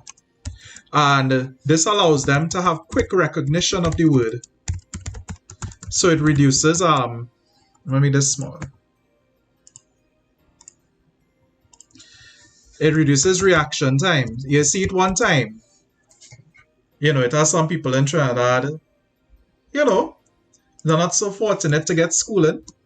I mean, they shouldn't be driving. But we just say that, that is not the best readers. And ambulances are 9-letter word, I mean, you want to be able to recognize the word real fast when you see it. Usually you know ambulance, but, they paint it like that so that when you're looking in the rear view mirror, you'll be able to quickly recognize the word, reduce your reaction time, get out of the way. Yeah, well, to me, it's more the flashing lights and the siren you'd react to, but, some people, they need the word. They be like, who flashing the lights for me? But, it's an ambulance. But yeah, very easy. I guess the only other thing you'd have to know is how to draw a diagram of an image in a mirror, which I'll do quickly here. So let me say that we have an image here. Let me just make this image like a triangle or something, right? So, we have a cleaner. Let me say that there's we object, sorry. Let me say that there's we object. How could I just use this? And this object here, there's the object, so I'll just put O for object. This object here is going to be laterally inverted in this mirror. So you got to make sure that the distance, so let me say that this here we have a distance D. This distance is going to be the same thing here, right? The height of this object here, so let me say they call this DO and DI, is going to be equal to the height here. But how you draw like the ray diagram for it is, you usually have an eye watching it or something. And I say I don't really think that this would come. But if you ever have to draw a ray diagram, or Trini time, now I mean Trinidad time, like no, I mean like we have some people from other countries here now. So wherever it is in their thing. Anyway, so typically, let me say that somebody looking at this in a mirror, right? This will be the eye. Now, you have to remember now that light enters the eye, light don't shoot out the eye, right? So you'd always draw it like, draw it going in. Well, this is a little awkward to draw and paint, but I'll show all you know the thing. I go bother because I go take up real time to draw it. But you know now, you draw the pieces going into the eye, and that will allow you to draw the reflected image. But otherwise, it's pretty simple. You don't usually do that past form 3 anyway. Okay. So that's reflection. Very short. Let me look at refraction now.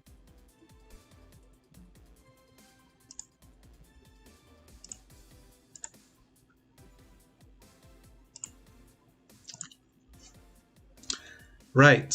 So refraction.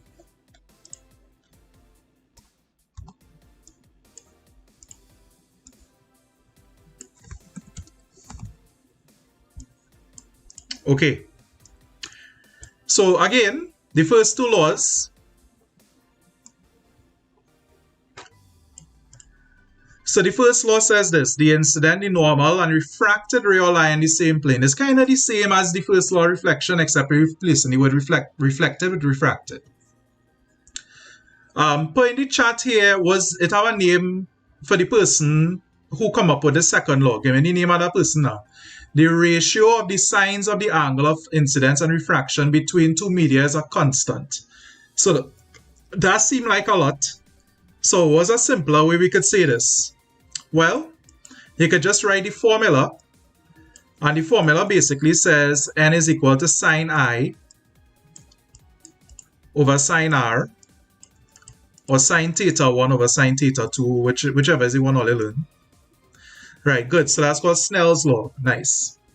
So you could also write it like this. Just look at the formula. And you just put the formula in words. The refractive index is equal to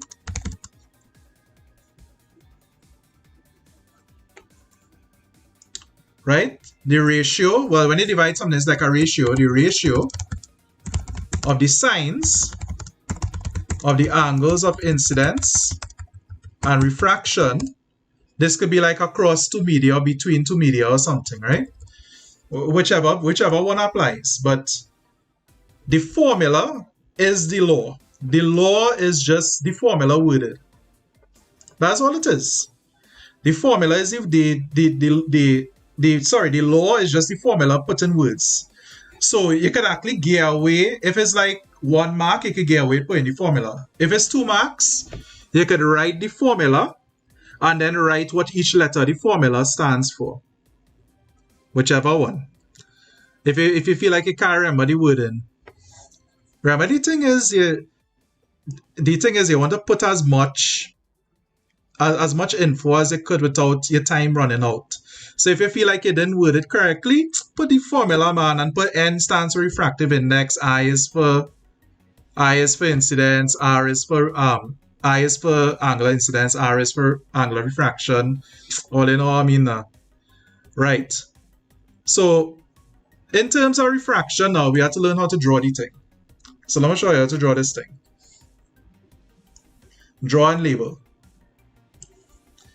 Let me say we have a block. There's a block. And this is we ray here, right? There's your ray.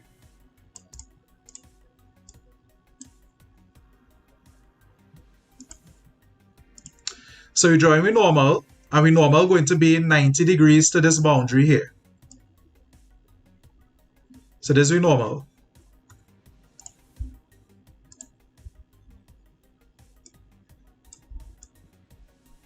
Oh, they know the thing. So there's the thing here. Now, I want you to imagine this block wasn't here. If this block wasn't here, right, this ray would just be continuing. Sorry, let me switch the tool. This ray would just be continuing, so it'll be undeviated if this block wasn't here. But the block is here. And the glass, let me say it's glass, right? The glass block is denser than the air around it, or whatever medium atmosphere it have around it. So when it is denser, this is what we're doing here. We're bending it towards the normal, right? So this bending it towards the normal. This bending it away. We are doing that. We bend it towards the normal. because the more dense it is, by the way, the more we bend it towards the normal. Now, we can't bend it so much that it actually crossing past the normal. That has never happened. So what we're doing is we're just going to bend it here. I am measuring no angles and thing yet. So this is the incident ray. This is the refracted ray. And now what we're going to do is draw, you see where this ray meet the boundary here? Draw next normal here. If I go all late, all they want to go in. This want to sleep, all they sleep. But you need your sleep, eh? Alright. Now look at this here. How are we going to draw this? How are we going to draw this emergent ray here? So if I do this, we're not going to bend away from the normal. But if I draw this wrong, so that wrong. So let me explain why that wrong. That wrong because what had to go on here is that this angle here, right? There's the angle incidence here. This angle here had to be the same as this angle coming out here. So again, this is what we need to imagine now. We need to imagine that this ray, this block was never here. And look what's going on. I'm going to continue this here. I'll continue with this gray line, right? So imagine like that was never there.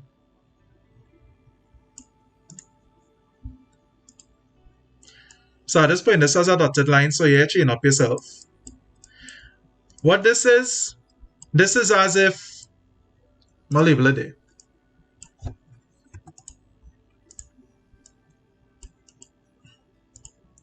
This is the original pathway of the incident ray, the original propagation.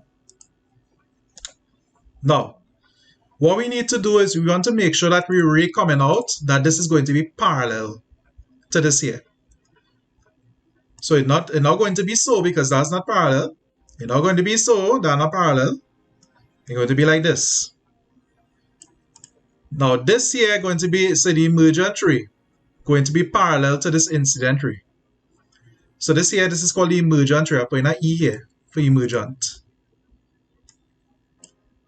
And this angle here is the same as this one up here. So I just put in a number here. If this is, let me say this is 40 degrees here. This down here is also 40 degrees. It had to emerge as the same angle. This angle here, remember this refracted ray. This angle here, this is your angle of refraction. Now, so this is how to draw it. Not hard at all. There's one last thing we have to label here.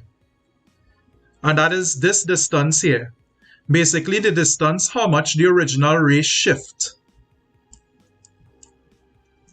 I'm going to label this X. In the chart there, put for me what X represents. You lost? I'll do it back then.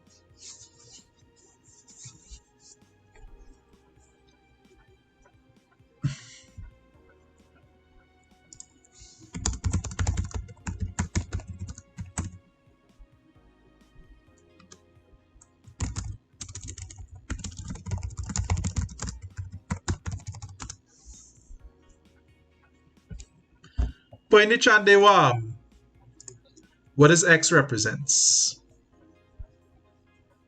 Nice. So this here represents something called the lateral displacement.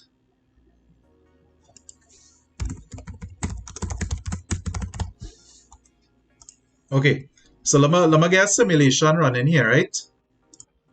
And now let's see what I mean.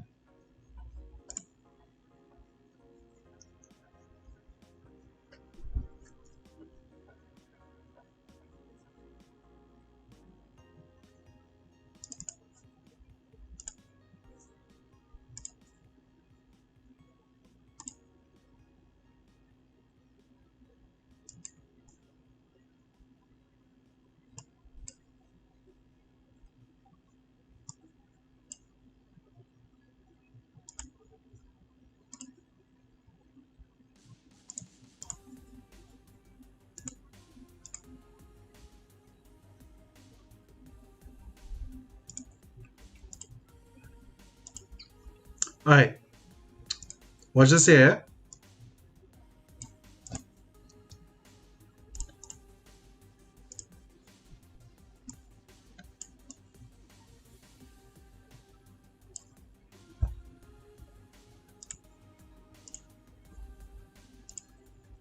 Let me say this we block here, right? Now, must shine this light through this block.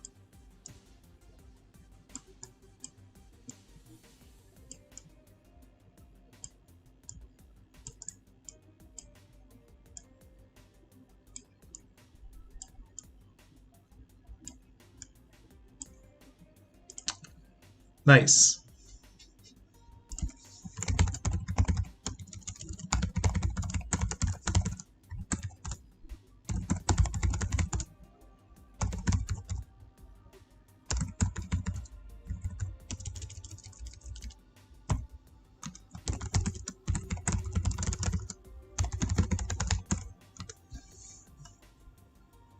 Okay, watch here for all the loss. I'm do all zoom up on this.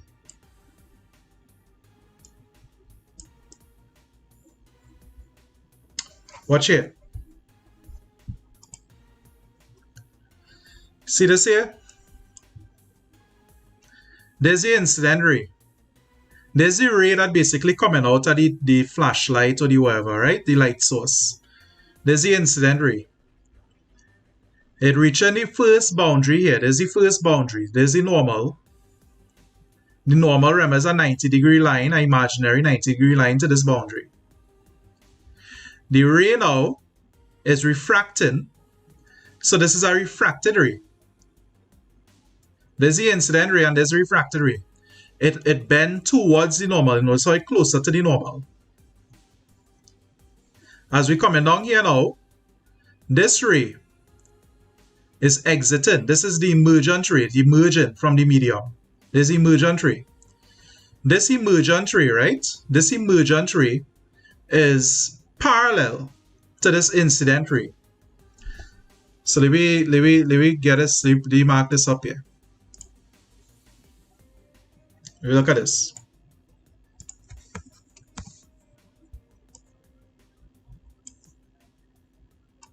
Yeah.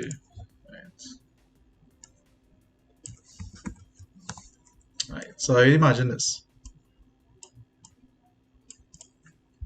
This is your incident ray. This is your angle of incidence. There's your angle of incidence. There's a refracted ray. Right? There's a refracted ray. There's the emergent ray. This angle here is going to be same as your angle of incidence here because these two parallel. Now I'm going to take out the markings here. Imagine this block was never here. If this block was never here, that means that this ray would continue going like this. Straight. The denser this medium is the more this ray is going to shift. This shift from the original pathway. Right? So this shift here, this is called, I'll mark it as L. That stands for lateral displacement.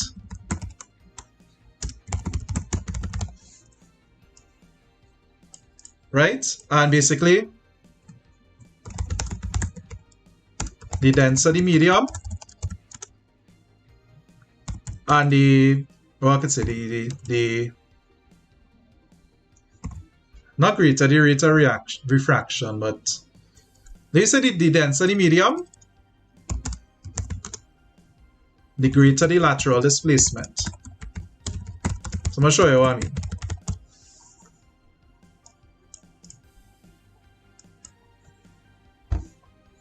What is denser than glass? You know, concrete, diamond, iron.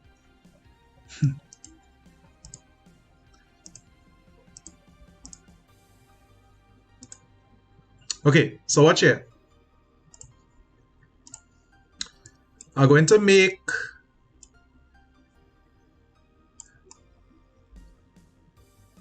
are going to make this denser, right? Are going to make this less dense. So there's if it had nothing there. Notice how the ray is just undeviated, right? Imagine like this is just like me and O. It's just air. Imagine how that this is water. Glass is denser than water, right? So notice like the denser I make the object, basically the more I increase the refractive index, the more this ray shifts away from the original pathway. Look again. The more it shifts away. So that is it. That is how to draw it.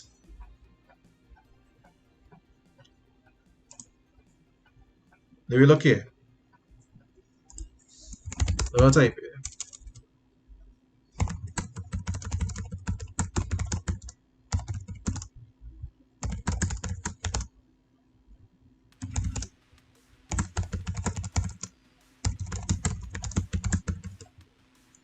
Water is less dense and glass is more dense.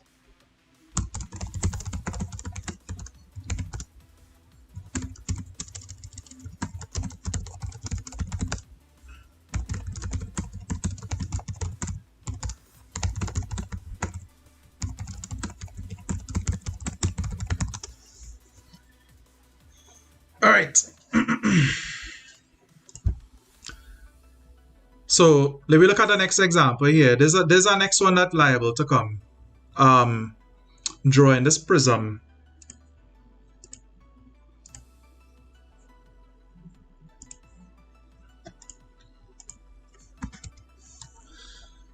Alright, so drawing dispersion, because this actually falls under refraction. If you say we have a prism, and we have to draw. We have a white light ray. Now remember, white is a composite of all the colors of the rainbow, white light. So here we have white light. And they say draw the dispersion. Draw the dispersion of this white light through this prism. If you had to define it, I don't know if you had to define it, but you have to know, sometimes there's asked questions with it, like how refractive index affects it. Let me get a definition for you.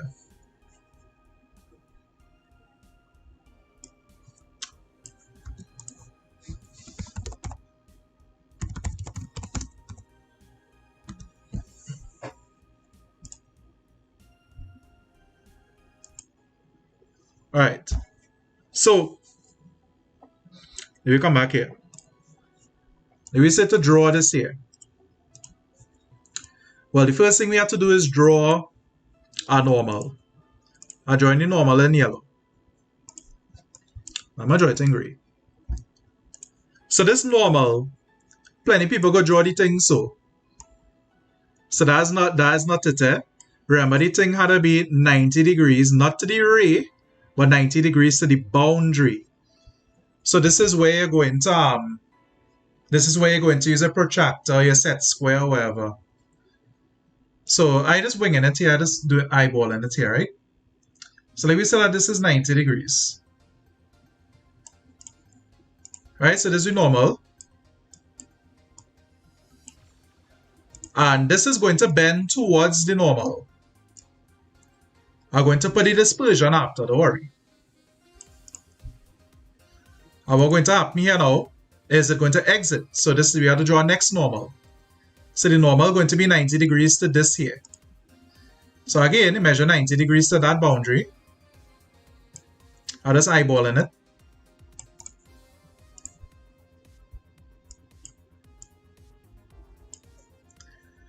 Now look at what's happening here now. So this is going from, so remember this here, less dense to dense is towards normal, and dense to less dense is away from normal. So this going into this glass prism, so this doing from less dense, so this air outside here is air, and this glass, and outside here it have air again. So air to glass is less dense to dense. So that's towards normal. Going towards, so you're bending towards the normal.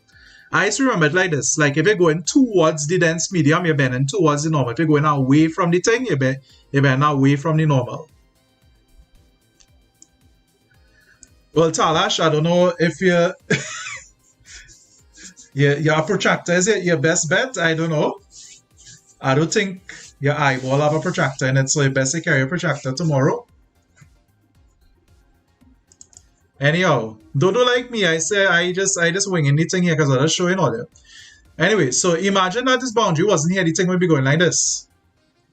So this will be bending towards. This towards. If I bend it up, that's towards the normal. So we are doing that. We bend it away. There's our way. Right? So we bend away from the normal. So there's the original thing. There's the original thing. Bending it away. Not too much. Not quite down here. Like, you just have to bend it a little bit. Now, but the thing is, there's a prism, and prisms have dispersion. So what we need to do is just draw the you could use a set square too. You don't need a protractor, but carry a protractor too in case you say measure angle and thing now. But you could just use a set square to draw the 90 degrees easy. Technical drawing people go get through real good. Anyhow. So we need to follow Roy G. Biv. Red, orange, yellow, green, blue, indigo, violet. Because what's happening here is that red is the one that's going to show up on top, and blue and violet and thing going to show up last. We need to draw the whole spectrum. All we need to draw is red and violet. Or red and blue, whichever one. So red will be the first one here. So this one here, this could be red.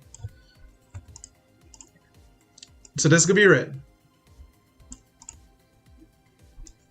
So that's red. And the last one. So the next one here could be orange. I'm just showing you. So the next one here could be orange. And this could refract a little more. Right? Then it could be yellow. And that could refract a little more. And so on, right? So I'll draw green. Remember it's Roy G. Biv. That refract a little more.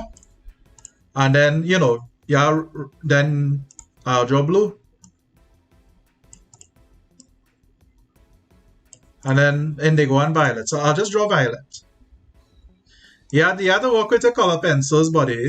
You can just label the thing red and violet. I know you kicks in. Anyhow, so, right? So just remember, red is the one that is on top. Violet is the last one. You're going in the order of the rainbow, basically. So that's why you draw it there. And remember that this phenomenon, this is called dispersion. Right? So this is called dispersion of light. And this occurs when light is comprised of multiple wavelengths and frequencies. So white light is many, many different frequencies in one. This is why it was split.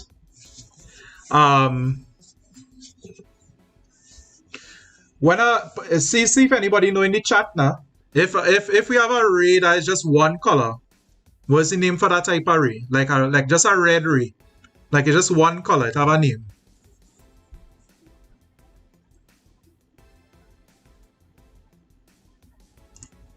Alright.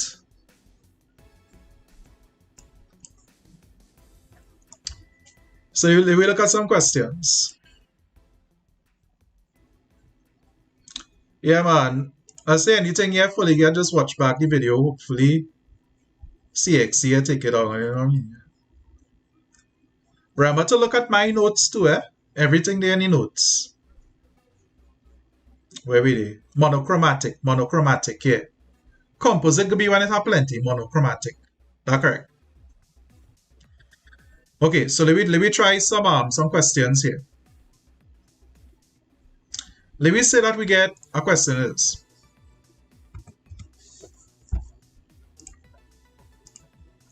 Let me start off with a basic question, right? So let me say that we end up with,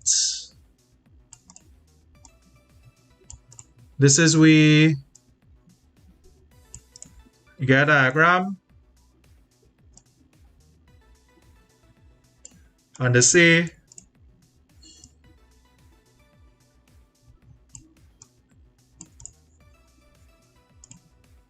right, so they give this angle here. This angle here, we say that this angle here is 50 degrees. And the accent was this angle here.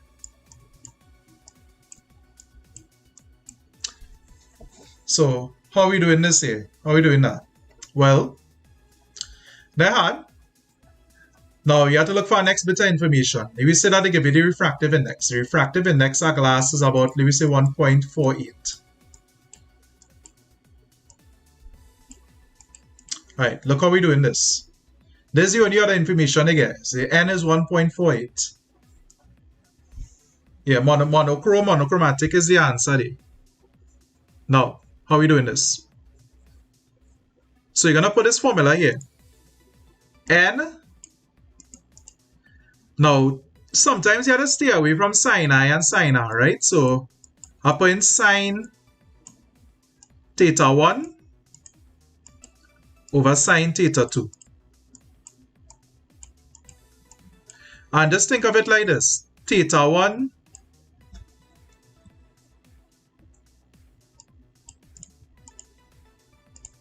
is always the bigger angle. You might, I mean, that might get changed a little bit later on, but think of it like that. Always put the bigger angle on top. The bigger angle on top. Okay, so let me rearrange this formula now.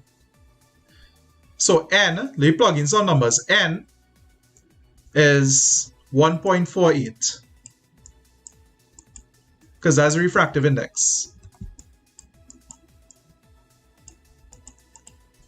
Okay, so what's the bigger angle? So you might be like, well, how we get this angle if we know this down here?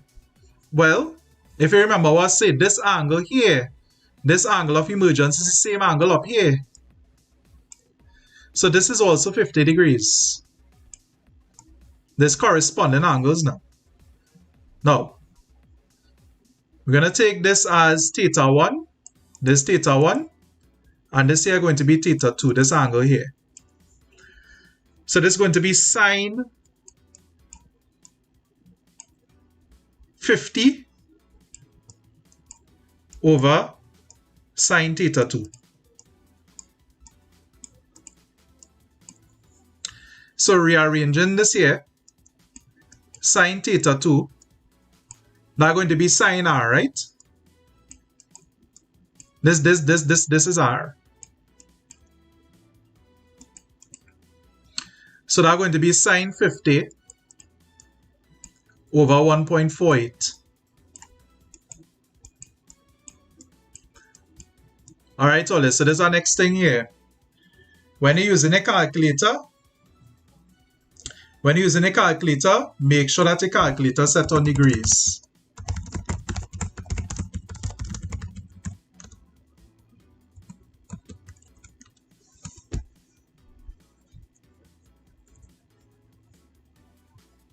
Yeah, sine 1 is the incident. Okay, so make sure it's set on degrees. So what are we doing there?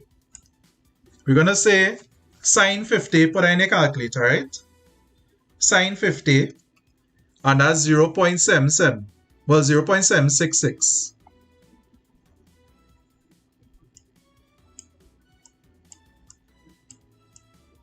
The 1.48 is given to you. This is given to you. Let me just say that you get this. You get that. They give you that. Over 1.48.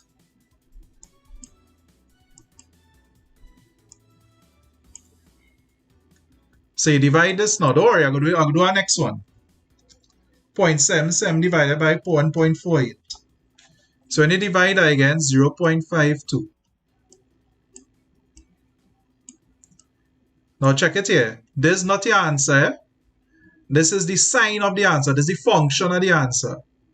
So what you want here is to get theta 2, which is going to be an angle R. Going to have to be sine inverse 0.52. So how are you doing now? Basically on a calculator, You're pressing second function. You can see that that's at the top, and sine. That will give you sine inverse. 0.52. So when we plug that in there, right? So people like to get through there already. So that will give you 31.33 degrees. Right? I'll just put it to 1 decimal. Now that makes sense. This number here got to be smaller than 50. Alright, don't worry, I'll run into our next one. So I know this could be a little confusing at first. We'll get the next one here for you.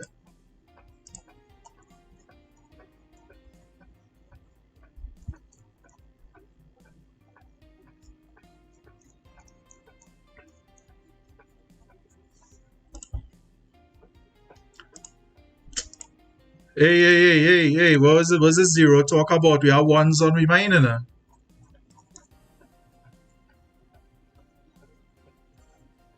Let me look at this one.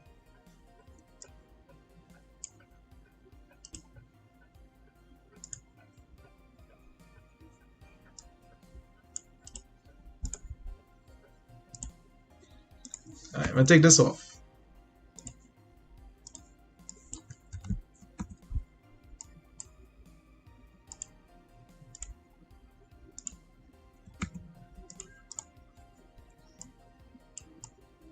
Okay, let me say that we have a prism, right?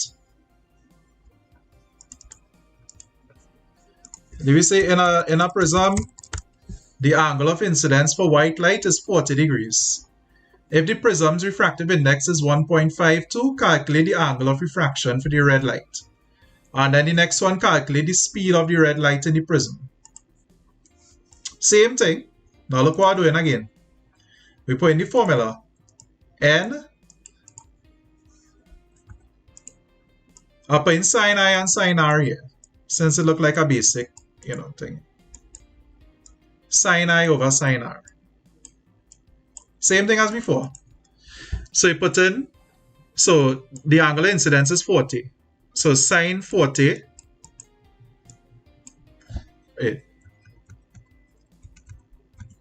right.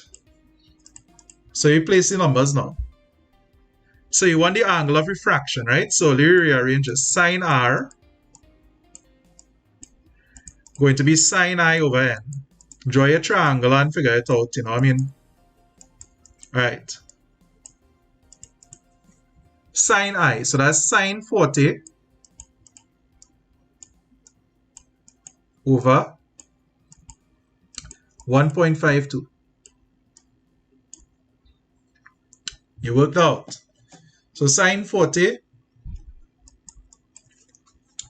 that is 0.64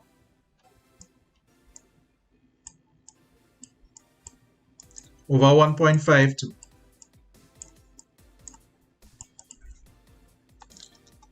So that'll give you 0.42. This is not the answer. I say this is just the sign of the answer. So what we need to do now, they come so, is we're going to say R going to be sine inverse 0.42. So you put that in a calculator, sine inverse 0.42. And that's going to be 24.83 or 0.8 degrees. Yeah, try put the decimal. I mean, the one give you wrong for putting 25, but right. So to answer Colin's question there, refractive index do have units. So I'm not what type of thing there?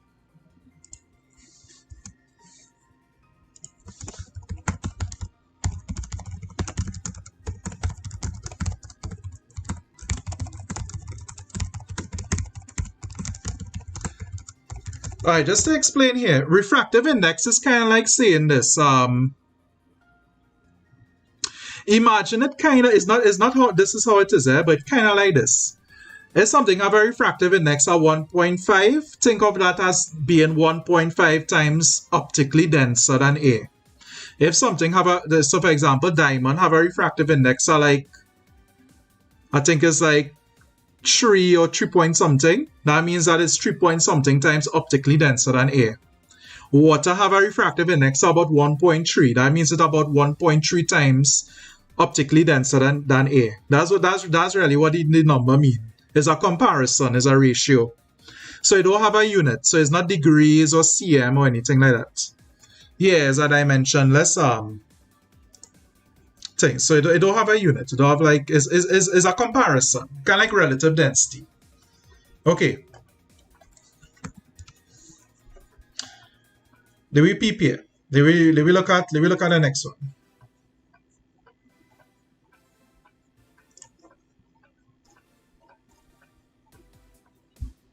Okay. So the next thing that we have here is critical angle and total internal reflection. Alright, Ollie. So I'm going to show you what's critical angle here, right?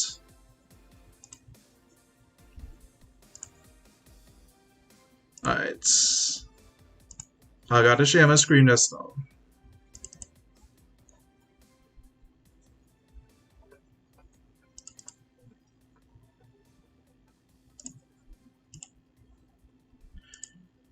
Or the speed. Let me do the speed. Let me do a question with speed before I get into that. Let me do a question with speed.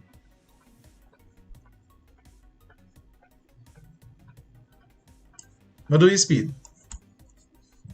If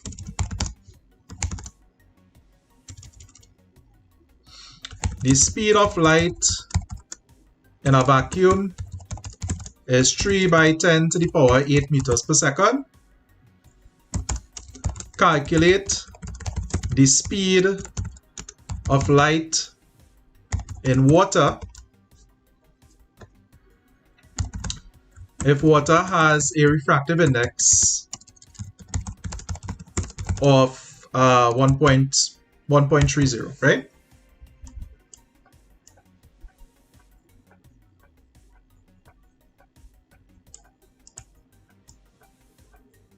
Hey, well, I don't know, you're comparing Kerwin have heating, Sperwin have heating. It's just too bad he had it the same time as mine. Alright, so let me look here. So we have the speed of light in a vacuum. Then we have the speed of light in water. That's what we want to find. So water is a medium. Refractive index is this. So what we need to do is we need to do this. So refractive index, remember the formula we was using was sine I over sine R. So we had to use a different formula this time. We had to use C over V. You'd be like, well, what is C and V? Well, C basically means speed of light in a vacuum, and V is the speed of light in a medium. Well, whatever medium that we're talking about now. So what we want to find? We want to find the speed of light in the medium, water. So V, right? Remember, you could always use here, if you're having trouble transposing, right? You could always say N is C over V. You know, if you're still doing the baby thing, you want to find V, so V is C over N.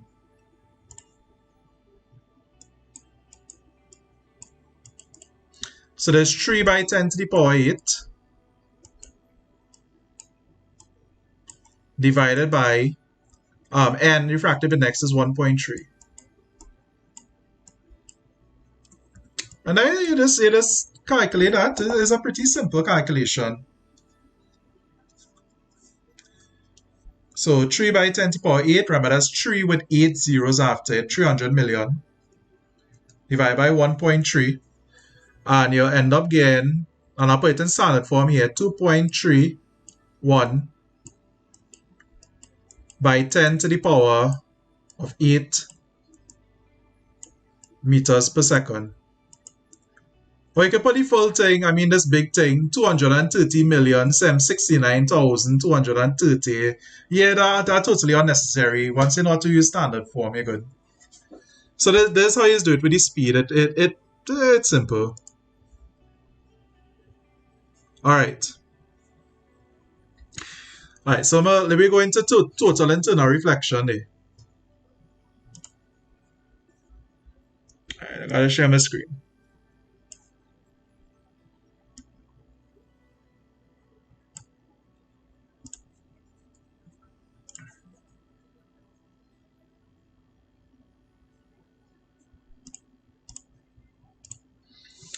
Alright, so if all you watch here, you can see it have a little video here playing, right?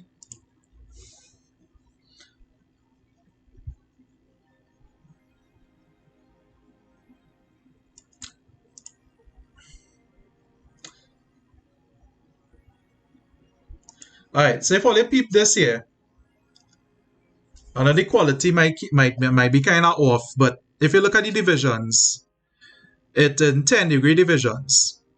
So here we have a semicircular block. And we have 0 degrees, 10, 20, 30, 40, 50, 60, 70, 80, and 90 is basically the edge here. Now,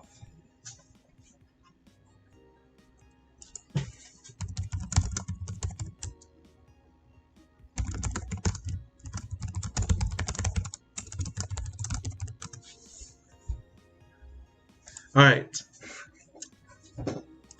So they're going to shine. There's the incident ray here. There's the incident ray here. Now check this. I'll pause it as we go in. So we angular incidence here, right? We angular incidence here is 10 degrees. And we angle of refraction here. Well, kind of think of it like an angle of emergence because it emerging out in the medium.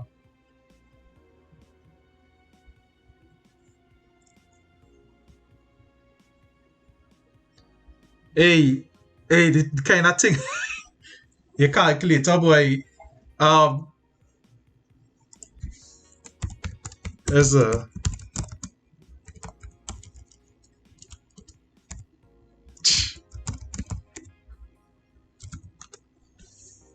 okay. EXP or the little 10 with the X on top. Hey, man, hey, I gotta say nothing, huh? Me, I gotta say nothing. Good thing all I hear the day before. Good thing all I hear the day before. That's what I gotta say. Good. Hey, all right. Let you continue.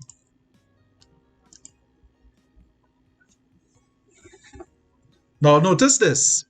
When it stop at 30 degrees, I'll show you something, right? Put in the chat one time if anybody knows the critical angle of glass. Put how much degrees is the critical angle of glass if all you know it. Alright, so look what's happening here. This is a 30-degree angle of incidence, right? This is 30 degrees. Now look at the angle of refraction up here. This is about 47 degrees, right? 47 degrees. Now, critical angle means that this angle of incidence here, a critical angle is an angle of incidence. I'm going to type it in the chat. A critical angle is a specific angle of incidence that will yield an angle of refraction of 90 degrees as it emerges from the medium. Nice. Alright, so I see some people put 90. 90 is not the critical angle, eh? The angle of refraction is going to be 90, but the critical angle is 42. So I'll look and see what is happening here with 42. So look, we're going to increase this here. So this is going to reach 40. Well, let's see what's going on. Well, let's see what's happening here. We're getting a little bit of dispersion on the end here. And we getting a little tinge of a reflected ray appearing here. Now check people when they reach 42, eh? People when they reach 42, You see where we are? Right there. When it reach 42. When this thing reach 42, must screenshot this here. Let me get this other screenshot there. When that reach 42, let me show you what happened here. Alright, check what happened there. When this thing reach 42, I'm gonna trace it. This we ray. This we incident ray, right? This we incident ray. This we incident ray. Now check here. You see this reflected ray coming up here? But where we refracted ray here, it's actually on the boundary of the glass. The refracted ray here. There's a refracted ray. There's a refracted ray. And that angle of refraction there,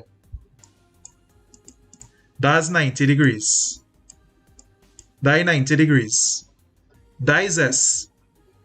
But this angle here, see this angle here?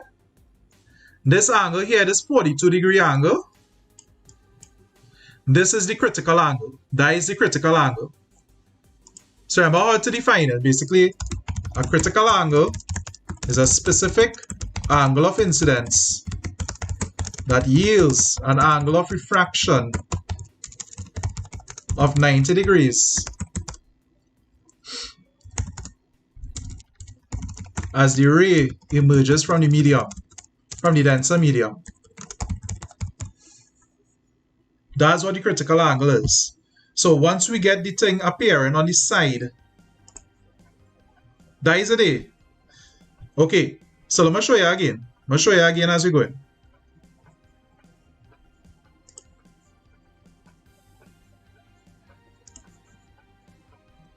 Watch again, eh?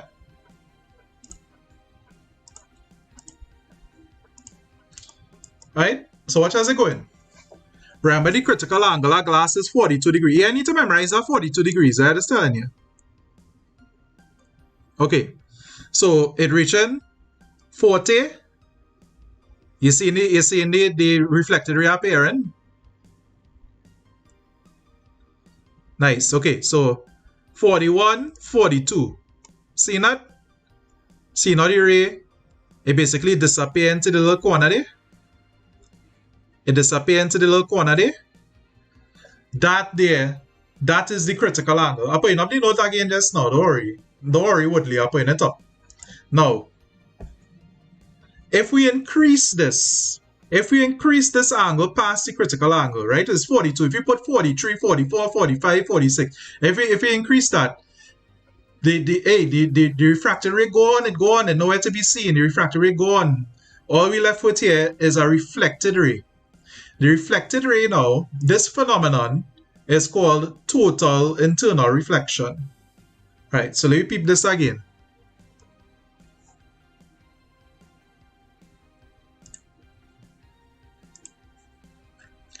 Let me look here again.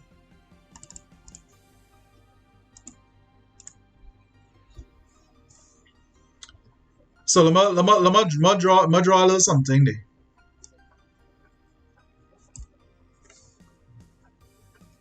I'll draw a little something there.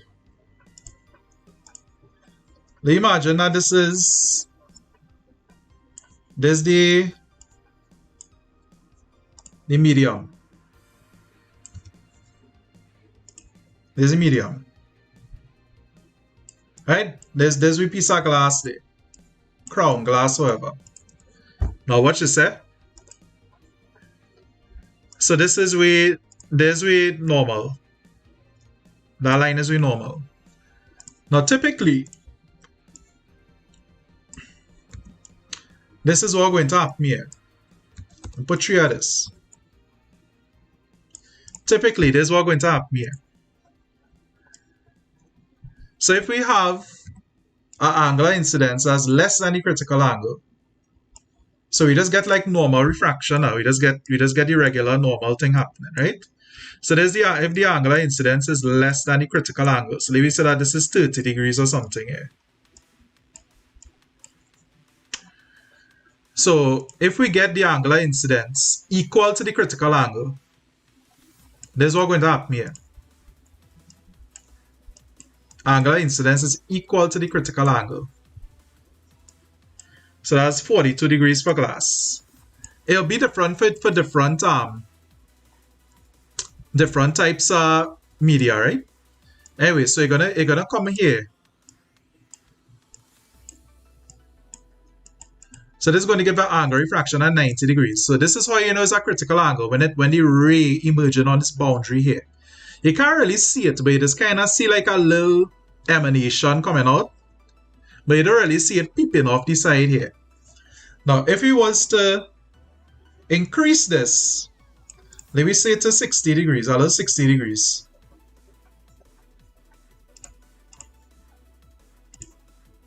Alright, so we say it's 60 degrees. There's the angular incidence surpass the critical angle. Well, we are going to have any refracted ray here.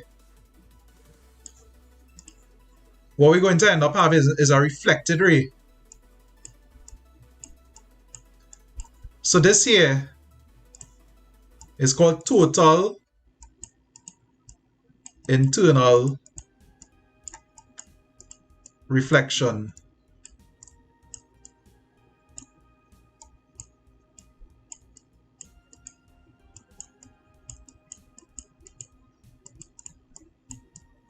That is what it is.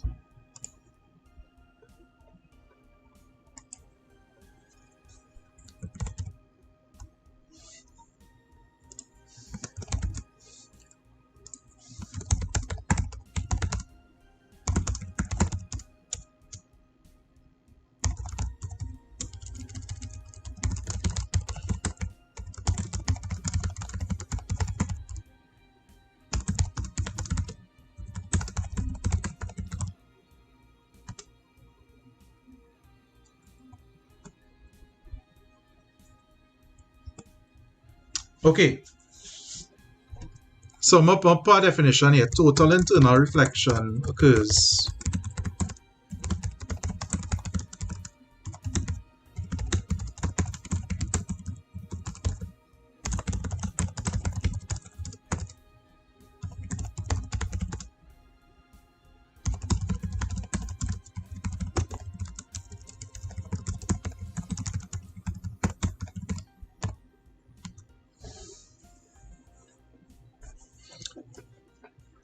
Let me try a little question with this here.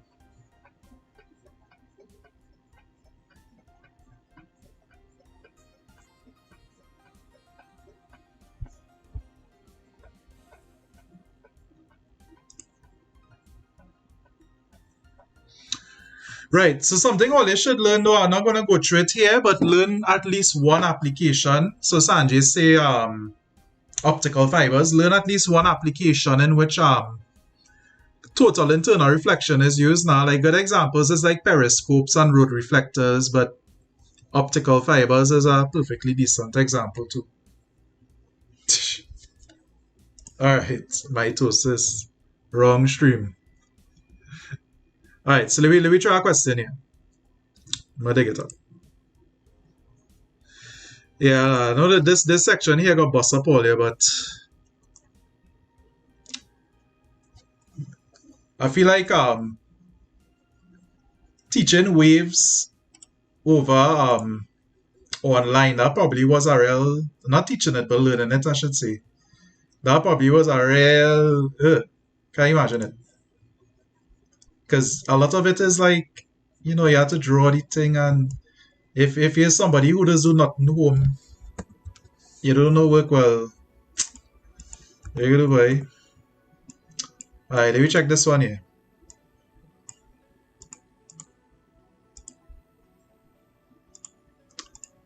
Simple question. Bacon shark is catfish. Bacon catfish.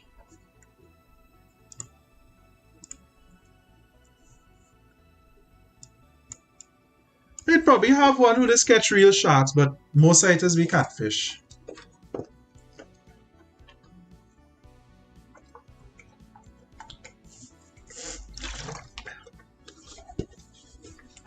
Alright, let me look at this one. A ray of light incident on a glass block is 30 degrees and has an angle of refraction in the glass of 19.2 degrees. Find the refractive index, so that's n, and hence the critical angle of the glass. There we go. So check this. First, refractive index, we have two angles, we can work that out easy. So you just say n is sine I over sine r, bigger angle over smaller angle, eh?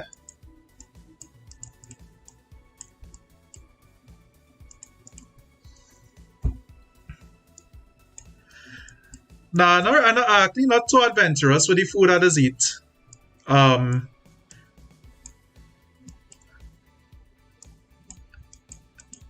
I think like the weirdest thing I eat, and it wasn't even weird, which was squid. I guess wild meat and thing kind of weird. I mean, in Trinidad it's not weird, but I mean you're digging up a rat and thing in the forest and eating it, that kind of weird. Right, so when you work this out, sine 30 over sine 19.2. So you get 1.52. Now there's a thing here. I'll show you something here. To work out critical angle of glass, right? So you're going to say n is 1 over sine c. And you might ask yourself, why am I putting n is 1 over sine c? Well, if you think about it, remember, the bigger angle on top. What is the bigger angle for a critical angle? The bigger angle is sine 90. Sine 90 is the same as 1. Right? Sine 90, what put that here? Sine 90 is the same as 1. So this is why you could just put 1. So it's really supposed to be sine 90 over sine c now, but you could just put 1 over sine c. Anyhow, so you want to say sine c is 1 over n.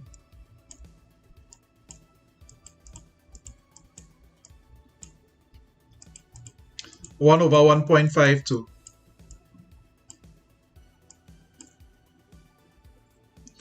And that's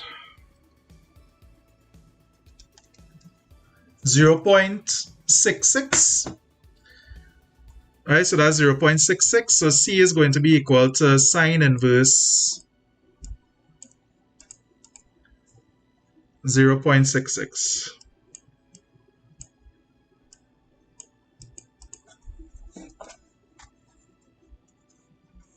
I don't want nobody but UE doubles, them reaching UE anytime soon.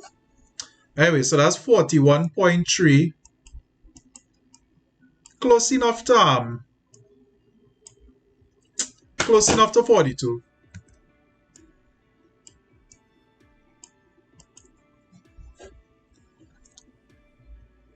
If you just have the amount of kind of foolishness that they put in the chat, boy, are you trying to confuse the people?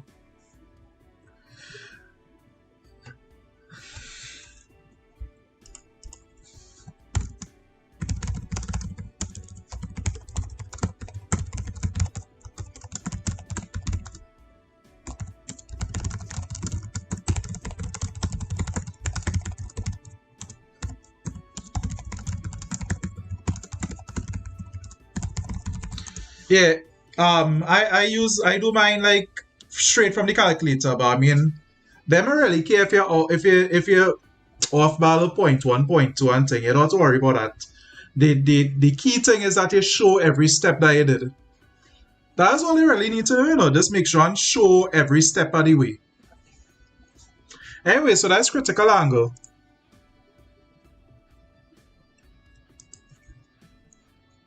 Oh, they feel all they go with that one, or?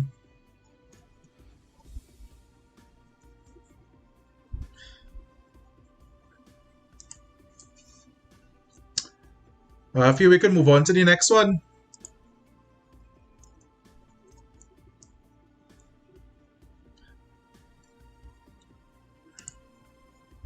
Let me see what's the next one.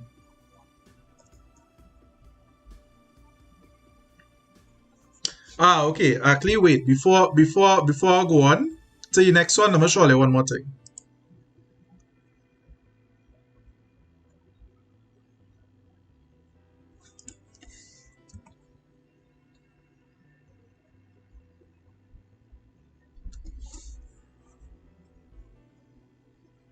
Alright, so Alia typically is CXC. It is hard to do.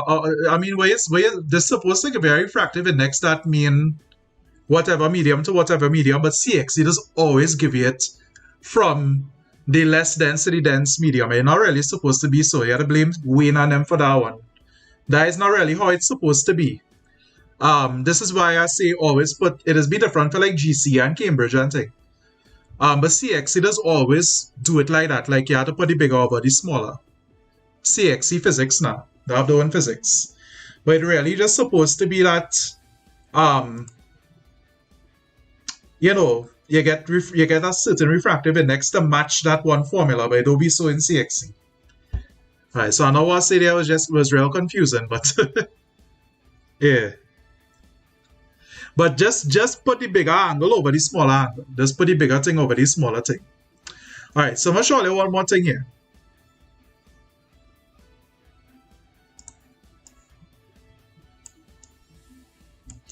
Alright, so let me say that we have this comma here. So I just show you all here. Let me say that we get a prism, and they say draw. And they say draw. They have a ray here that passing through like this. There's your incident ray. And they say draw what the thing will look like after it hit this boundary here. Right? We call this boundary X. After it hit this boundary X. So where you might look to draw, where you could draw a little normal. And where you might look to draw is something coming out like this. And you'll get wrong. You get 0. Right, we call this thing X. And you might look to draw this. You know, you might say, hey, this is going to bend away from the normal and come so. So that's wrong. And let me explain why. Now, let me think about this now. Which angle is this? This angle here. This angle here. This angle here going to be 45 degrees. That angle going to be 45 degrees when it hit this right angle. It's a right angle triangle, right? This is going to be 45 degrees. And what's going to happen here is this. Now remember, total internal reflection occurs when the angle of incidence is greater. It's greater than the critical angle. And the critical angle of glass is 42 degrees. 45 is more than 42. So what you need to draw is the ray coming straight down like this. So ray bouncing out, so because this will reflect instead of 45. Yeah, so it's kind of like how a periscope and road reflector and things does work. So sometimes it's asked you to explain it, and you have to explain total internal reflection, critical angle, all you know what to write. So there's a reflected ray. Anyway, we go on to the next thing.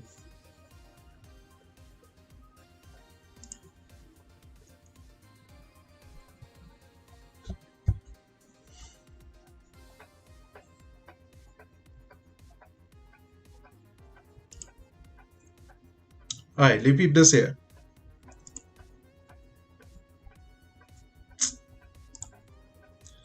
The next thing here is alternating current. Alternating current shouldn't take us too long to do because it's really just theory. Let me go through it quick. Okay. So alternating current. First, now to define it. So it's an electric current that reverses its direction many times a second at regular intervals. So you'd usually find it in power outlets and power lines. This is opposed to direct current. So direct current would basically flow on there. So imagine you have a circuit. There's a direct current, there's a battery, and they go into a bulb. Direct current would basically, if you're following conventional current, it's just going to flow from positive to negative. Positive charge is going to flow from positive to negative, right? Now, if you had a alternating current set up instead,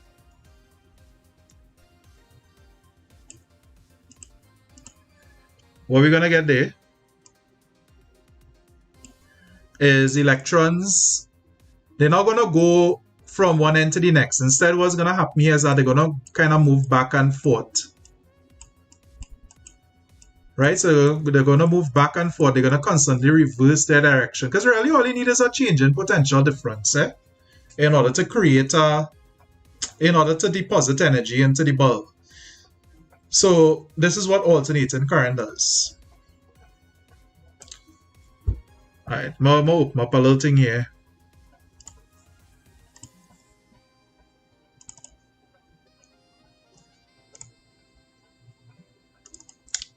So all this could lead into motors and things just now.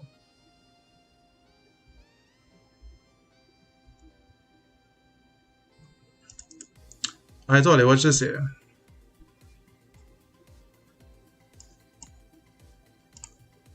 I'm gonna get us running.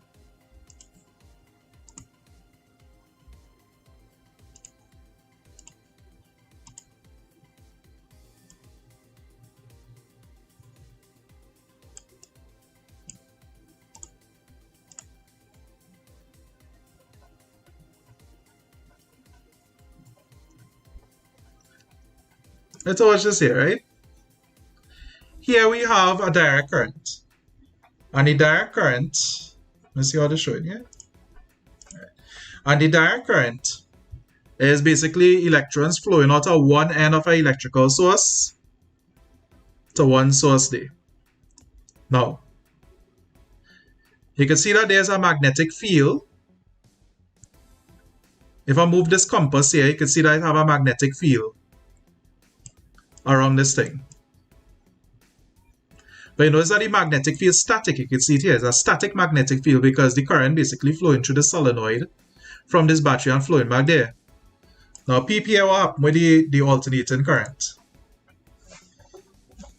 So the alternating current is this. See how the electrons moving. You see how they're not flowing from one to the other. There's a direct current.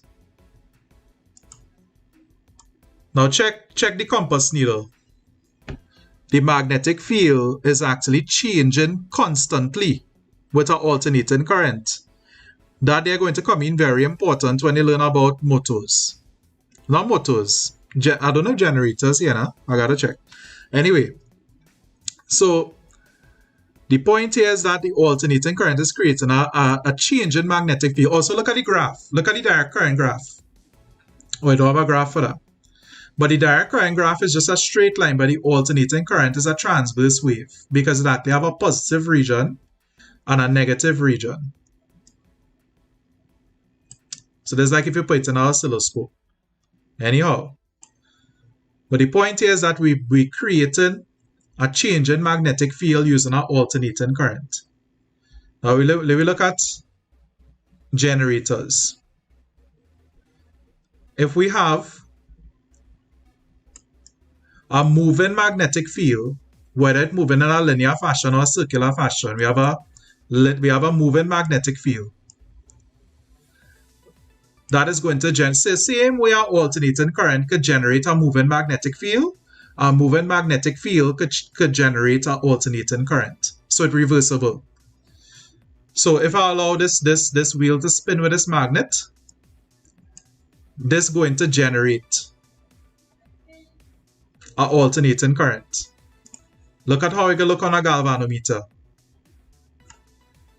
The thing will flick back and forth. If I increase the magnitude, it will flick back and forth more. So on a galvanometer, the alternating current, the needle is going to move back and forth. Now, I don't really think again transformers, but let me show you the basic premise behind it. Here I have a direct current. This direct current here is, again, it have a static magnetic field. Yeah, that's correct. This is Faraday's law. There's a static magnetic field. Now, I could only generate a current here by moving, by creating a force that's going to move this magnetic field around. Move this current and this magnetic field around.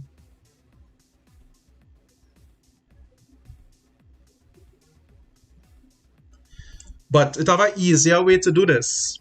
Notice if I just put this to suggest so nothing happening. But once I have a force acting on it, it's going to move. But there's an easier way to do this. If I create if I put an alternating current instead, the alternating current is going to create a constantly changing magnetic field that is going to allow the electrons in the second coil to turn. This is why a transformer would use a primary and a secondary coil, or secondary turns, or whatever you call it, and they would run an alternating current through it. Yes, so this is called magnetic induction. So instead of me moving this thing, the change in magnetic field could be created from just using an alternating current.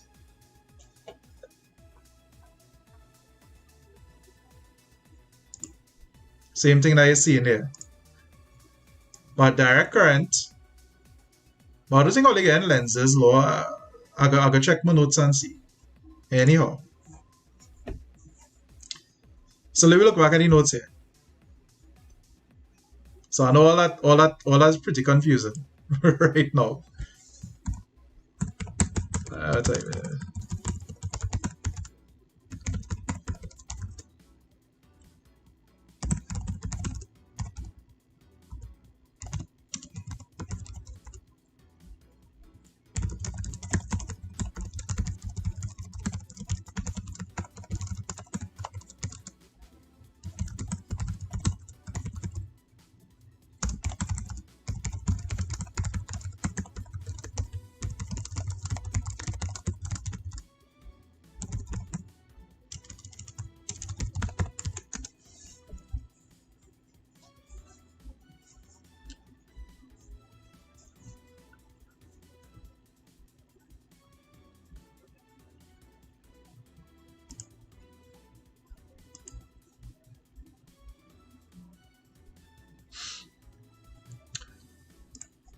Whoever what a 2021 paper do they?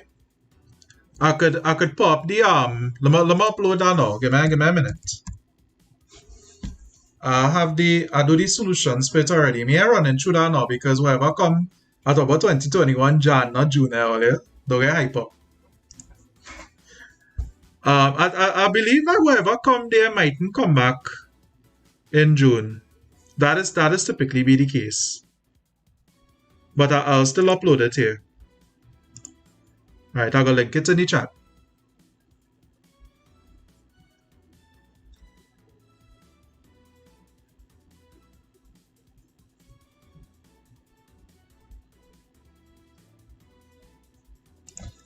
Yeah, 2021 day, buddy.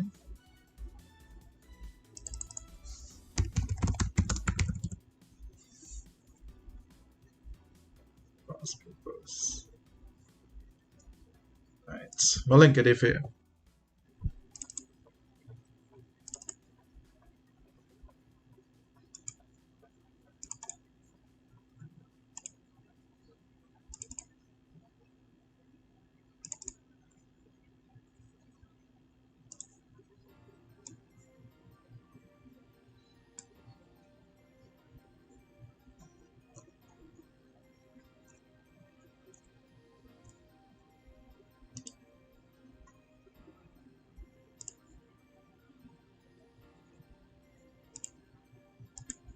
All right.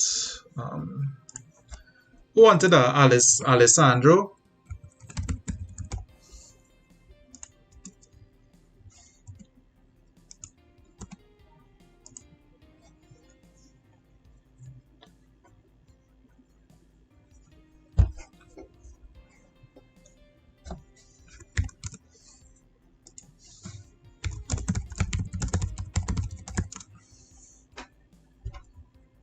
Okay. Where we did we come back there from where it was?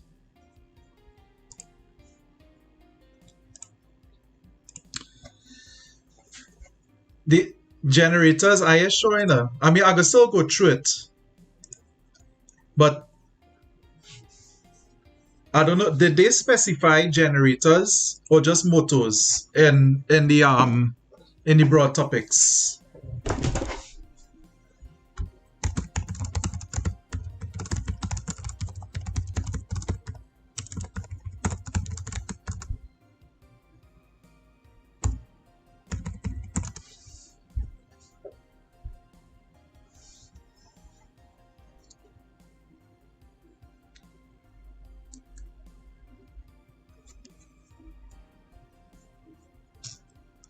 I mean, this kind of go hand in hand, so I don't know if they put them together or if it's just motors.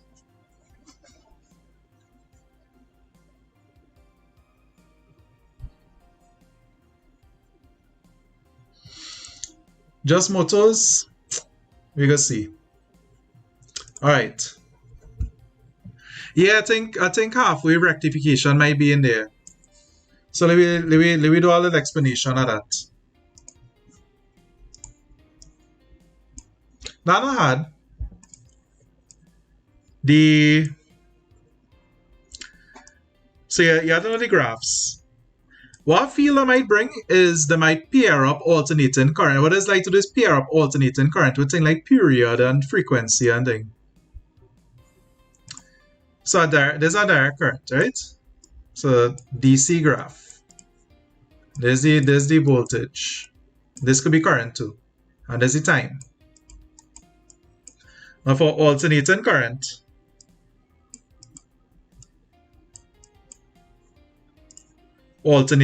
it is a crests and troughs. Because you have a positive region and a negative region, right? So same thing, voltage and or current. So there's a AC. Now, let me say that my laptop, right, that I on right now, my laptop plug into a wall outlet. Wall outlet have alternating current in it, but my laptop battery have a direct current. So that means that my laptop need to have something called a semiconductor diode, or it need to have a rectifier in it, same thing, in order to convert that AC to a DC so it could be stored. So what's going on here is this. We need to have a device, so we need to have a circuit like this. I'm going to get a picture of the circuit. I just had it there now.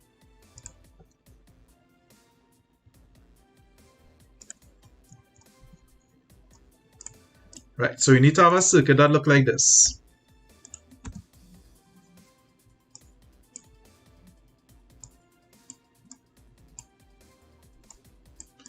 Typically, you might have a little transformer or something in there too. But you need this thing here, diode, semiconductor diode. And you'll have a AC input. I should say there's an AC input. And in the end, you'll have a DC output. So the output going to be a DC, right? So what happening here is this. This is your alternating current. There's your alternating current. There's the AC. And after you put it through this diode now, what the diode is doing is that, imagine like this, the electrons could pass this way through the diode, but it can't pass back like this. So just imagine it like that. So what's happening here is that it's able to go one way but not the other way. So what's going on here, and again, remember this represents positive and negative voltage or current. So what's going on here is that this, you're going to remove the troughs from it, so you're going to end up with this.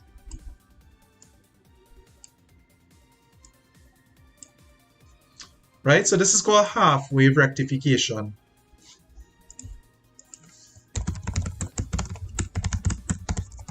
And basically what this is that This it is a DC converted from an AC. You don't have any troughs, but you'll have points where the amplitude is going to be 0. Basically, you won't have any, but it will have current moving on the positive side but on the negative side. That is it. So that's what rectifier is. All right. But otherwise, read the little study checklist. And next thing you have to learn about alternating current is that they typically are used to transmit very high voltages.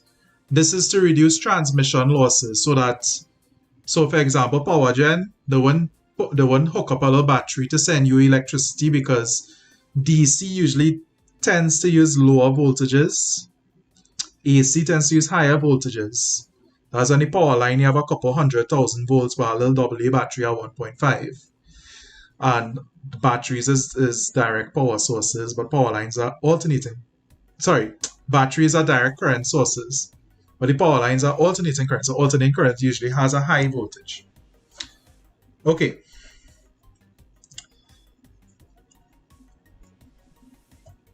So resistance is a kind of broad topic.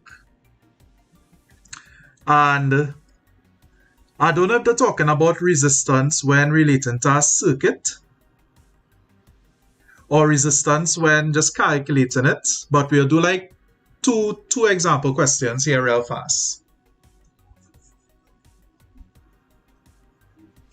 Okay. Hold on there.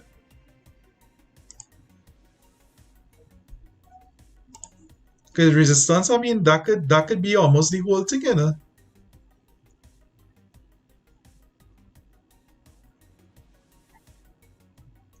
Alright, let me peep this here.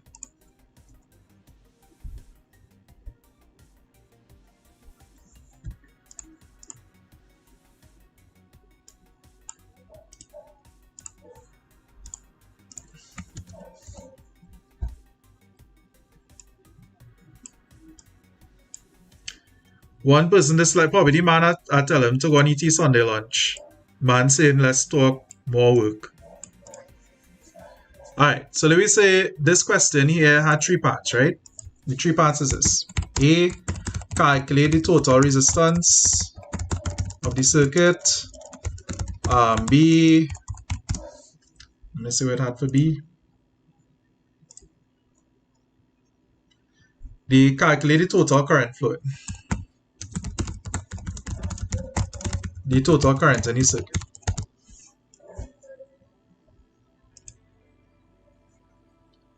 Now,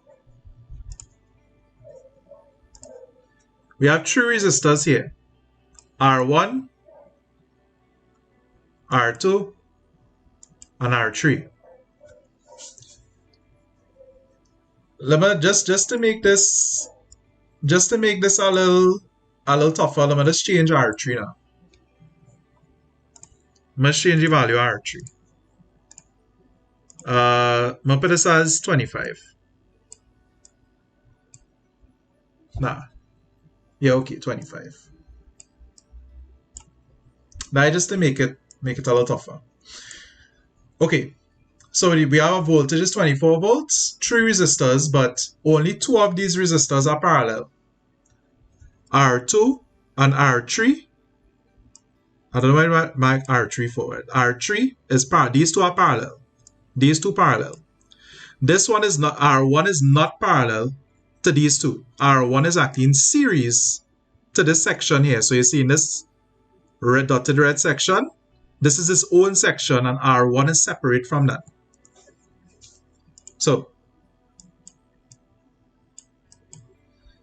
what are we doing here? So we're working on the parallel section first. So this is what we're doing. We're going to say 1 over RP is equal to 1 over R2 plus 1 over R3. Not R1 because remember that not in the parallel section.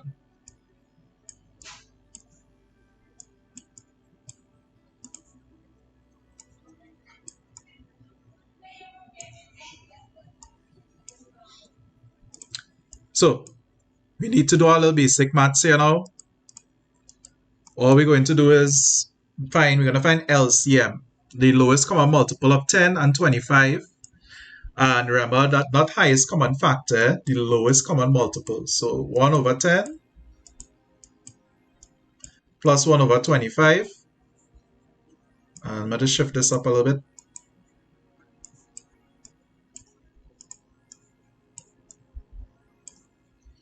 So the lowest common multiple of this is 50, because both of them go into 50 without remainder.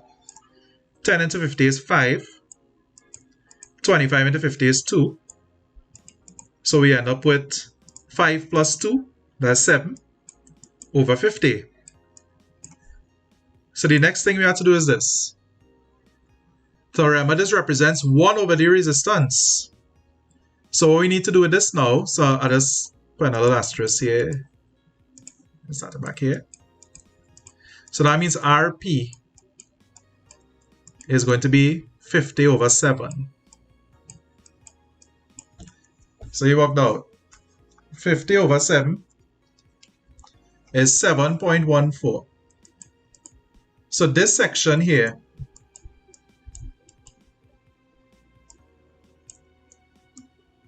this is 7.14. Well, the next part is easy, because to get the total resistance, and we'll call it RT, you just have to add the 7, because this is in series to this. So 7.14 plus 7 is 14.14 ohms. Right? So all we have to do now is just add this one here. Now, calculating the current in the circuit, again, that's an easy one. Alright, Jacqueline James, that's an alternate way of doing it. You could multiply and then divide it by the sum. You could do that too, if you have to. You get the same answer.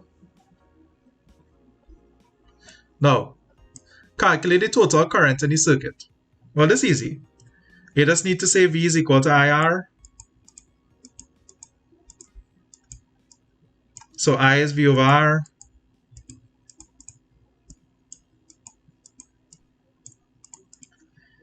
And V is here, I kind of had it here, but V is 24 over, and this total resistance.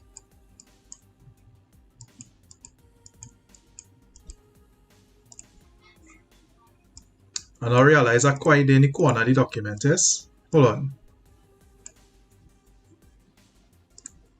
Right.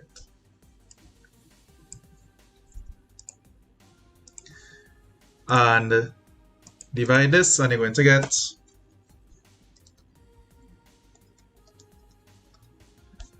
1.7. Well, 697. I'll just run it off. And the unit here could be amps. Alright, so these resistance questions could be, you know, they're not very difficult. The other things I should learn is like why, you know, ammeters have low resistance, voltmeters have high resistance, them kind of things.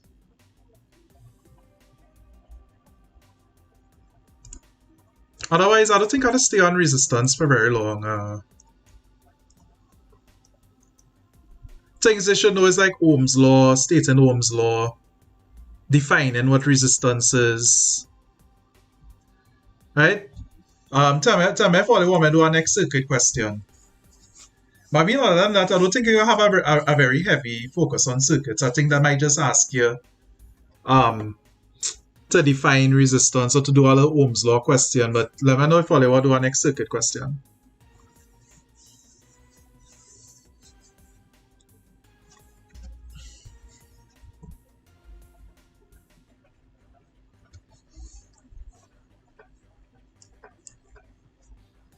But I don't know. I don't think circuit's something will come. I think it'll just be an Ohm's law thing.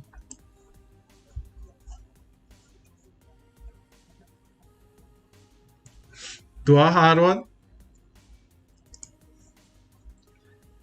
I want to do one that's too tough for you.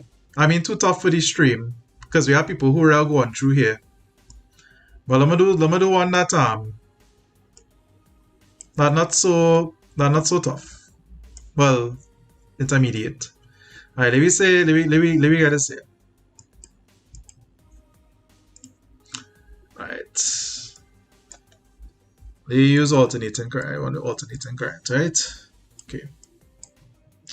I'm gonna draw something there. Alright, so we have a resistor here. We have a resistor there. We have one here. We have one here. And we have one here. And let me put in a meter somewhere. So we have a meter here. Let me say that there's the first, there's a A1. And we have a meter here. A2.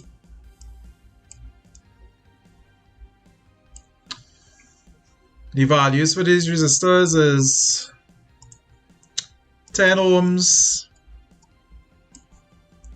20 ohms, 5 ohms, 15, and 25. I just make up numbers. And this voltage here is 120 volts.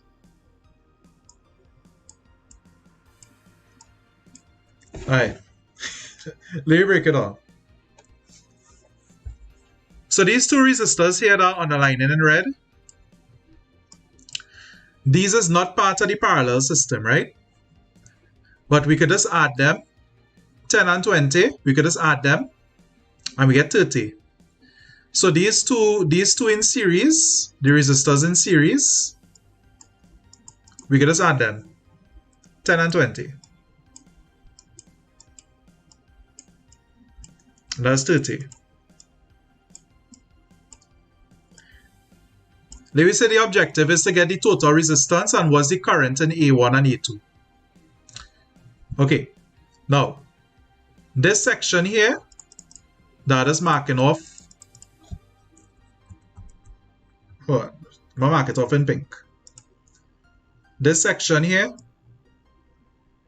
there's the parallel section. But if we have more than two resistors in one pathway, so you see this 25 and this 15, these kind of on the same wire end, these on the same pathway. We could just fuse them. How they're not parallel? Alright, I'm gonna explain this now. So you see this 25 and this 15, they're on the same pathway. So this 25 here,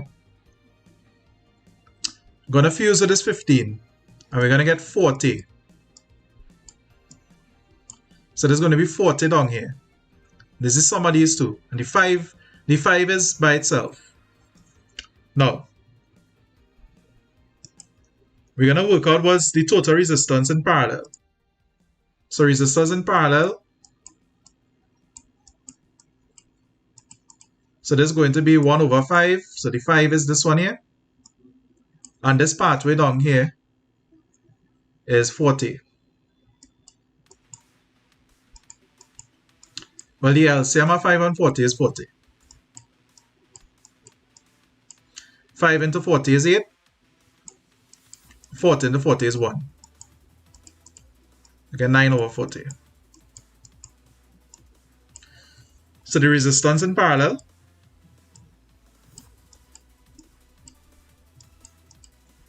is 40 over 9.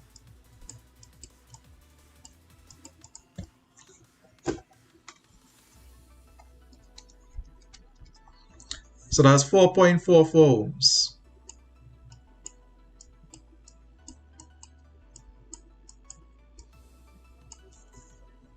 So the total resistance just going to be this 4.44. That's the parallel section, right? And the series section going to be 10 and 20 to 30.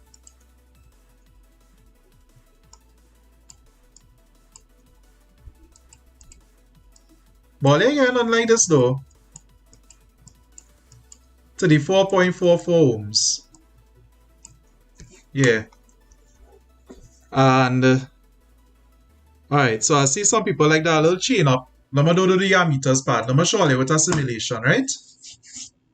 I feel all again chain up a little bit here. Anyways, just electricity and atomic physics we have left to do. So we could we are go breeze, but you know what I mean. Take a little time to review it. Alright, watch this here.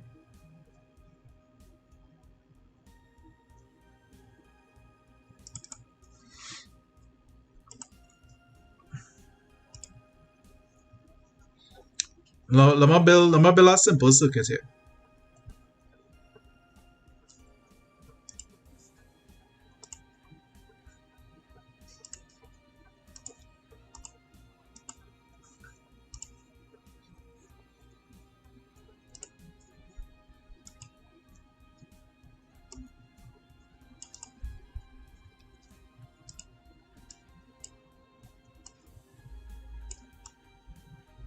Alright, let me go through this fast. Yeah, I'm gonna do as much as I could. Half-life, radioactive emissions, all them thing, man. Okay. We're ready. I'm gonna build a simple circuit here, right? Alright, so now not battery. AC power source. And let me just put a resistor up here. Resistor. Let me get the get the visuals to change. Why? You can't change the visuals. Alright. Okay. And we have a resistor here. A resistor here. And the next resistor here.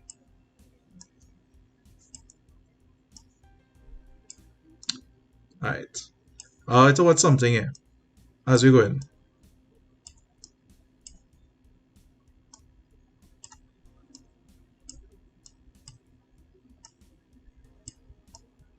We're doing magnetic fields and thing, don't worry. Magnetic fields and electromagnetic forces and thing all in one. Alright.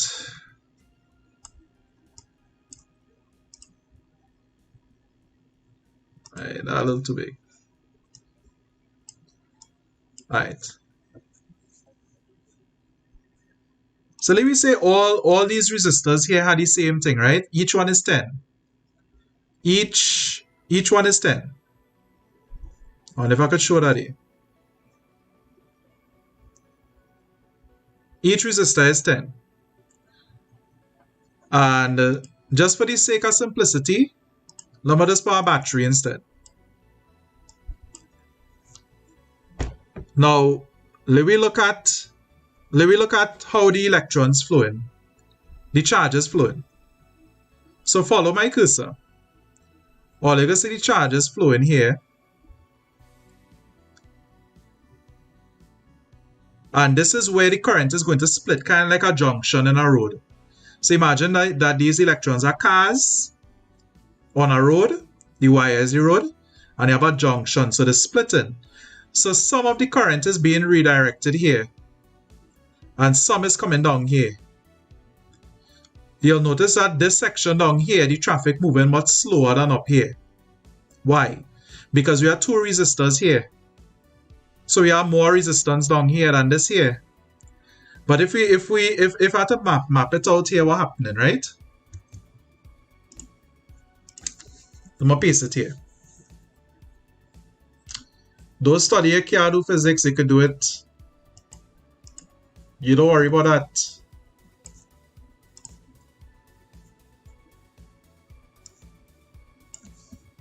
Alright, so watch me here.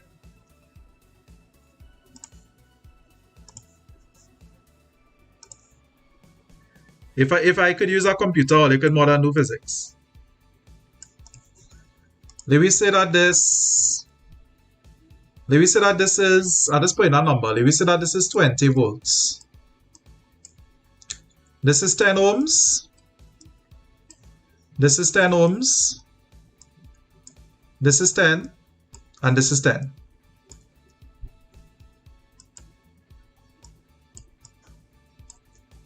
Right. Now, the question is, how come, and I'm going to call this R1. This R1, this R2, this R3, and this R4. The question is this, how come R1 is not parallel to 2, 3, and 4? How come? Well, R1 is not on a parallel, is not on a parallel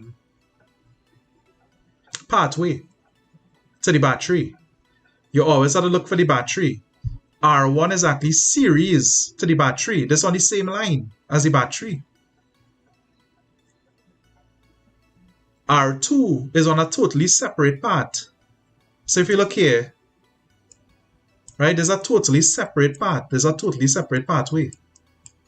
These are two different pathways. We have two different pathways. We have pathway A and we have pathway B. Right? I'll mark this a little different. We have pathway A here and we have pathway B down here. This pathway up here, this is the main pathway, right? So let me call this the mains. There's the main pathway. There's the mains. Right? So this here, there's the mains. These here are two subservient pathways, A and B, two different ones. Now, when we looking at a pathway, all you have to do is, if you're seeing two resistors on a pathway, just add them up. So in this case here, you're seeing this 10 and this 10, this R3 and R4, they're on the same pathway, so it don't make sense to just say, well, this one is 10 and this one is 10. You could just say that this is 20, this pathway at 20. Because you're actually working out, when you're working out resistance, is work it out per pathway. Series circuits only have one pathway. That's why if a bulb blow in a Christmas tree, the entire thing going through. Well, at least in that line of lights. Now, you have to look for the battery, the ones that parallel to the battery. So this one is not parallel to the battery. These ones are. So to work this out is really easy. So this is, right, so 1 over 10 plus 1 over 20. Right, 10 and 20. 2 into the, right, 10 20 is 2, 20 is 1. So you get 3 over 20.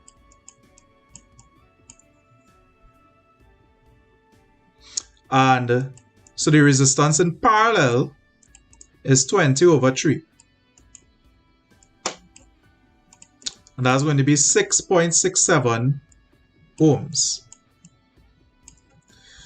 So this area alone, this is 6.67.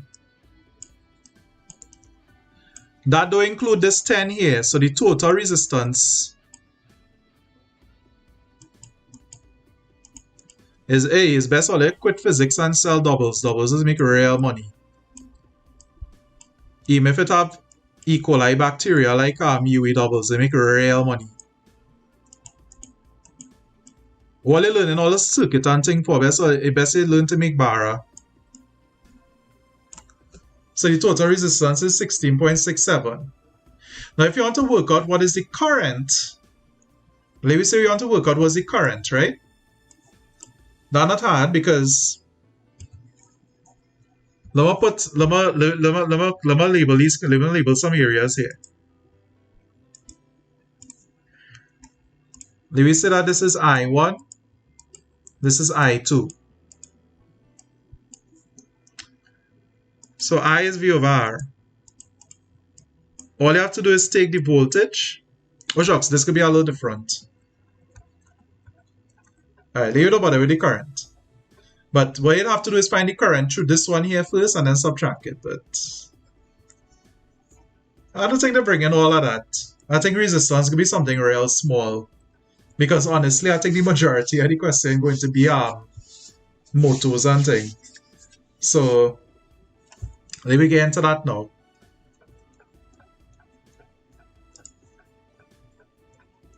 Alright, all you. We come into the big one here. Magnetic forces, electromagnetic force, and motors.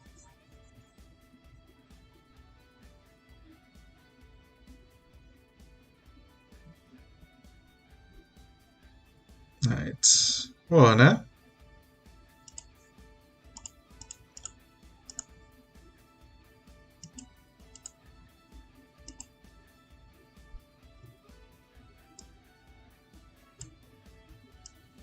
Trying to make this thing... Oh, okay, well, you've seen it. Nice. Alright, so we look at this here. I'm not going to go through everything here. But anybody want to tell me in this section here, what's the thing that give all of you most trouble? I don't think I need to go through how to draw magnetic fields and all kind of thing. If all you need to, if all you know that's all you're going through. But I group all of this into one. Because they're interrelated.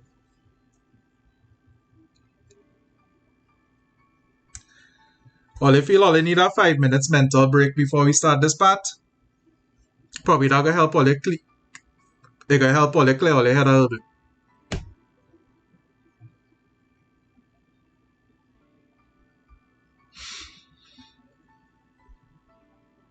Everything? Alright, let me take a 5 minutes. Let me take a 5 minutes, clear your head a little bit, and we coming back and we blazing right through probably till 11 o'clock.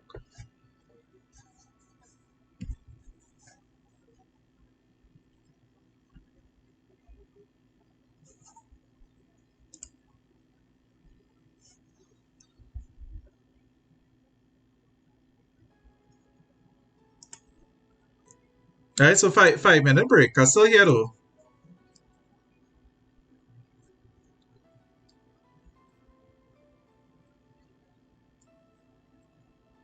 Now I use this here to get a few questions there.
All right. Let me jump in.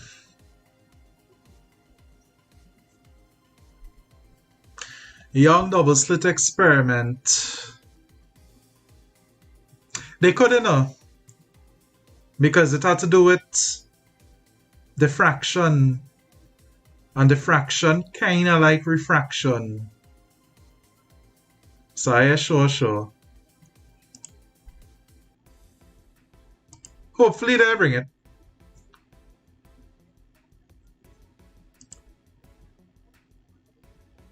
Okay. You get cracking.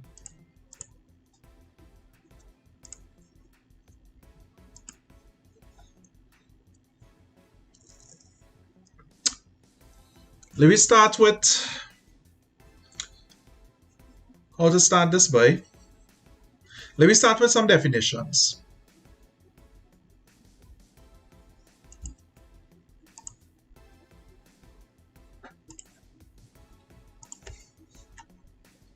Alright, let's now just close off some things.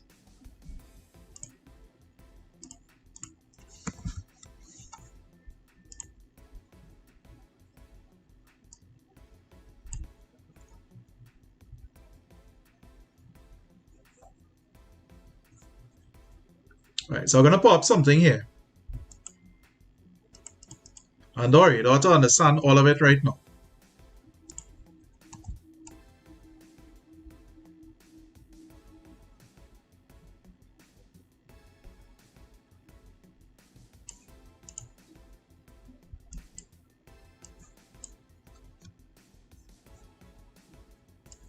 Okay. Alright. Let me start with a definition for a magnetic field.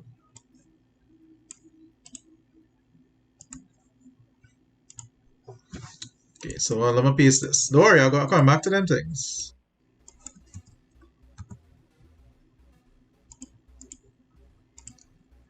So a magnetic field is a region around a magnetic material or moving electric charge within which the force of magnetism acts.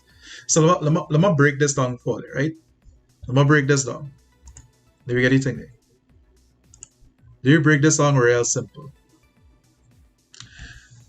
In the world, in the universe, this whole concept here revolves around three things. I'm breaking it down the simplest I could, eh? Magnetic field. Right, so this concept revolves around three things. Magnetic field, current,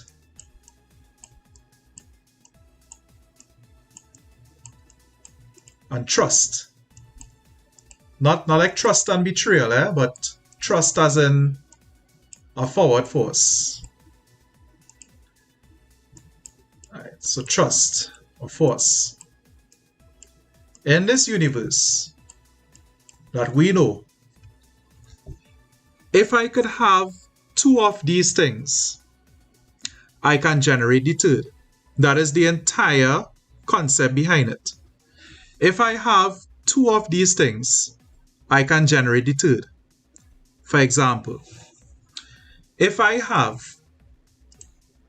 a current moving through a magnetic field, I can generate a force. If I have a current moving through a magnetic field, I can generate a force. If I have a wire thrusted through, if I have a wire moving through a magnetic field, I can generate a current. No, I'm right-handed. Okay, so I'm going to type that here. In this universe, if we have two of those quantities, we can generate the third. Example, a current can be generated by having a conductor moving through a magnetic field. Or a force can be generated by having a current moving through a magnetic field. That is the entire principle behind it. Think of it like that. So we have three things: magnetic field, current. It had nothing to sacrifice here now, because the thing on the list, you had to know it. It here, there. They have motors and electromagnetic for it there. It had nothing to sacrifice. We had to learn the thing. So we have two of these quantities. We can generate the third one. Any two things. So if I have a current being thrusted, it will create a magnetic field. If I have, again, a magnetic field, some kind of thing with a magnetic field, right? You have a force acting on a magnetic field, it will generate a current. Who knows for the next universe? Who know about that? Talk about this one. That is the entire concept behind it. So, let me use an example.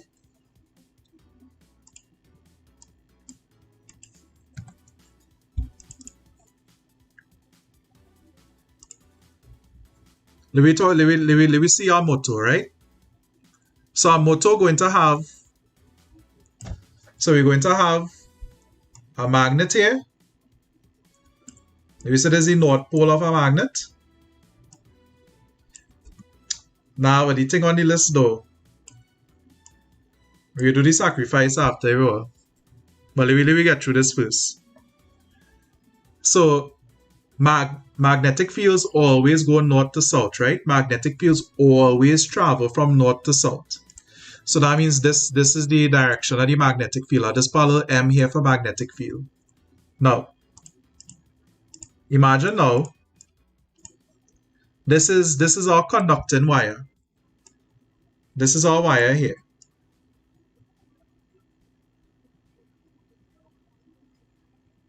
This is we wire loop.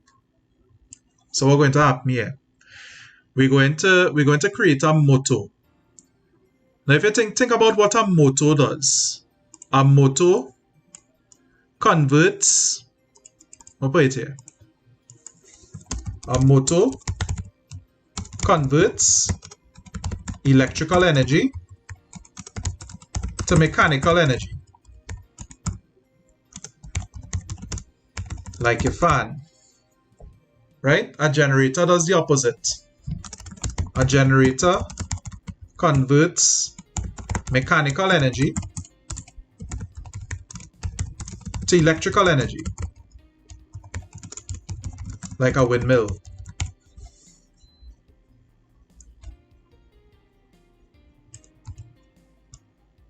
Now, remember what I say? We want to generate a force. So with a motor, we want to generate a force. If I turn on my car, I want the wheels to turn.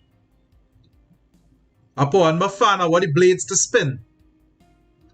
So I want to generate a force. And remember the three quantities that we have here, right? Remember the three quantities. Magnetic field, current, and force, or thrust. I want to generate a force. That means that I am going to have to get a current moving through a magnetic field. That's how this universe does work. If I want one of them, I need to get the other two. Now it has certain conditions in which I need to get the other two, but we'll get into that just now. Now, we're going to generate a turning force here. We're going to get this wire to turn. Now check me here. Now I'm drawing something here. Don't take this one right now. There's a commutator. If you know how that does work, those study it right now. These are little carbon brushes that them is just contacts, right? And we're going to have a battery here. So you're going to have a DC power source.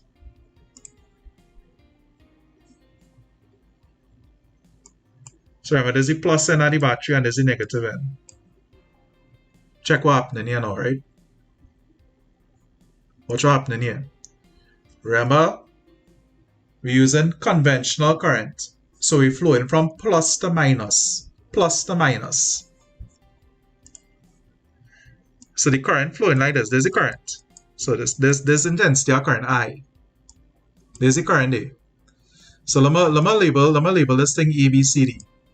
There's A, there's B, there's C, there's the four ends of the little wire loop here. So the current flowing from A to B, B to C, C to D, and then going back home. Now let's start over what I was saying. This is a motor. The point of a motor is to convert electrical energy to mechanical energy, like your fan. I put on my fan, I want the blades to spin. How am I going to generate mechanical energy? How am I going to get this thing to spin? Well, I need to create a force on both sides of the loop. How do I create a force? I need to get a current moving through a magnetic field. That is exactly what we have here. The battery is providing the current, and this is the magnetic field between north and south. Okay, but there's a part here that I did not. The three quantities must be perpendicular to each other for it to work. It must be 90 degrees to each other. Current is the flow of electrons, but if we talk about conventional current, it's the flow of positive charges. Okay. So when I say current, I mean conventional current, which is flow of positive. That's a long story. But in physics, that's why it is used. It is used conventional current. Don't study it. It's just flow from plus to minus. Now, that's a very, very long, convoluted story, which I don't only had the time for that now. Now, the thing here is that they must be perpendicular. So this is where we're going to end up with the left-hand rule.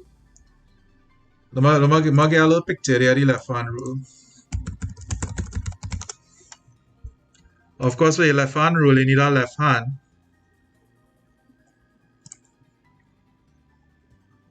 And this is it here.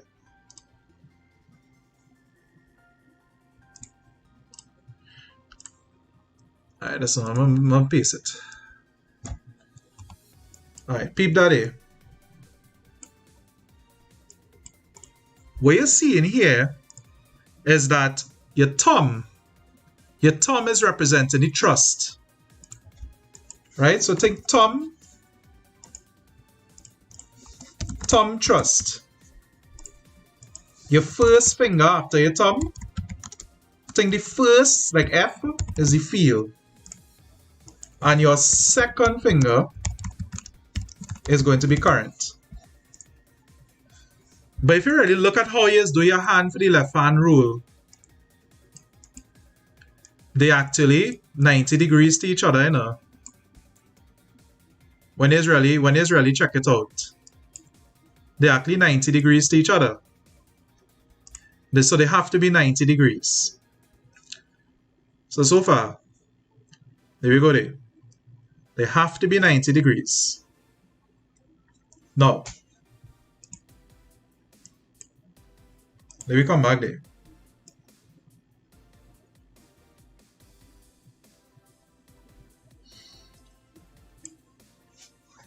Now check this here. Now remember the magnetic fields crossing like this.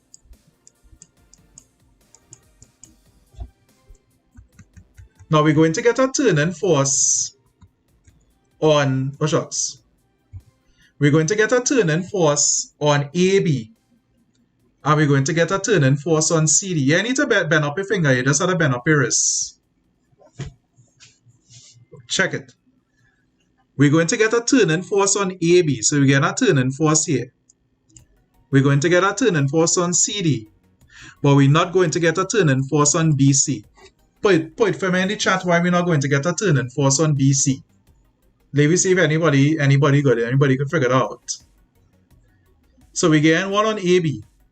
Now remember, there's the magnetic field crossing here. It's going from north to south. It's always go from north to south. We get a turning force on AB. We get one on CD, or we again one on BC.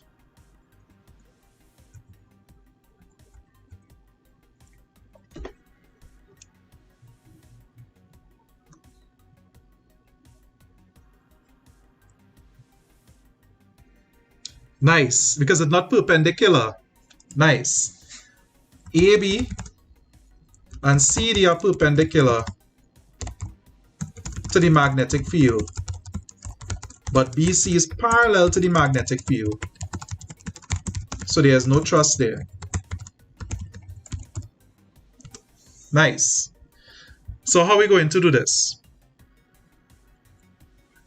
Remember, it had to be perpendicular for it to work. Now, what you're going to do is you're going to put your finger, you're going to work out what's the left hand. So you're gonna put your index finger matching the magnetic field. You're gonna put your second finger going up, more like into your screen. So this is gonna kind of go into your screen.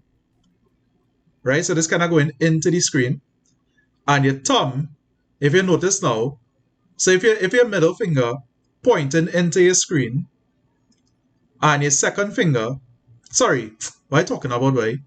Your first finger pointing to the right. There's your first finger. Just put another thing here. There's your first finger pointing so. Your first finger pointing so. This thing real hard to teach online, but anyway, so this first finger pointing so. This second finger pointing in this direction. Now if you look at your thumb now going to be pointing down as a result.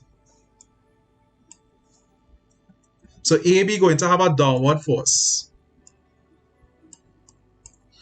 And guess what? You need to do the next one, because the next one is just the opposite. So this will be up. And again, you can just do it. Put your first finger going across. Put your second finger going down. Well, basically towards you. And look at how your thumb is. Your thumb pointing up. So what we get here is an anti-clockwise moment.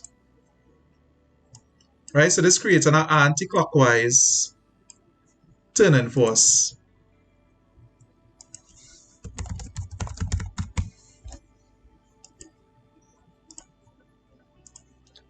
We're doing our next one.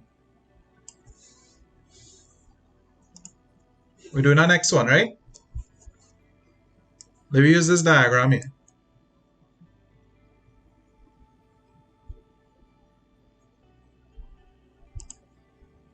Alright, that's not my other diagram.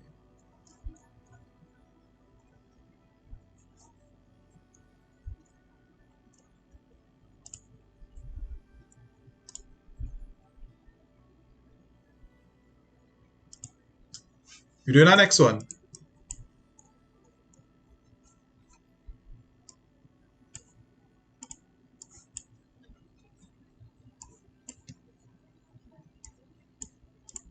Right. I'm going to draw our next motto here.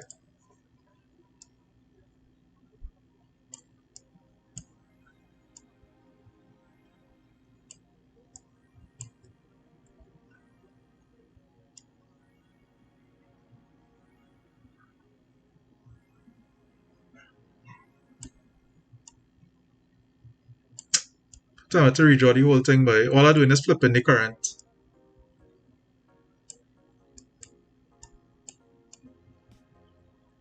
Right.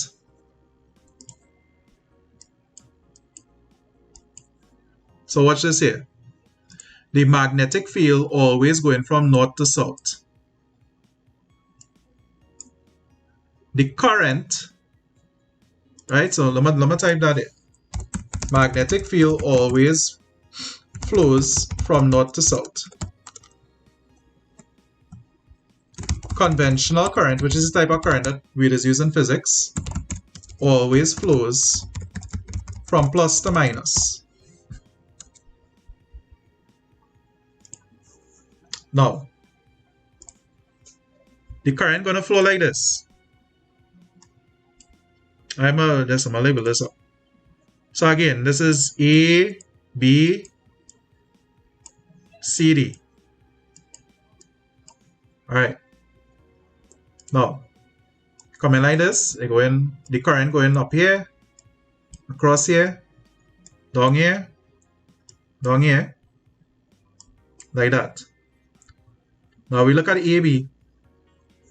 So for AB, this is what you're doing. Right, AB, first finger, this is the first finger after your thumb. First finger to the right. Second finger towards you. Your thumb, which way is your thumb pointed? So remember you're doing the left hand rule. Where you're putting your three fingers 90 degrees to each other. The three, where your thumb, your first finger, and your second finger.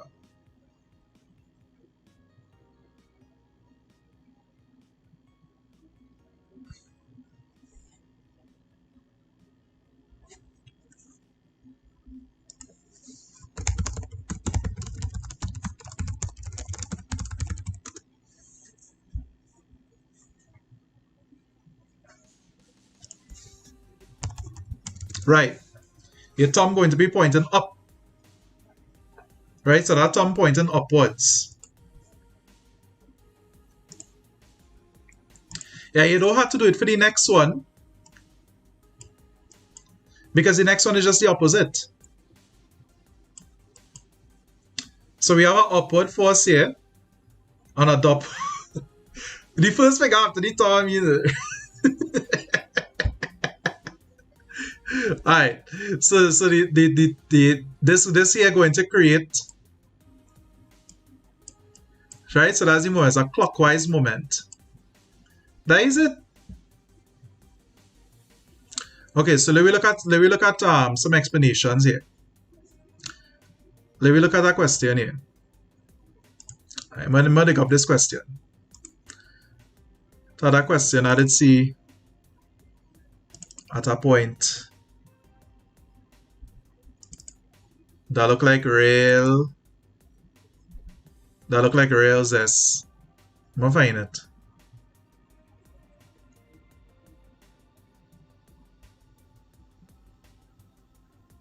Alright, I find it.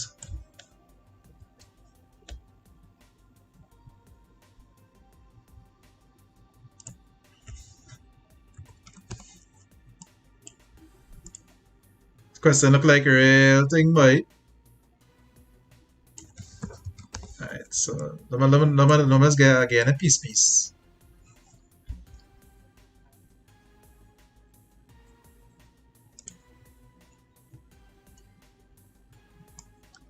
Alright, so this is what the question asks.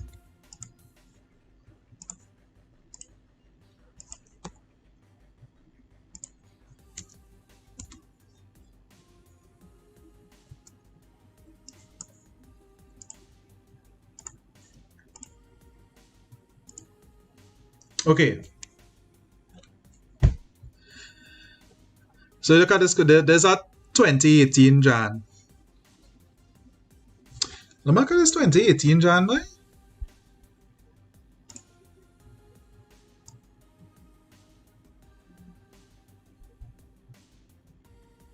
Huh. You know this 2018 Jan have some things that they say to revise here. Not all the things, but they have this theories are light and thing. Anyway, you look too hard at it. Okay, so Dre, those are carbon brushes. Those are just contacts. So these are called carbon brushes. Them thing there. And this here, this is called a split ring commutator. So we get into this now. Split ring commutator. Okay. Now, look again. There's the same thing I gave all just now. The current, the magnetic field going north to south. magnetic field north to south. The current flowing from plus to minus. There's the plus, there's the minus. The long side is the plus. Now, so that means the current flowing like this. Again, there's the same thing. This is the same thing I showed you just now. So what we get here? Put your index finger pointing to the right. This orange arrow. Put your middle finger pointing towards you. And your thumb is going to be pointing up. Right? That means it'll just be pointing down on this side. You just need to do for one side because the next side is just the opposite. Now, so that again, that going to give way an anti-clockwise moment. Not anti-clockwise, a clockwise moment. Now, check this here. This here, there's a how many marks is this by? They did 9 marks. Did 9 marks, buddy. So how we get? Hopefully all I get is tomorrow, but how we get me 9 marks? It's actually not too bad, you know. Explain what happens when the switch is closed. Your answer should include the direction of the current, the forces acting, any rules applied, the direction of rotation, and how continuous rotation is achieved. Check it out. There's what we're doing there. When the switch is closed, current will flow. Conventional current will flow from the positive to the negative terminals of the battery. On the wire loop, it flows from DC to CB to BA. Right, so we identify how exactly it's going. Now, what are the forces acting? Using Fleming's left-hand rule, it is determined that there's a downward force on CD and an upward force on AB. And draw up on the diagram and think. This will create a clockwise moment or clockwise turning force. Hey, maybe there's only turning force question. That's the direction of rotation. How is continuous rotation achieved? Alright, so what we want to add in a little more of Fleming's left-hand rule, right? This force is created. These forces are created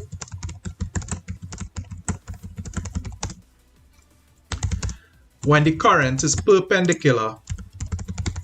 Remember, that's 90 degrees to the magnetic field. You could also go on to say you don't have none on BC because, you know. Alright, so how continuous rotation is achieved? Let me look at these things here called the split ring commutators. You notice how they have this little gap here, kind of like weighing teeth. They have this little gap here. And what that does is that it breaks the circuit. It's not a full circle. What happening here is that when this thing turning, when this wire loop turning, this little gap here is going to create a little break in the current. So this gap here cannot connect to the circuit down here. So what's happening is that, why is that there? That is there to prevent the loop from spinning backwards, because I want you to imagine every half turn that this thing make, A going to end up here and D going to end up here. When that happens, we're running into a little trouble there. Because when this thing flip, the turning force going to flip. So what we're going to get, I want you to imagine this, right? Imagine this. We ending up with, imagine you buy a fan, you buy a Lasco fan, and you take out the split ring commutator from that fan. You buy a Lasco fan now. Yeah, take it out. The Lasco people just install no split ring commutator in it. That is being the motto itself. Now, you know how that fan going to spin? That fan now going to spin 360 degrees. That fan going to spin 180 degrees. So the fan going to spin like this. That fan going to spin, you know, it's going to spin like that. You know, like how a fan does spin. If you take out the split ring commutator, that fan going to go like this. That fan going so. It's going to constantly reverse itself. So the fan never going to achieve a full rotation because we're going to end up with these forces being flipped every time this little loop turning. What the split ring commutators do is that it is break the circuit to avoid that happening. So the split ring commutator breaks the circuit every half rotation, which prevents the motor from reversing its direction. Now, the last thing here is, even though the circuit break, how come the thing could still spin? Well, somebody say there's inertia. The momentum, while the circuit is broken, there's enough inertia and momentum to keep it spinning. You know, you kind of like you pull a lawnmower and the thing, you know, you can start and start to spin. Imagine you buy a lawnmower, it has no split ring commutator, the blades on them only moving halfway. Yes. So it breaks the circuit, but because it breaks the circuit, it prevents that reverse rotation from happening. So I know it's kind of tough to get through here, but this is your 9 marks. I don't know. I actually don't find it too bad, honestly. Once you understand the concept behind it, it's not hard. Granted is a pretty steep slope to climb, sorry. You're writing for that distinction, boy. Anyway. But yeah, that's it. That's how motors work. Let me go through our next one here. Alright, so how it regulates the speed. I'm gonna type it.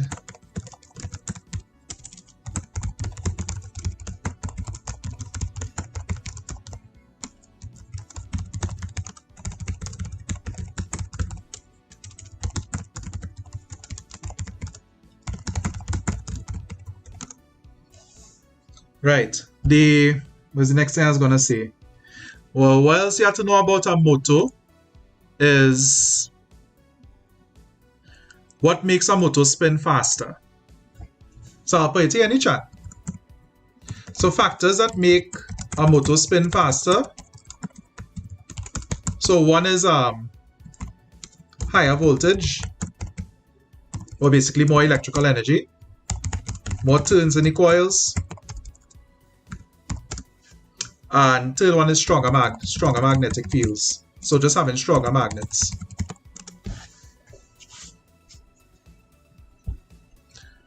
Lawnmower is what the Wackermanders bring by your house. Petal break the circuit means to shut off the current. Kind of like what a fuses do, but it's only temporarily break the circuit. Alright, so let me look at the notes that I have here.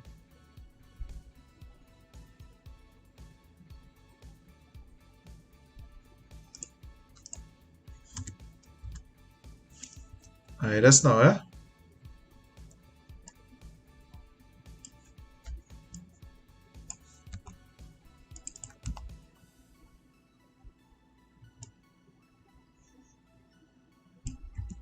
Okay.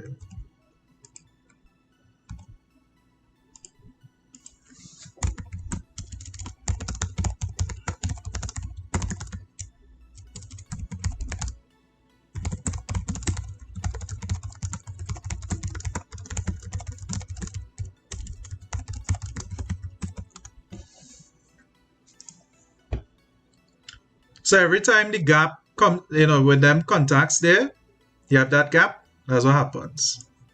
It disables the current and shuts off the circuit. That's only be for like a little less than a second, if even that. And so it could continue. All right, so let me look at the next thing here. So I think, tell me if anybody needs to know anything about motors, because that's basically all you need to know about motors, how the thing does work and how to make it faster. That's the main things. Alright, so I'm going to get into this next one here that is real comfort for people. And this from the same past paper self.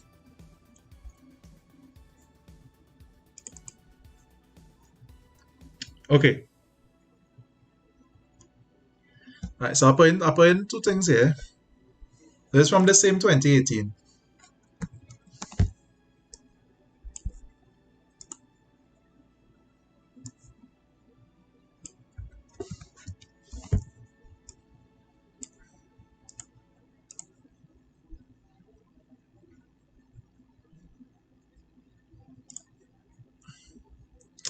Okay, so this basically drawing and labeling electromagnetic forces.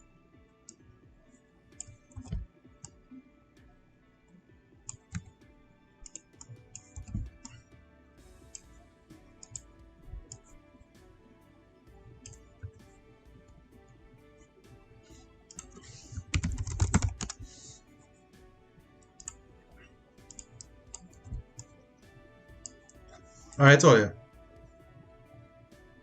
Let me look at this. So we have two rules here. We have left hand rule, which is what we just went through. That's where you're basically doing your hand like gunman, you know what I mean? Right, so this left hand rule. There's left hand rule. Hey, gunman salute. Left hand rule. And this is right hand rule. So right hand grip rule, which is a pretty easy rule.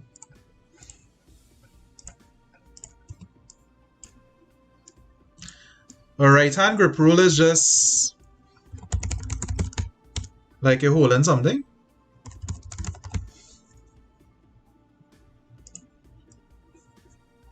They come back there. So with your right hand rule now, basically what you're doing is that,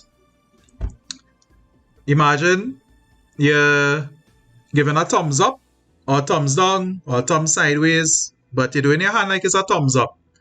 And your thumb is pointing in the direction of the current this time. So the thumb is not the choice, the thumb is the current. And your other four fingers going to show the direction of the magnetic field. So the typical signs for this, the circuit signs is this. So if you see a dot means out. That means that the current is coming out. And an X is in. Hey, all you write it now, man. Well, if you like to lose business, is all, yeah. Free thing is good and good thing not free. Alright, so the X means in. So like when people go in KFC tomorrow and they're going to line up and they're going to transmit COVID. And when you buy your little Coca-Cola with the KFC thieving. Not, I shouldn't say thieving people money, that's not true. But KFC give the workers on them a little aloo pie and a little Coca-Cola. They give them a little Coke and that's what they give them, for all this time home. They have all this money. And they give them a little aloo pie. That's what they give them, And they say, all they be there go with that. All they hear me talk this talk already. That's why I'm not supporting them. Anyhow. So, when you take a straw and you put it in the Coca-Cola, you put the straw into the little X, at the top of the Coca-Cola, you have the X. So you're putting your straw into the X. So kind of like you have this wire going in somewhere. Now, so the X means in and the dot means out. So the dot just kind of look like a O, so it means out. So when you're putting the straw into the KFC Coca-Cola, you're putting it through the X. So X means in. So coincidentally, we have a X here in this question. The magnetic field. Draw the magnetic field due to a current carrying conductor where the current is directed into the, well, it don't tell you it's into the plane of the paper. Well, all you have to do is put your thumb going into your screen, into your phone or into your paper, I don't know what you're using, into your iPad, put your thumb going, do a thumbs up, but put your thumb pointing in. And let me look, you want to look at your 4 other fingers, curl up your 4 other fingers, curl it up. And this is what it's going to look like here.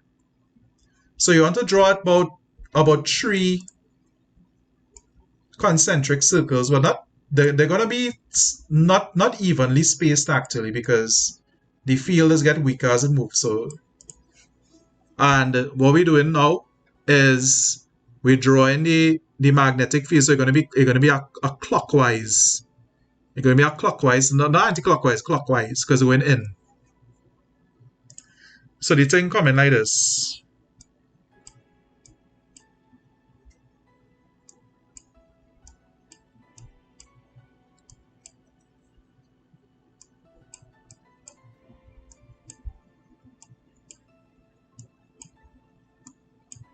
Right. The X and the dot. The X, we're looking at the X. They say N2, so it's an X. Okay. So this is the magnetic field around this wire here. You put your thumb. Alright, so there's a clockwise movement.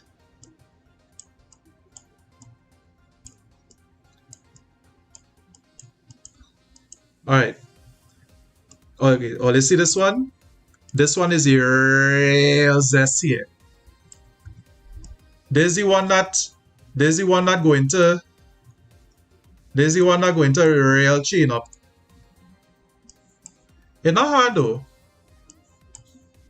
It hard over Teams and Google Classrooms and what's the other thing? Skype, not Skype, Zoom.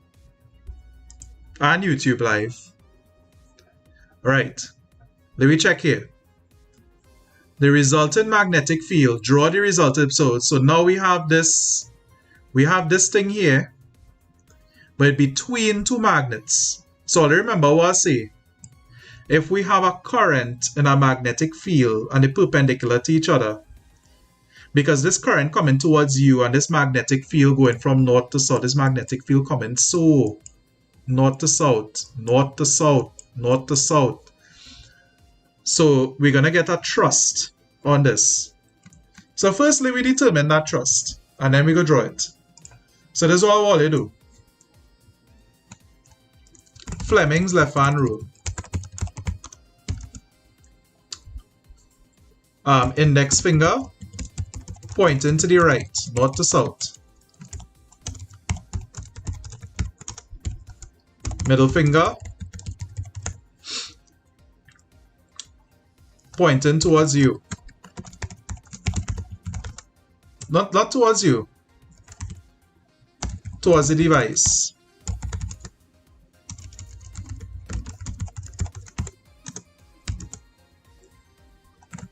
What direction is your thumb pointing?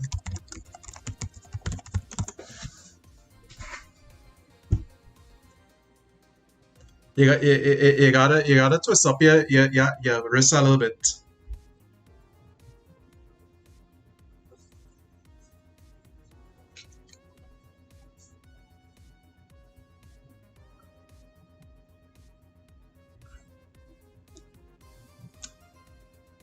So index finger representing the magnetic field. Nice. So you're going to have a downward thrust. But it's how to draw this thing now. So you're going to have a downward thrust. Index finger pointing north to south. Middle finger pointing towards your device, your phone, your iPad, your computer, I don't know. Because they're going into it will be going into the page. Well, into the whatever. What direction is it thumb pointing? Down. Nice. Well, how are we drawing it? So watch here. Current Rochane, current going in because of the X. Remember the KFC Coca-Cola, you put in a straw in the X. Okay. This man thumb pointing up, yes? So we pointed down. Alright. Now, this man using the correct finger. You had to use your left hand, you know. Alright, so how are we drawing this? First, let me draw 2 iterations of it, right?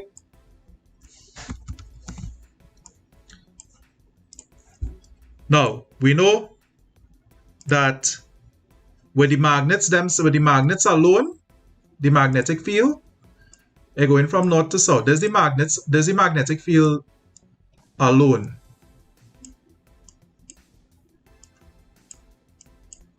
Right.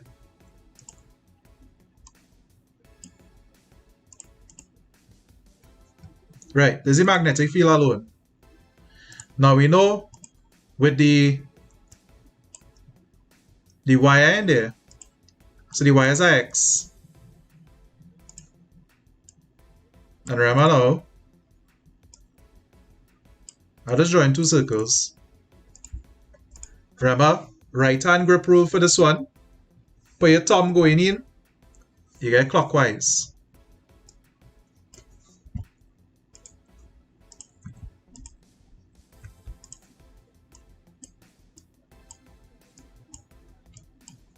Now, then we take this thing and paste it in there. Now watch this. Watch this here. I'm putting it more here. Look. More color this blue. So it's gonna be a little more apparent.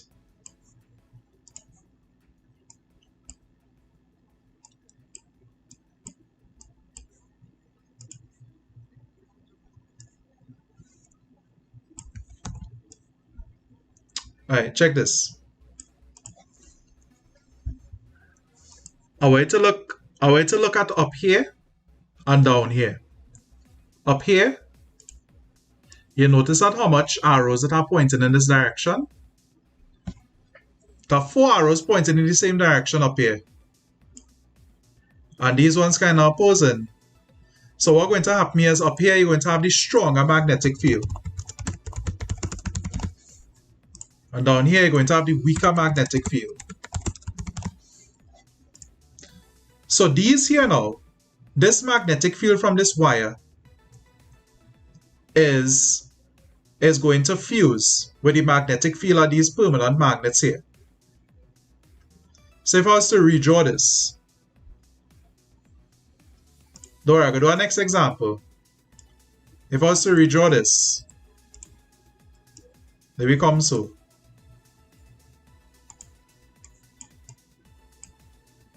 This is small. Thing like that. Right.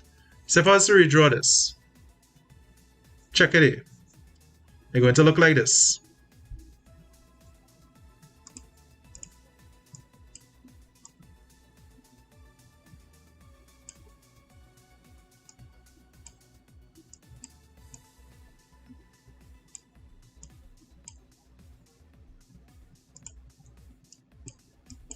So the strong magnetic field here. So what you're doing is you're drawing these parts here.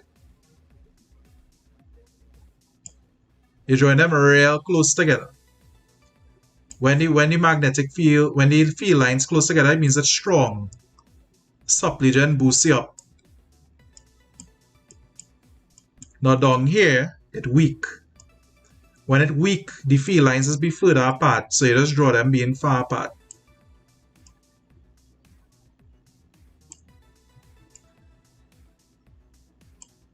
Not the best. Now, I want you to imagine this. Imagine the strong magnetic field is like a rubber band. So what I'm doing? That rubber band going to push. So imagine like you stretch this rubber band and now it's going to push down like this. So that means it's going down. The force is down. So that's how you draw it. We're going to do our next one.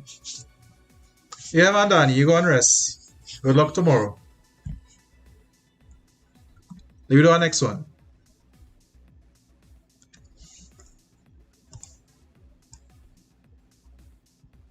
Let me say that there's the situation we're looking at here.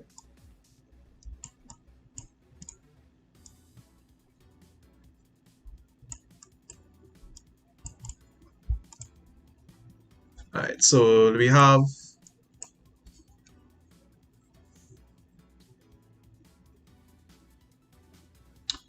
a dot here.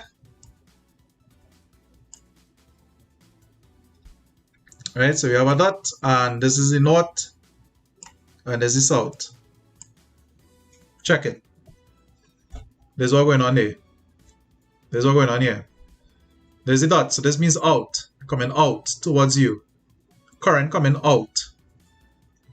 Now remember the magnetic field moving from north to south. So this is how you imagine this. So your index finger pointing up. Middle finger pointing towards you. Basically away from your screen. What direction is your thumb?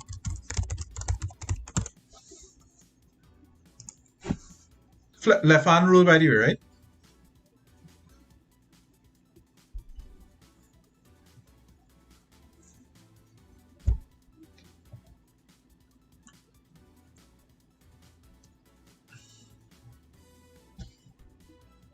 Truss is to the left.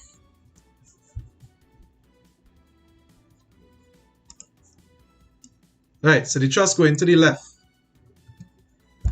So check this. There's all you have to do to draw this. We're going to draw the magnetic field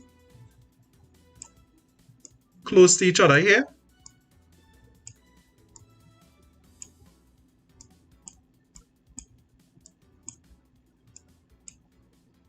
And draw it spread out here. Remember, it's still going north to south.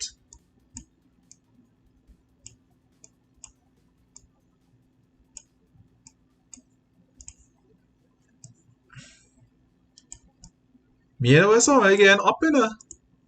Me know what kind of hand all you have. Your index finger pointing up. Index finger pointing up. Middle finger pointing towards you. Remember doing the gunman salute.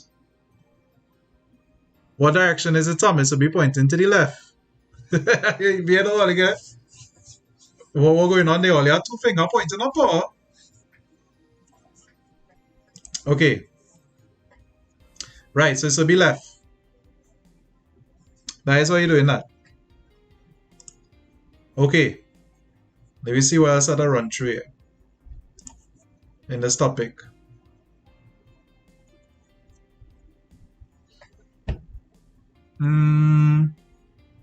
Everything else ain't too bad. Learn about temporary and permanent magnets. How to demagnetize a magnet. You can demagnetize it by heating it, hammering it, connecting it to alternating current.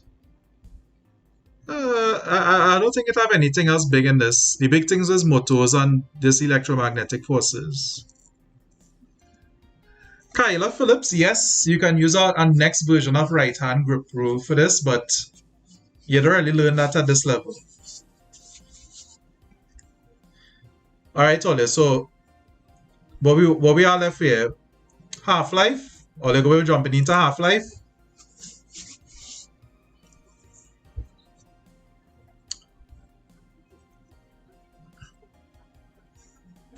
You see, half-life could be something different. It's hard, but when they bring a graph and thing with it, you gotta kind of watch yourself a little bit. I didn't see anything but generators. They had motors, but they didn't have generators. Well, I'm gonna just type a little thing about generators. Generators.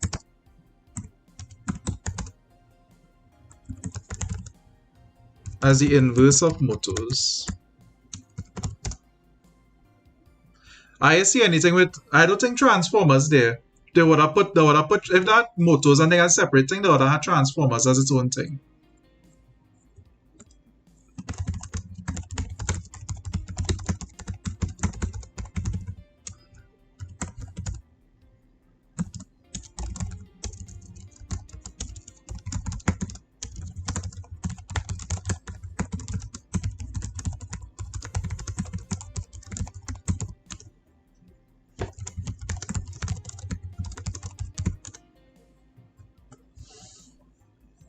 Okay. Half-life, there we go.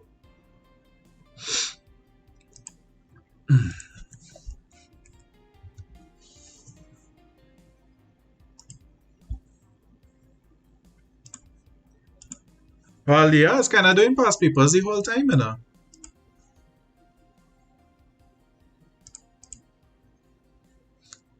Alright, check it. There we go. Let me jump right into half-life. First thing is to define what is half-life.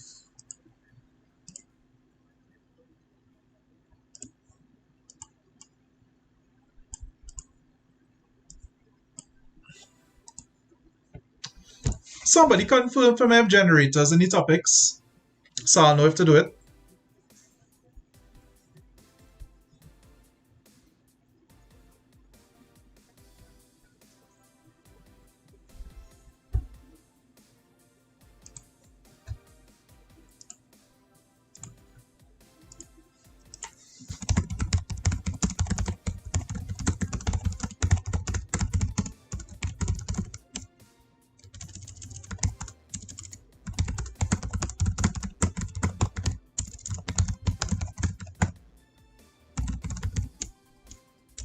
Alright, that's not for radioactive.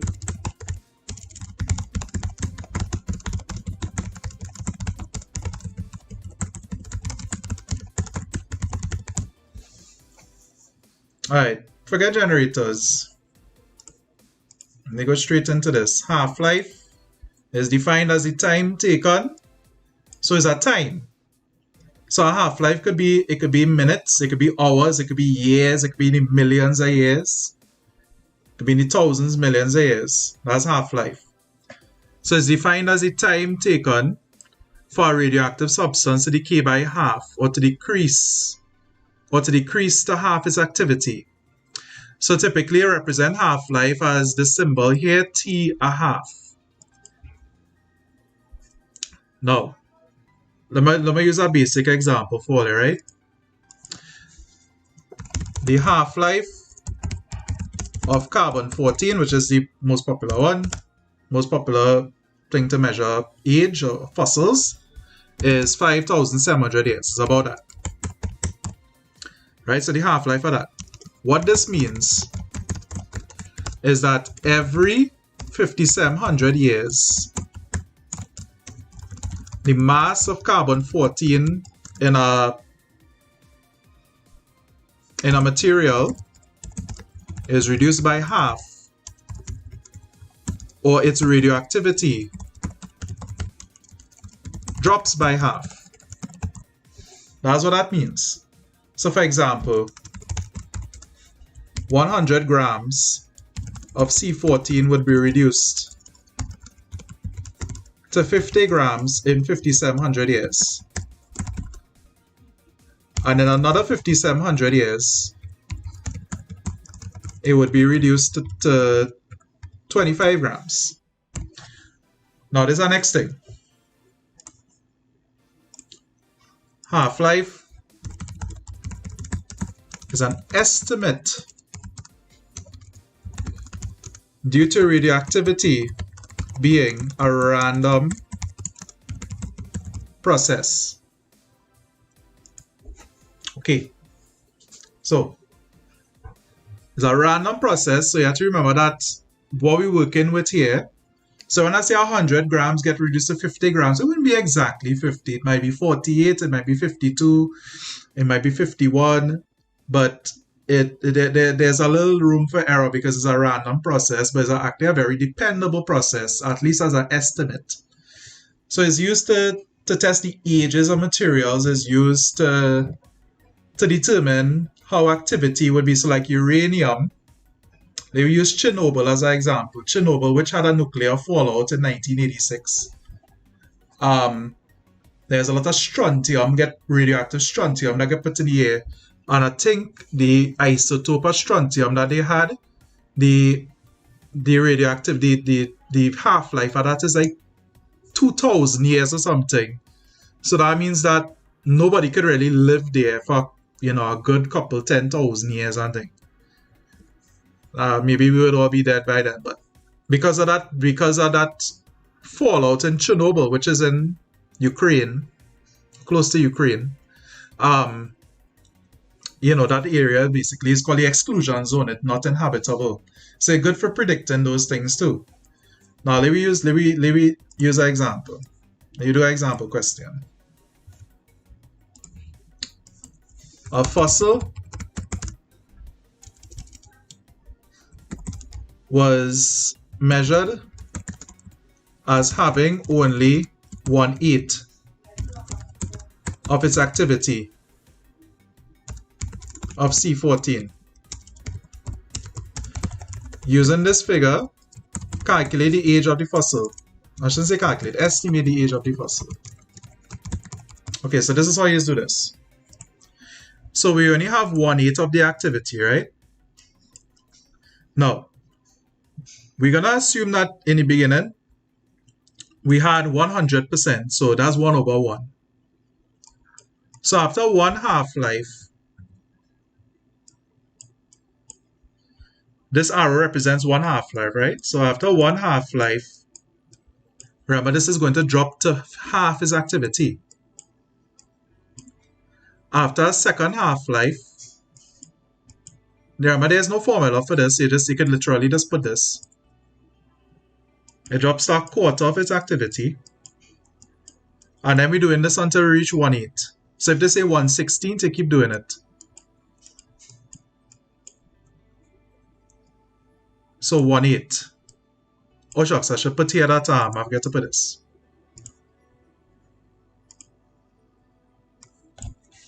C14 has a half-life of 5,700 years. Okay. So what is the age of this thing? Well, we have 3 half-lives to reach 1/8 of the activity. 1 to reach a half, 1 to reach a quarter, and 1 to reach 1/8.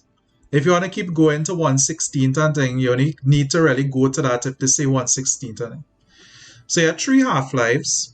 So 1 half-life is 5,700 years. So 3 half-lives, the age of this thing is going to be 5,700 by 3. And that is going to be 17,100 years. There is a formula, but the formula, the questions that you have to do now at this level, you don't need the formula to do it. But sometimes the formula, you just need logarithms and things to do it. So I ain't gonna go through that here. There's really a very basic way of doing it. Alright, so let me look at the next question. Alright, so let me find this question here.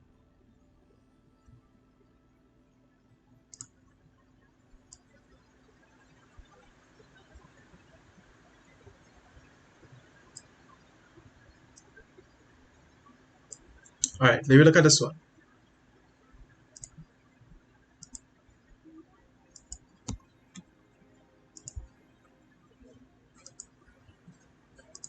Yeah, you don't have to worry about the formula. You're not expected to use it at this level. Okay. An 800 milligram sample of radon decays over a period of 20 days. Yeah, good luck, Zane. Until only 25 milligrams remains. What is the half-life of radon in days? Okay, so that's how we're doing this. Now, the thing is, because you don't really use a formula for it, you have to rely on your common sense. Sometimes your common sense go on a little out of whack during this exam. Now, you just have to remember what half-life is. Remember, it's the time taken for activity to drop to half or for the sample to decay by half. So if we start here with 800 milligrams. After one half-life, we're going to have 400 milligrams. After our next half-life, we're going to have 200. So I'm going to just put in arrows from now, right? So you're going to have 200. And you're going to keep doing this until we end up with just 25. So then we have 100. Then we have 50. And then we have 25.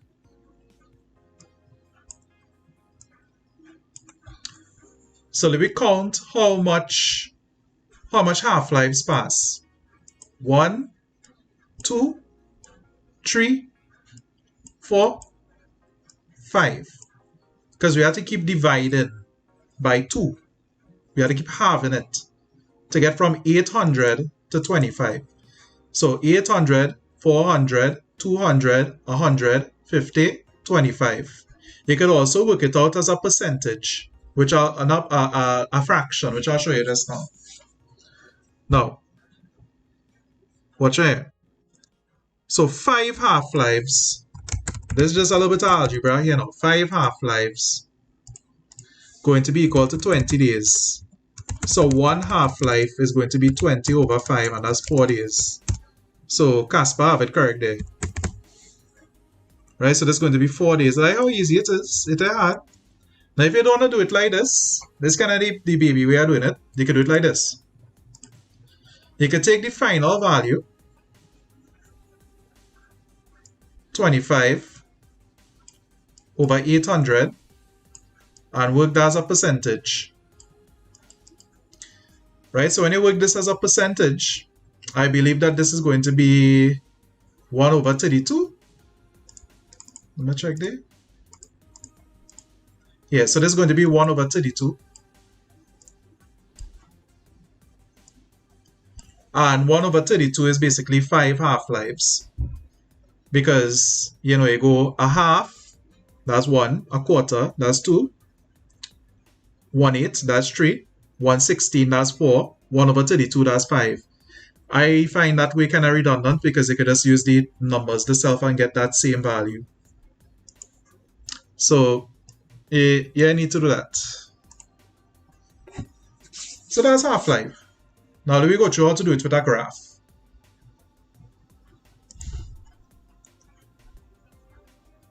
Let me use an example here.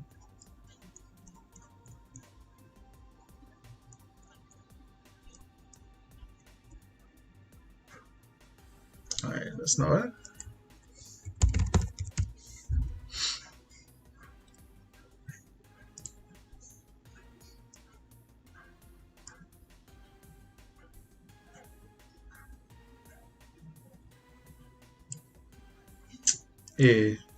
Yeah, still going.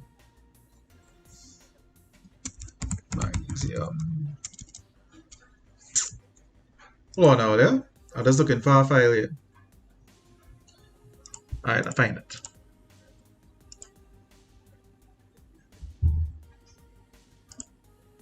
The graph not bad, but I'm still going through it just in case it come.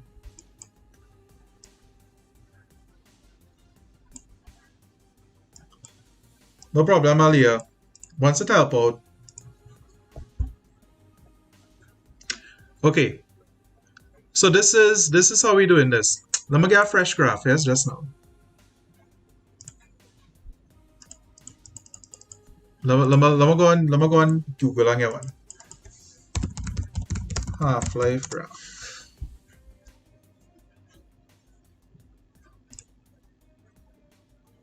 I'm trying to get one that not too simple. Only bouncing up kind of simple ones here. And ones that I mark up too much.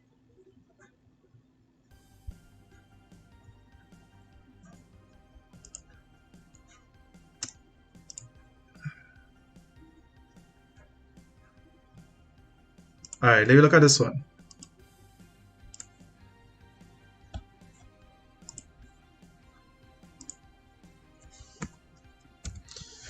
You know, whenever, probably 11.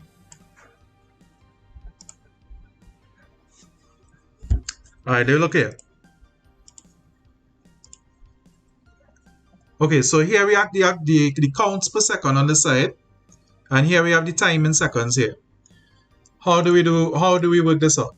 Now remember what I told earlier, half-life is a random process. So which means you want to get at least 2 pairs of values to work this out. 3 pairs if you could do it, but at least 2 pairs. So that means you want to have at least 4 points to choose from. It could be the last question, it could be the first question. You never know if there's the graph. I doubt, but you never know.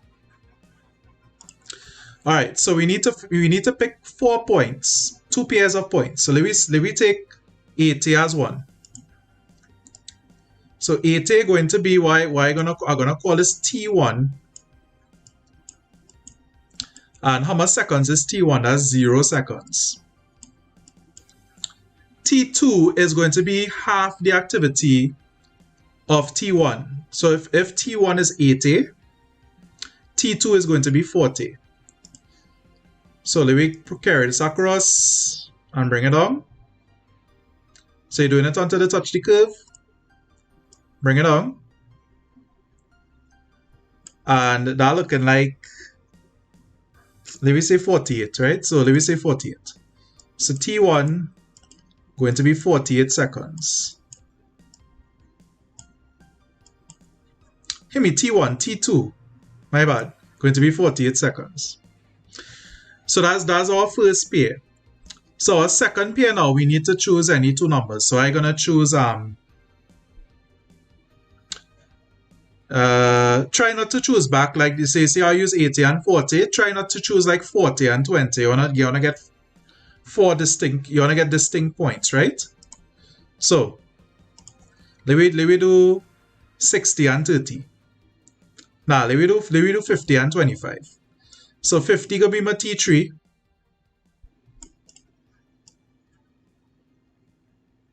Right, so 50 is that's my T3.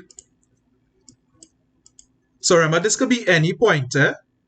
Once the second, if T3 could be anything. So it could be 60, 50, once you don't reuse any points here. So T3 is going to be, what is looking like? This looking like 32 or something. So 32 seconds in. So if 50 is T3, 25 is going to be T4. So we come in here. Remember it could be half.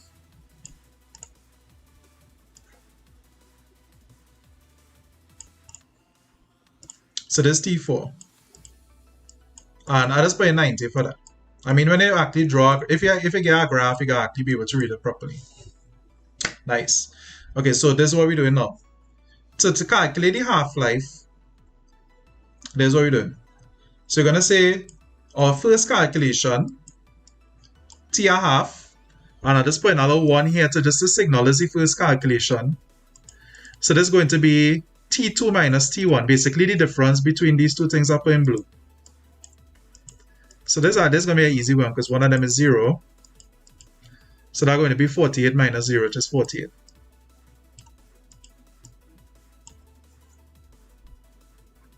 Yeah, the question is to find the half-life of whatever this is.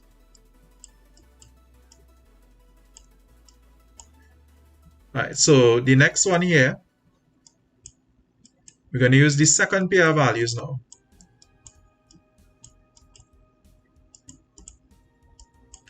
T4 minus T3. Again, just the difference between the second pair. Cadell, you don't necessarily have to do that. You could, but they like you to choose unique points.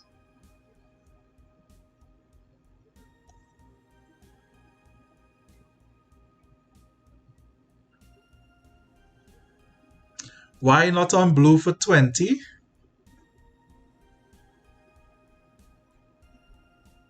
You don't have to go, it could be any points, you don't have to go in that order. If you wanted to do that, you could do that. So you could do 20 and 10 if you wanted. Nothing, I mean, that's fine. That's actually pretty great. But it would be... Alright, let me type it.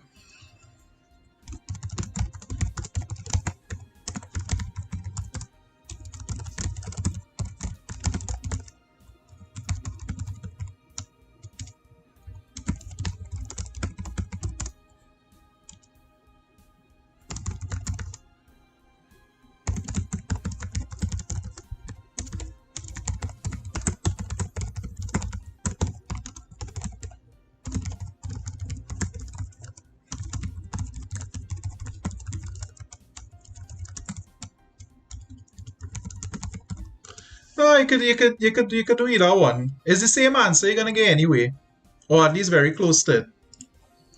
Anyway, so 90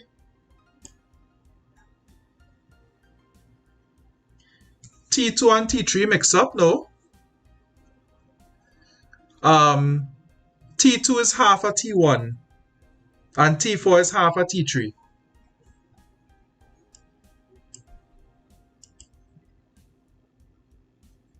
Right, so this is 58. So we get two different values here. No. I put 90 minus 32, sorry. Right. So this is going to be... Alright, I realize this come quite here. So this is going to be 58.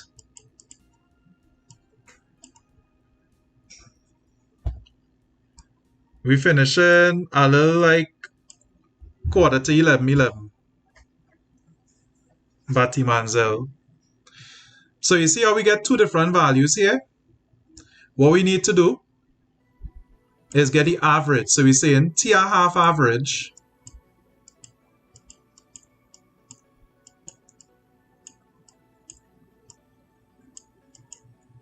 which is just getting the average of these two numbers.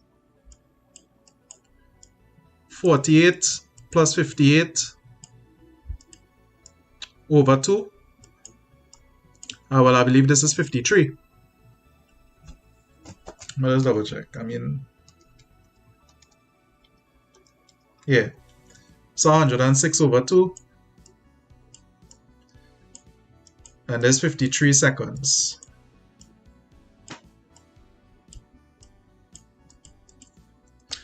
So try to do at least 2 pairs. And if we could do 3 pairs, that's fine. Alright, Faith, take care. If we could do 3 pairs, then yeah, but 2 pairs is fine. But I guess it's not difficult really, and Half-Life is not a hard,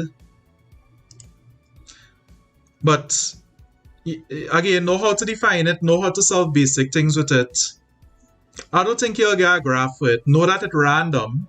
This is why the curve does never be like a neat curve, because it's random. That's like the main things you have to remember. Oh, our next thing is that my point here, understand that understand half-life is a constant. So no external factor like temperature and pressure could actually affect it.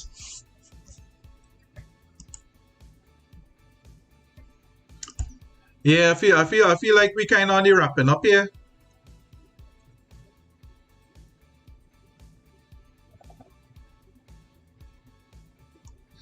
No, but each topic I do thing, and I do papers. Alright, Ole, I'm going through one more thing, and I feel that is it. And I feel it's something that coming because they have radioactive emissions as a topic. I know that whenever they bring radioactive emissions, it does have a question where you have nuclear reactions. I know how comfortable Ollie is with that. So nuclear reactions, Ollie. So them nuclear reaction equations. So let me go through one question with her. And I feel we could start wrapping up. There are a few people getting sleepy.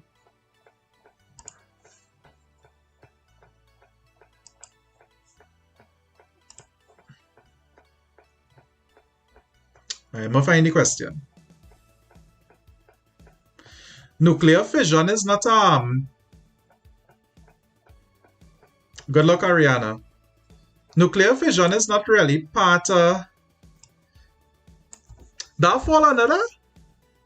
Like nuclear fission, I don't know if that fall under radioactive emissions. That's more under like energy, nuclear energy. I'm going to find the question here. Okay. Something kind of basic at first. Yeah, cloud chambers cloud chambers could come, but it rare. We're going to the radioactive emissions, these equations here. Let me look at this here. Alright. Radium has a nuclear number of 226 and an atomic number of 88. So we have 4 equations to write here. Radium undergoes alpha decay to become radon.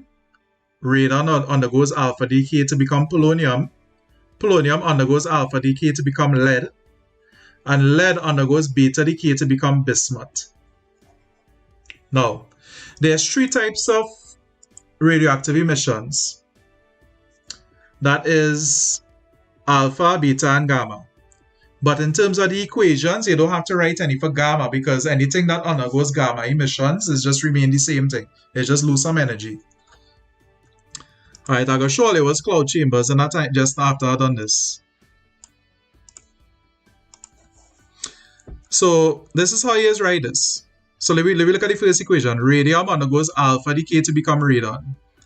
Well, this is radium. This here radium has a nuclear number. Nuclear number is a mass number, right? Of 226. An atomic number of 88. So you put the particle here. You put the isotope here. You draw an arrow. Nothing else here. You draw an arrow. And you put what it letting out. So alpha, anything that letting out alpha particles, going to lay out a helium nucleus. So that's going to be helium 42. Basically 2 protons and 2 neutrons. Anything that letting out a beta particle, going to lay out a special type of electron, a very fast moving electron. And basically that not going to have any mass and has a charge of -1. Basically what a beta particle does is that it converts a neutron into a proton, so it actually gains a charge. Okay, so you need to know that.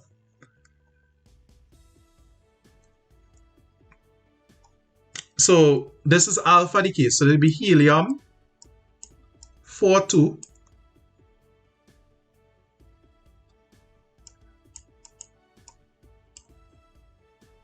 plus radon. So it turns into radon. And well, this part easy. You just have to make sure that this on this right side adds up to be this on this left side. So 4 plus what does give you 226, 222. 2 plus what does give you 88, 86. And then you just continue the thing down the road. So radon 222, 86. So radon undergoes alpha decay to become polonium. So it's alpha, so it's a helium nucleus.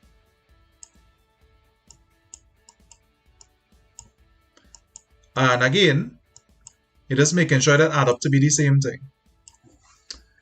222 minus 4 is 218.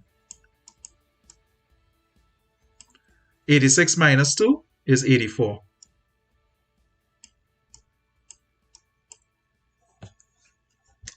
And we keep doing that. Make this a little smaller. So now polonium undergoes alpha decay to become lead.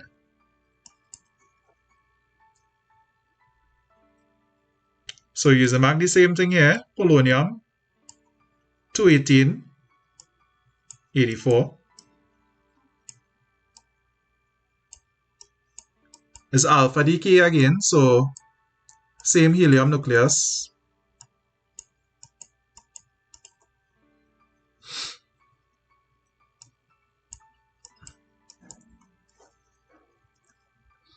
And let me look here. So this is into lead. So lead is Pb. This is going to be 280 minus 4, 214. 84 minus 2, 82. Alright, so you look at this last one now. This last one, I'll put this on a different color. So this lead is undergoing beta decay to become bismuth.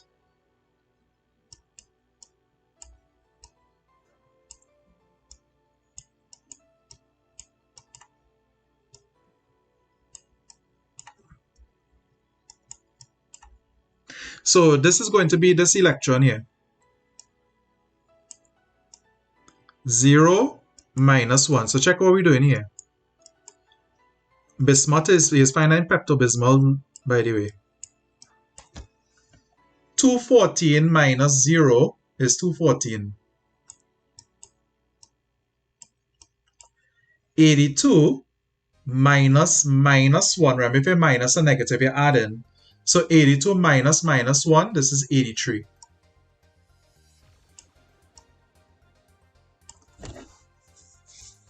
Let me do one more.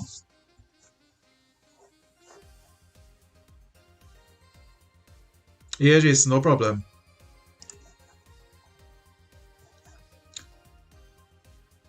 Let me just do one where we had to fill up the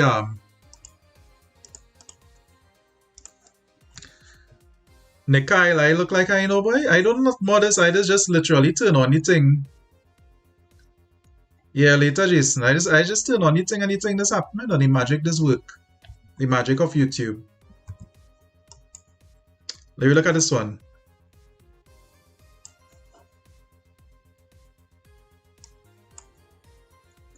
So let me say is to fill out the numbers here. Hopefully it come like this because this is a lot easier just to fill out numbers. Alright, so check me here. One time, we know what we put in for helium. Helium is 4 and 2 because it's 2 protons and 2 neutrons. Beta particles is 0 and -1. Now gamma, this is the gamma, this gamma. Gamma is actually 0 and 0, so there's no change. Now check it here.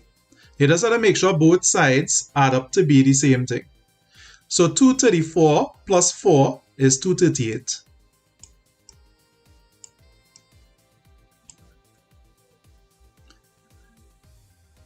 Do you really ask me if KFC tomorrow is? Nah. 92 minus 2 is 90.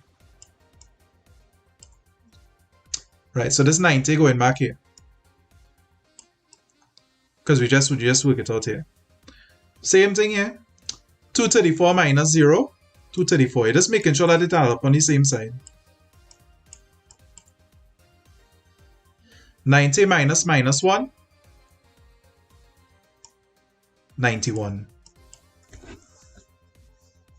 If you check it here, 91 minus 1 is 90. 234 plus 0 is 230. You just want to make sure it adds up on both sides. I don't think energy come in, Mujahid. They would have put nuclear energy or something in the thing. Anyway, somebody asked about cloud chambers. Let me go through that quick. Alright, let me show you here.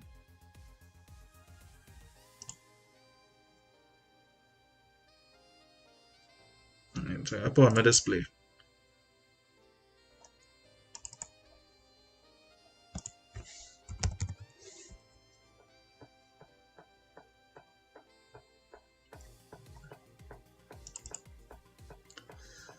Alright, so peep this here.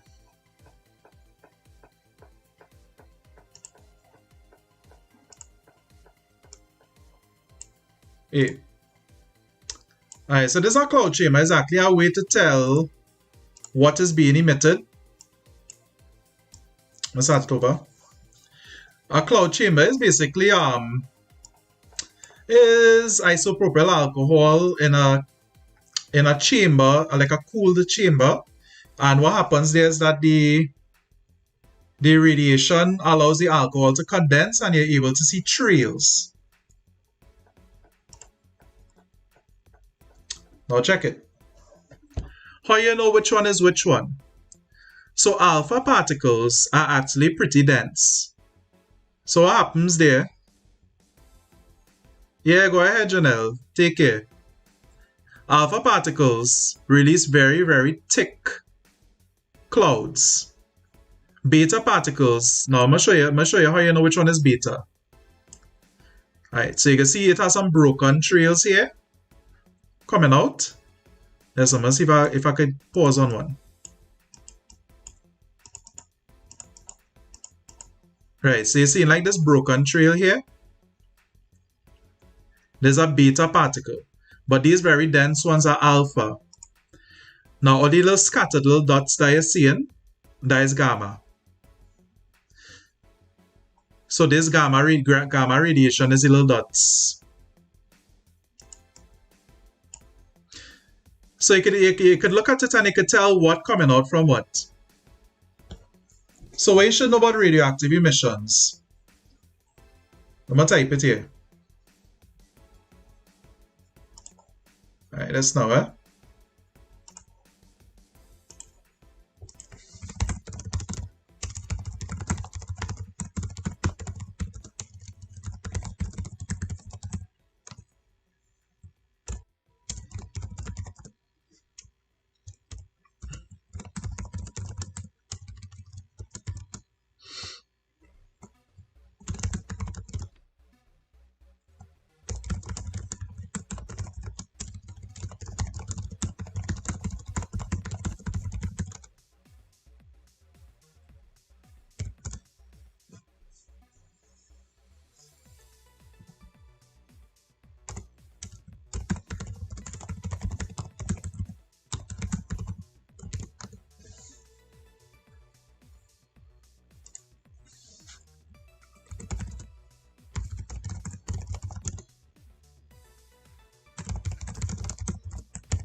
I don't think nuclear energy and thing coming. If as I say, if it was there, they would have it there. Alright. I'm gonna show you this question here that come in our workshop. Might save your life if it come. Okay, so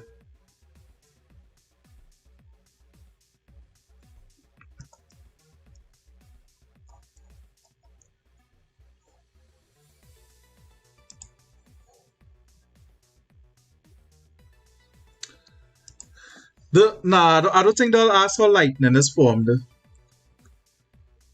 But lightning is formed because you have water moving around in the cloud and they hitting each other, and again electrostatic charges moving around, you know. Because of that you end up with lightning. Yeah, the alpha particles stopped by paper. Alright, so there we go. The other thing here I wanted to get into is this. This little experiment, you never know if it'll show up.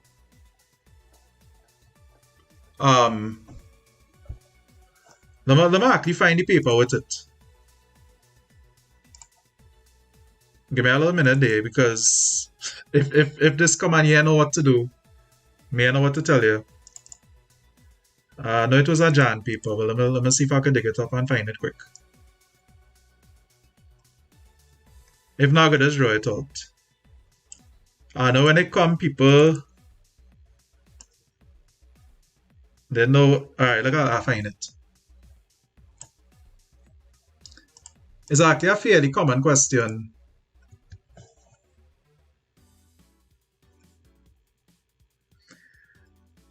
Alright, Kyla, if you fall...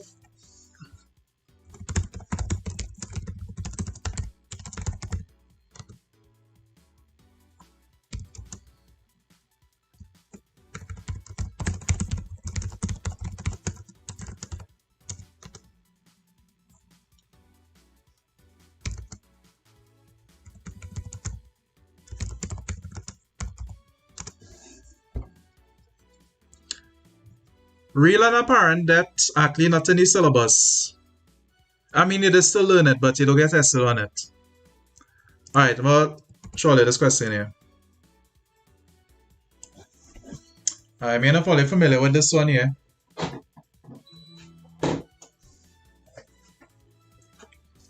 In order to separate the emissions from a radioactive source, they are subjected to a uniform electric field, E, perpendicular to their path as shown in figure 5. Describe the path of the three emissions, alpha, beta, and gamma, when subjected to a uniform electric field from left. So the electric field going from left to right. This is what you see in here, this thing marked E. If the electric field is replaced by a magnetic field, into the page predict the path. Okay, so this is how you're doing this. You don't know if this one will come here. It is tend to come. So let me take this here and put it separately. So check how this working out. Well, remember when I say current always flows, conventional current always flows from positive to negative. So the same thing with electric fields. So electric fields is always flow from positive to negative. Now, alpha particles are positive. Beta particles are negative. Gamma rays don't have a charge. Right? So they don't have a charge. Not available. So in this case here, alpha, because it's positive, is going to be attracted to negative. So the alpha particle is going to go like this. It's positive, so it's attracted to negative. Beta particles are negative, so they're attracted to positive.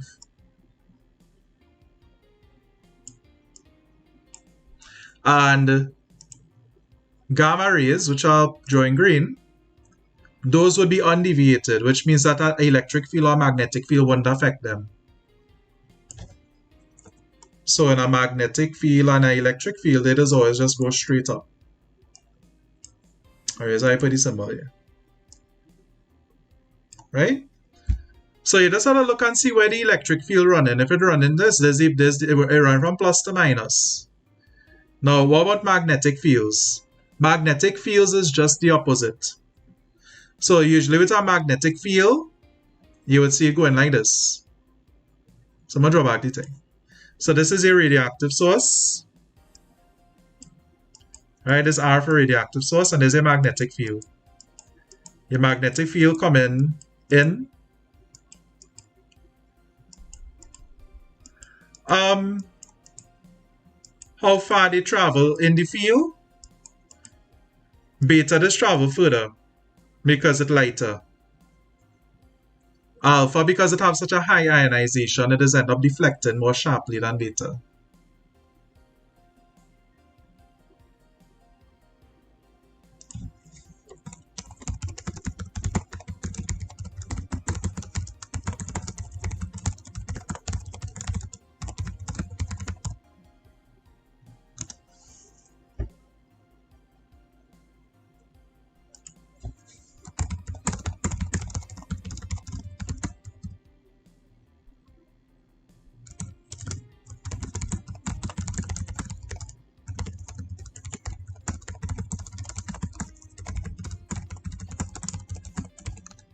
Okay, so in a magnetic field, there's a magnetic field, right? Well, this is how you're doing this. The gamma rays, that's the easy one. Because that one just going straight up, right? Now, beta particles gonna come like this. So you kind of have to do it like this. Remember, beta particles are like electrons. So imagine like the field is going in. The thrust, so you're doing a little Flemings with your finger. And if you put the X's here represent the magnetic fields going in. So the magnetic fields going in. Your thumb pointing up because you're trying to thrust upwards. but you're going to have the beta particles coming like this. So they're going to be deflected this way. And they actually might take a little turn as they go in. And alpha particles would just be the opposite. So it's kind of like the opposite of the electric field. Right, so electrons being deviated this way, current being deviated this way, alpha particles just the opposite. That is it. But I feel, yeah, 200 people whole day, man. But I feel we can wrap up there, unless anybody have anything specific or they want me to go through. We could use this last 10 minutes to go through that. I ain't really going through the atom and thing, but them thing you could read the Geiger Marsden experiment and thing you could read, I feel. Also, the Geiger Marsden experiment come in January. I don't think it'll come back in June or July.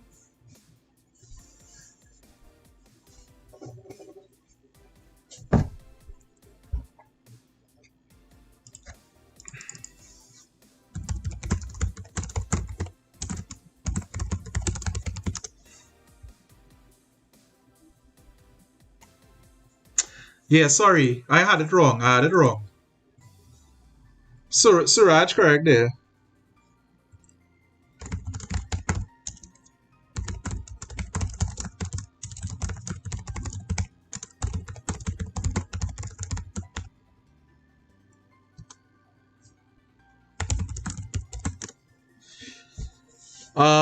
What had to go? What we have to go through there with Hooke's law again? We done do plenty of that. Vinaya, gamma rays is the worst on human tissue. We done do speed of sound and thing. Or they could go through the live and see them thing.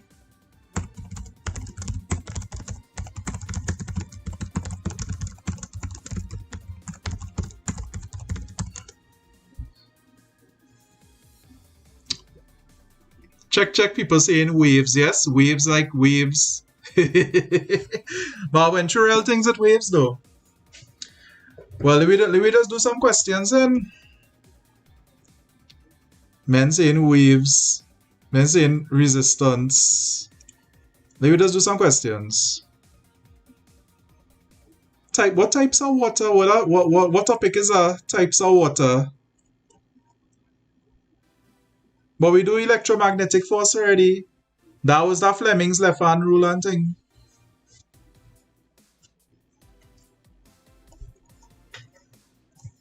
Alright, let me look for a resistance question.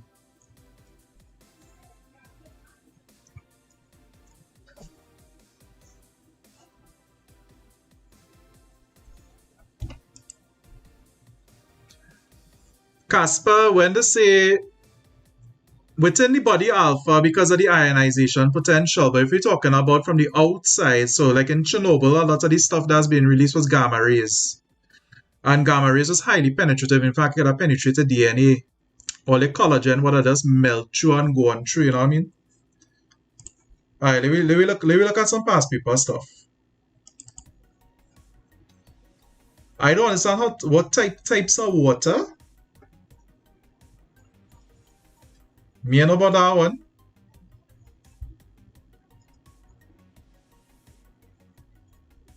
Looking for stuff that we do yet.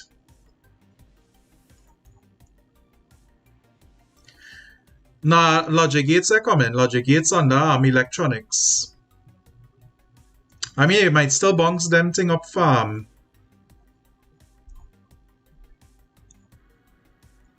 Pipe water, spring water, KFC water, Starbucks water. Alright, let me look at the circuit question.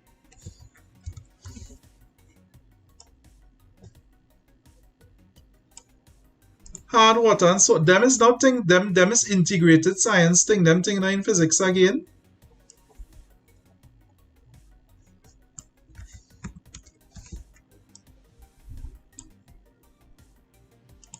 As far as I know, me and not more integrated science, but alright, so let me say the question is calculate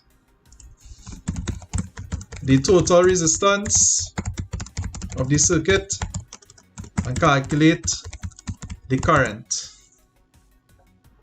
right, in the circuit. Total current.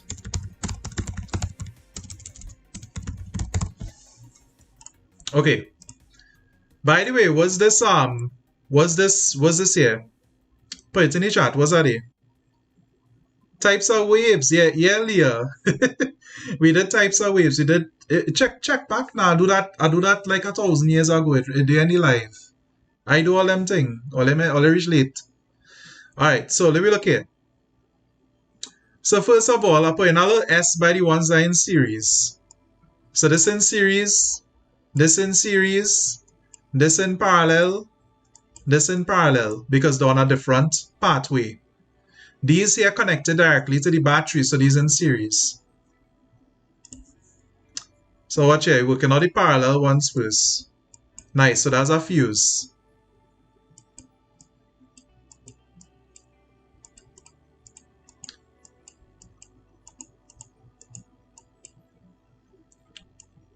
The LCM of this is 12. 4 into 12 is 3. 6 into 12 is 2. 3 plus 2 is 5. Right, so come in here, RP going to be 12 over 5. Because if 1 over R is 5 over 12, RP is going to be 12 over 5. That is 2.4 ohms. So the total resistance is just going to be, since we find the parallel part there, 2.4 plus 2 plus 3.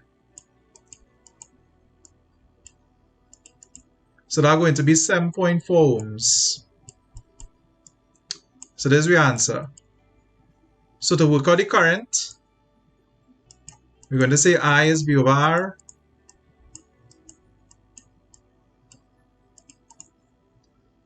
V is 24. And R is what we just worked out, 7.4.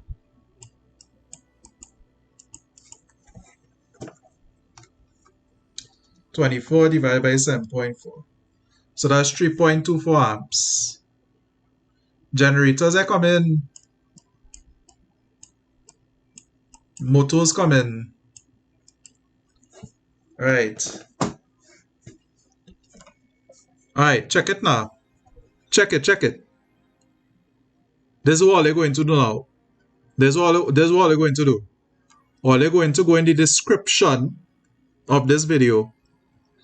And they're going to go download them 2 documents if you do it yet.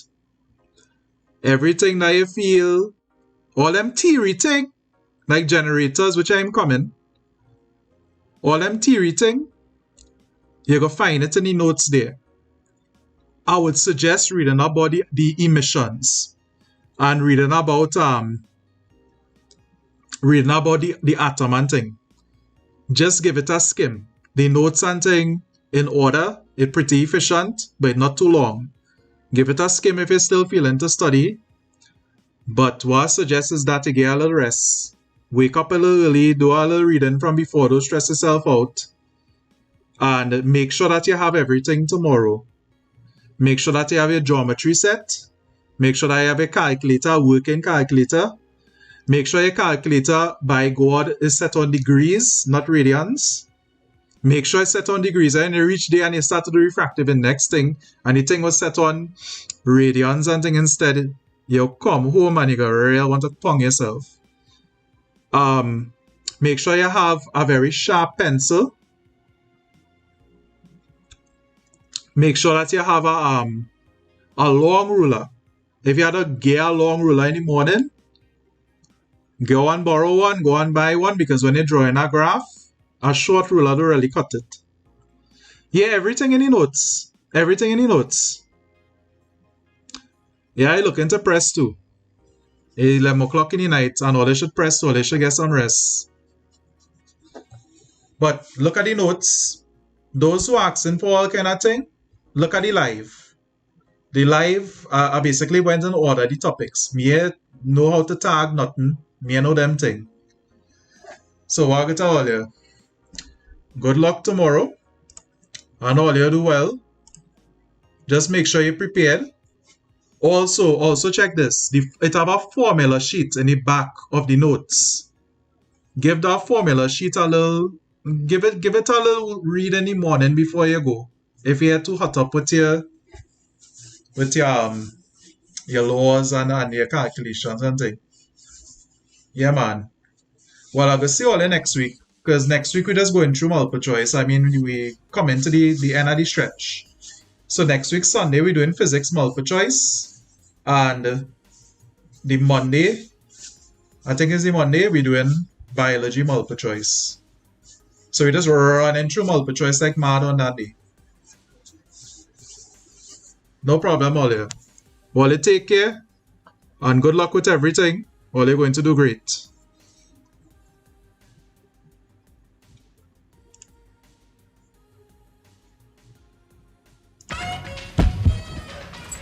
Go on.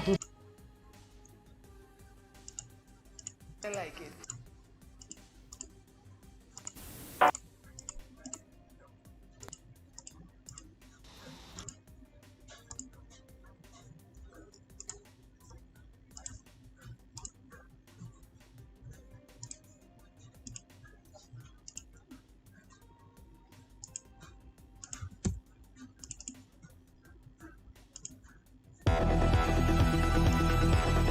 Jesus, exam thing.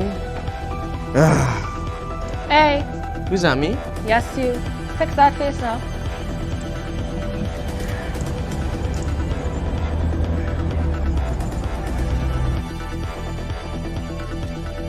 What happened? Another red man. Not the red man I'm looking for. The rain is way harder and the wind is... We wish all our candidates the very best in making the final preparation for your This is what you're reading? Jesus, exam thing. Just right.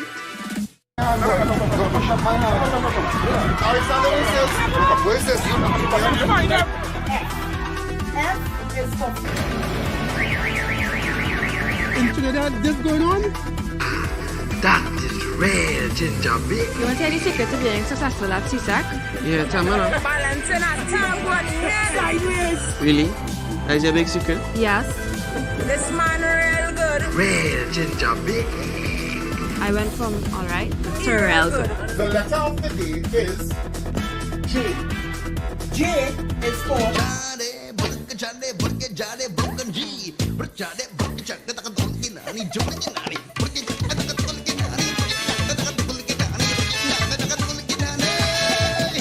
Jesus, exam thing. Play people dying, but we can't do nothing about that. If it's dead, they go dead. correct. Correct. Correct. B is for And the answer. Alright, I ain't that. correct. Wait, you wanna help me study later? Study. Study the Guardian CSEC practice Correct. test. Jesus, exam.